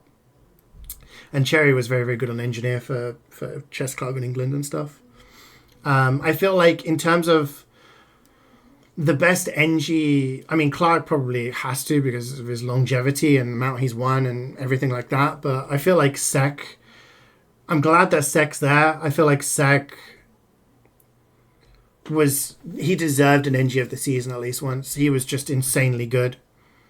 Wouldn't speak during games. He would focus on his shit, but he was just insanely good. So again, like, I would even put him like maybe above. I'd put him above Doom and Cherry. I would personally, but that's my niche. It's nice to see that people like Solid and Inso getting shout outs here. Solid was crazy good as Spy, and then played Sniper for Chess Club for a season. Like, he was crazy good.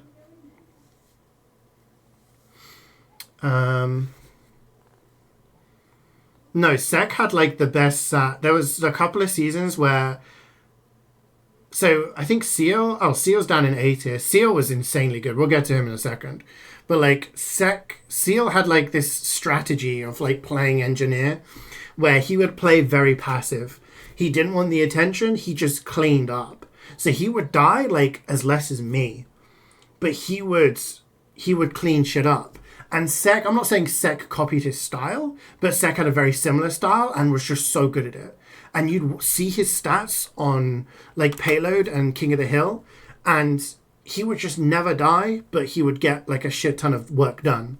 And that's what you want from an engineer. You don't want an engineer going in and taking in one, oh, I got a medic kill, guys. Don't give a shit. Like, you want your engineer to lock shit down, and you want him to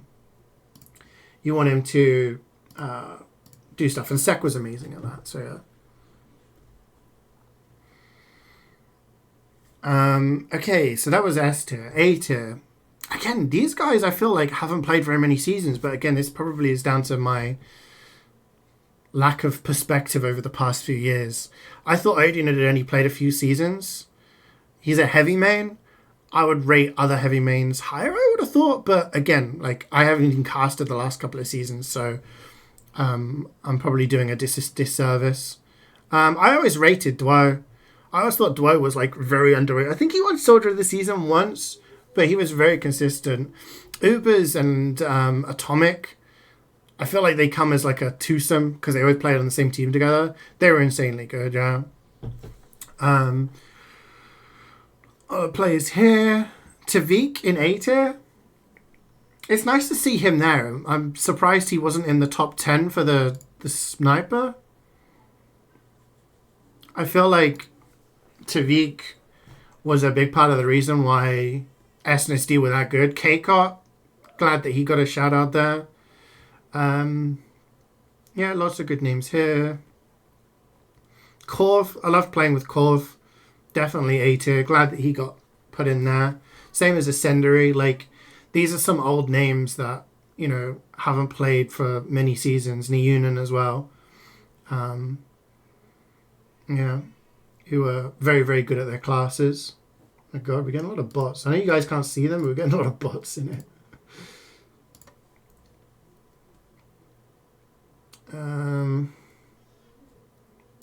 Yeah, what else we got? SD Shadowburn, yeah. I mean, I'm gonna be Seal's one of my best like friends. He's a great guy. I would have put him slightly higher personally. I feel like he was underrated as a player. I guess in Prem he played engineer for a few seasons and then played soldier for a season. So a lot of his performances were probably done outside of Prem, but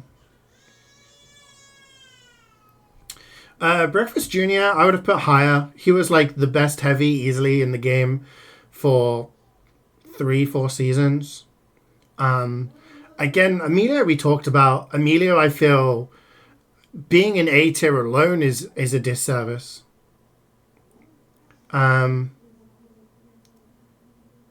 So I feel like Emilio needs to be in S tier. If we're going back to the criteria, raw skill level, his mechanics, he was the best demo in the game during like season 5, season 6. He only didn't win because Cadus was there, and Cadus was incredibly good, but when you look to the actual stats, Emilio had the better stats. He main called, so his in-game IQ is probably the highest of any player I've seen, of all the players I've played with. And he did it on 2 different classes. His consistency, he played Prem for over 10 seasons. at the top, not just a 10-season player. He played at the top for over 10 seasons on multiple classes, always finishing top 3 and winning 6 or 7 titles. Longevity, again, that comes with it. Played for a long, long time. Titles, he won 6 with us. One of them was as a sub, fair enough. But he won one with Killswitch as well. And he won 3 LANs. Only person who's won more LANs is me. Era of playing, he played from season 5 until season 18, I want to say.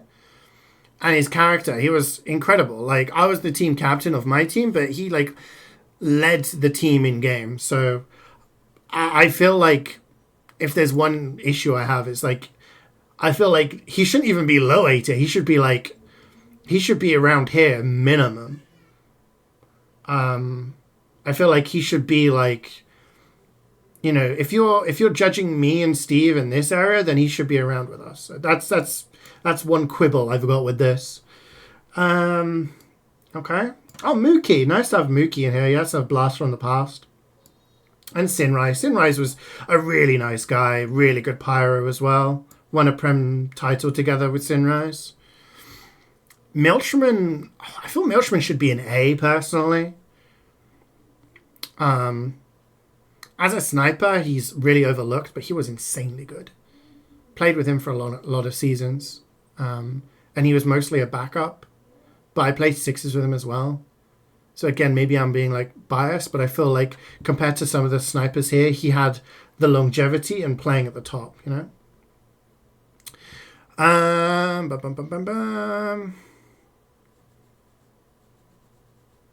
Okay, Candle was the only pyro that came close to Steve during that era. But I guess he didn't play for as long, so B is probably fair. Maybe low A if we're talking about, like, he was crazy good. I remember the season that the first Highlander Nations Cup, again, when I talked about Hearts for Switzerland, we played against Croatia, and they were like, who's Croatia's best player? And I was like, they're Pyro. And they were like, what?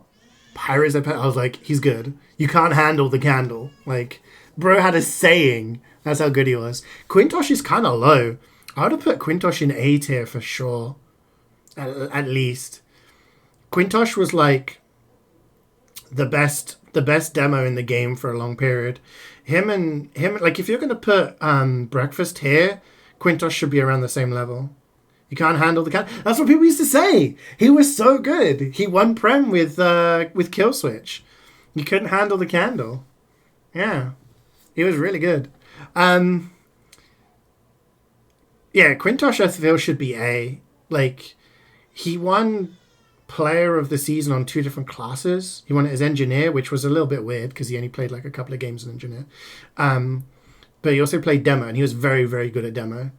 And playing during a period where Chess Club were like the best team, he also won a LAN. So I feel like he should be an A tier. So that's another one that I feel like should be higher.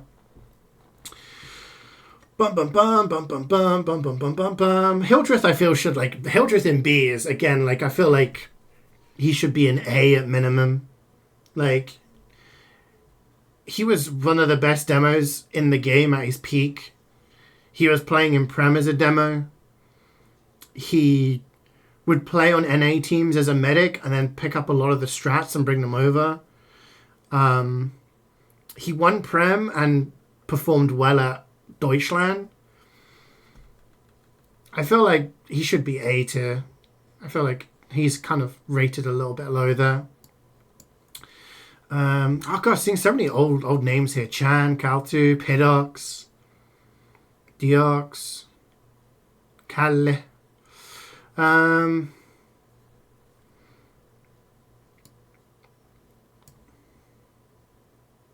This is C tier now. Kazuki kind of low. I feel like Kazuki could be a bit higher. At least B tier. He played in Prem for a long time. V-Clocks, I think, is very low. I felt like, as a Pyro, V-Clocks was always just behind Yahoo. But he didn't win Prem, but he has like a lot of runners-up medals from Prem. Which should count for something. Playing at like that level consistently, he should probably be at least B tier. He played during a time, like, he had, like, again, if we look at the criteria, skill level, he was the second best pirate behind Yahoo for a long time, right? Longevity, he played in Prem for 10 plus seasons, and for a lot of those seasons he played on the team that finished runners up, so he was consistently top 2, and he finished runners up at 2 lands, I believe, both Copenhagen games, so he's like land proof. Like, I feel like he should be higher. Zubin C tier is I feel like he should be B at least, right? He was the second best pirate in an era when Yai was only top Prem pirate, for being honest. But he was very good at what he did. Like, I feel like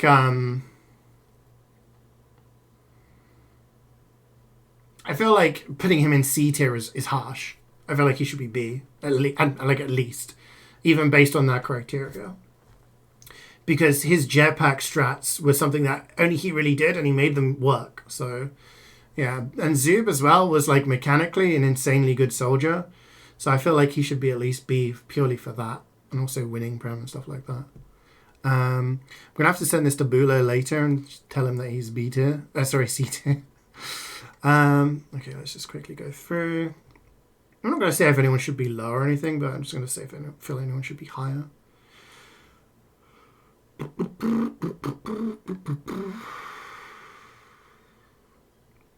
This is going to bring me a blast from the past here.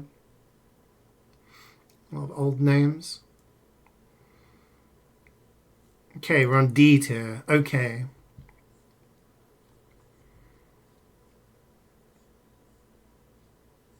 Oh, okay. So I'm reading this and then I see Flo out the corner of my eye. None have ever been in a conversation for top 3 on their class. Flo was, like, for a long time considered one of the best snipers in Prem. So maybe based on that, probably C tier at least. Like, he was considered one of the best snipers around for a while, but maybe not for a long, long time.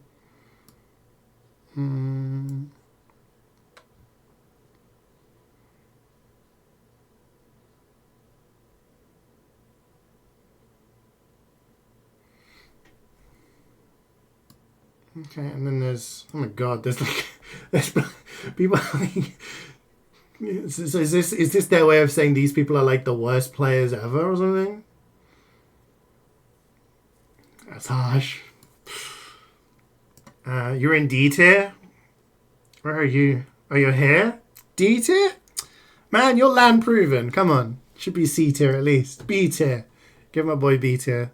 And then we got not him. Why is Redwood down here? Have never been good enough for top level, but if they are still active, maybe someday they will be.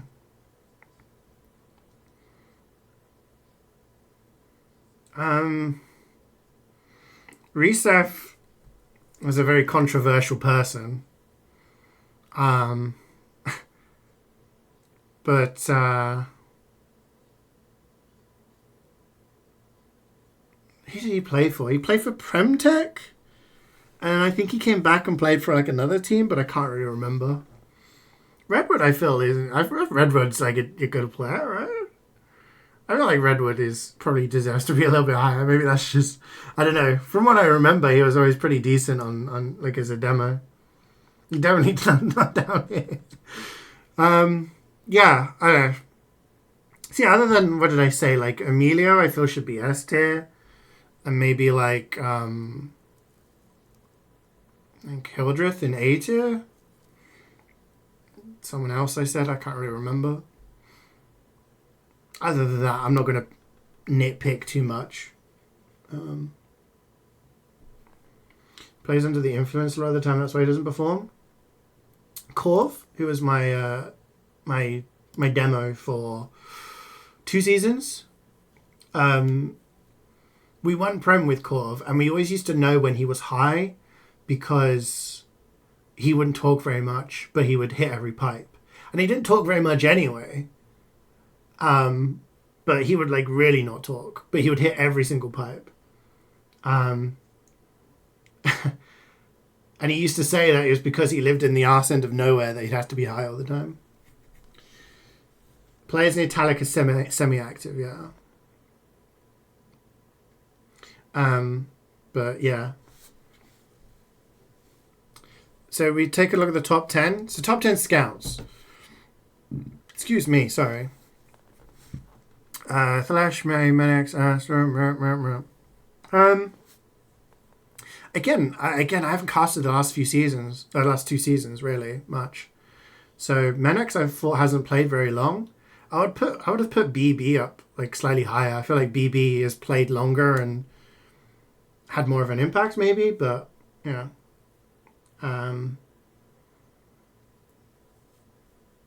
Seems okay, I guess. Soldiers, Jaculex, Demon, Dwarf, Ubers, Cav, I feel like Raptor should be higher.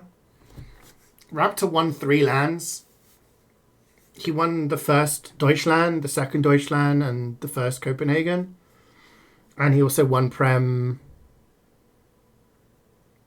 3 times. But I guess, yeah. I mean, mechanically, he was insanely good. He was like a top 6s player at the same time. So I would have put him slightly higher. I would have maybe put Ubers in second behind Jackie. But, yeah. Pyro, I mean, I already talked about earlier. I feel Steve is probably the best. But for longevity as well, probably Yahoo has done it for a much longer time. But yeah, it's hard to pick and choose that. I mean, if you're putting a Sendry here above players like Delt, then I feel like you need to give Steve the same treatment. Again, this is probably going to be biased, but, you know. Yeah, that's good. It's nice that they've remembered, like, older players like Ascendry and Sinrise who were really huge. If I'm being like biased, I would put Steve number 1. But then I played with Yahoo as well, and he was incredible for his time, and he obviously did a lot with SDC, so it's hard to split these guys. Demo, probably agree with this. Again, Hugie, I thought he only played 2 seasons, so I guess I'm a bit out of touch. D-Toad, I feel, is very underrated as a player, so it's nice to see him put here and put in S tier as well.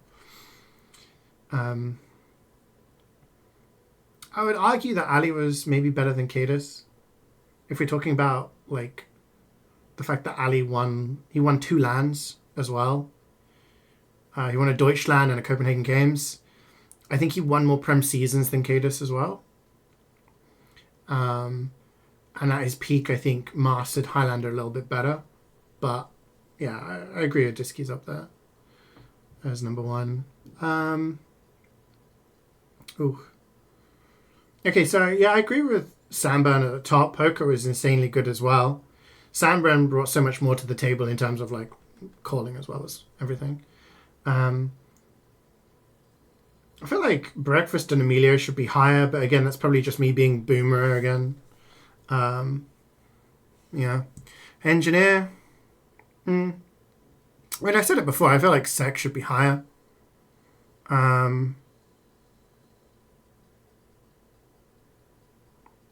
But yeah, this seems pretty solid. These are really good players. Nice to see Seal and Spamfest getting shout-outs there. Clearly this is wrong. Clearly this is supposed to say CeeJaey number 1. Yeah, again, like, all solid players. Silver Master above DQZ, that surprises me.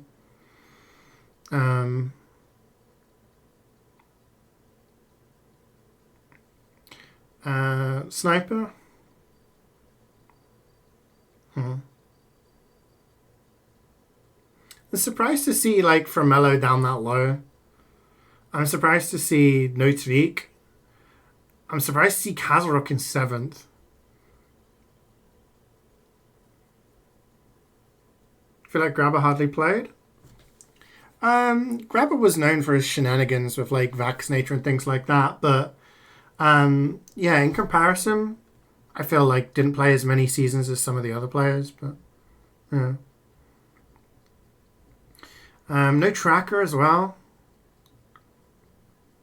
I would definitely have put Formello higher just because at his peak, Formello was by far like the best sniper in the game. Cloudy, like number one, yeah, he was the best sniper in the game for a long time, and he had the consistency to do it over a long period of time. But the season Ball played and Cloudy didn't play for us, I don't think there was a bigger discrepancy between Ball, the difference in like levels. Like Ball was just so much better than everybody else playing at that time, and I feel like the same thing kind of happened with Formello. When Formello came in during a time where Tavik was just dominating everybody, so for that to happen, it was crazy. So again, I guess the recency bias criteria comes into effect here. I feel like Tavik should be there. I feel like maybe Milchman should be there. I feel like Morg? Maybe Morg. Yeah, Morg was good. Maybe just not for the longevity part of things. But yeah, that would be my issues with that.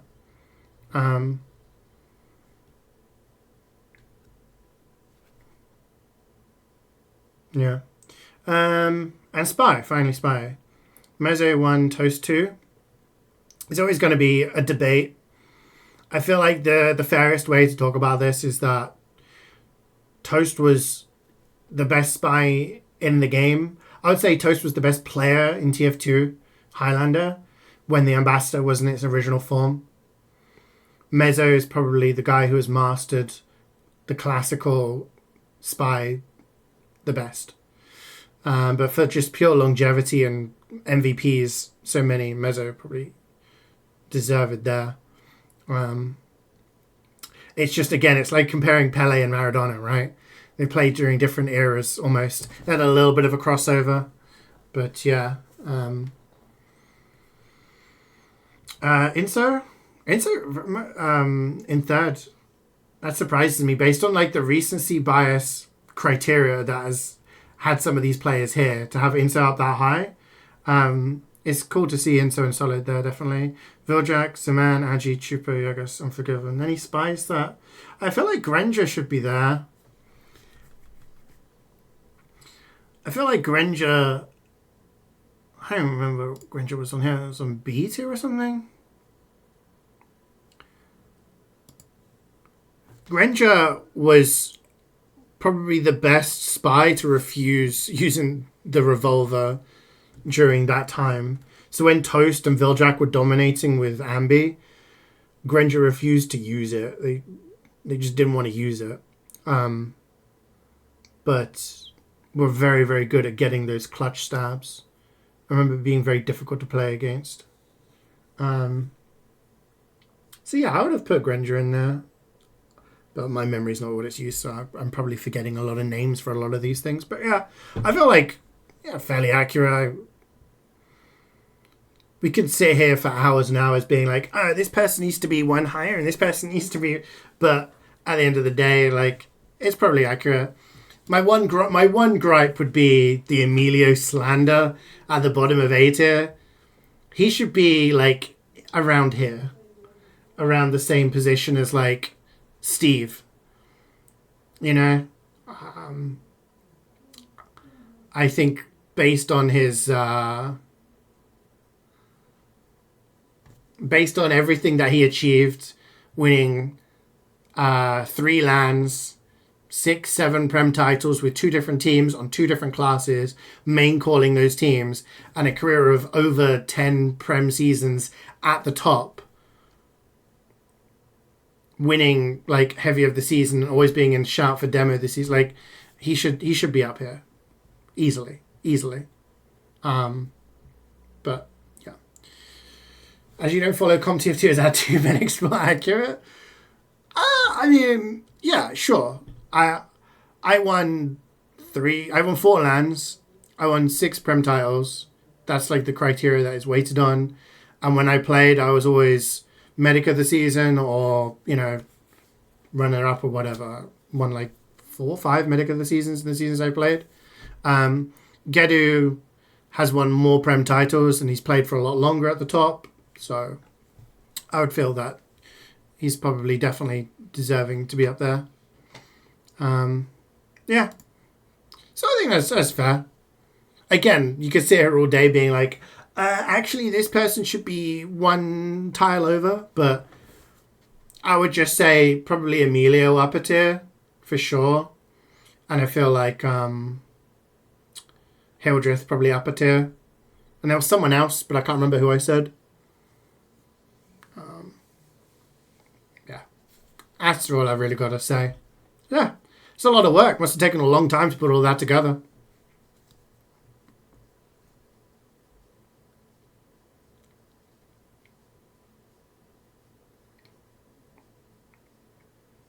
Yeah, I mean, stats-wise, Emilio was always up there as one of the best players on the classes he played. But, yeah, like, in-game, he was a beast. Anyway, I'm going to stop yapping now. It's time to call it a day. So the plan for this week, gang, I want to finish Black Myth Wukong. Because... feels like I've been playing it forever. Yo, Zombietron, thanks for the 10 months. We'll never get a gold pan until I get number 1 spot medic. Damn. It's a day. Dad of Boy 2, I will get around to that. So I want to finish Black Myth Wukong. I'm going to start early on Wednesday, probably like 8 a.m. maybe, and try and finish it on Wednesday. If I can't finish it on Wednesday, then Thursday afternoon, I'll try and finish it then. With that in mind, on Friday, I'll play the Miles Edgeworth Ace Attorney game. So that'll be another early start and long stream to try and get as many cases done as possible. I'm hoping to do that so then I can start God of War Ragnarok next week on maybe like Wednesday. And that can be the games that we're playing for the time being. So that's the plan. I'm hoping Wednesday we can finish Wukong. Friday we can get like a bunch of stuff done on Ace Attorney and we can start God of War next week. As always, stuff doesn't go to plan, so who knows? But that is what I'm thinking of for this week. But yeah, anyway, thank you so much for watching, guys. Thank you for joining me. I hope you enjoyed.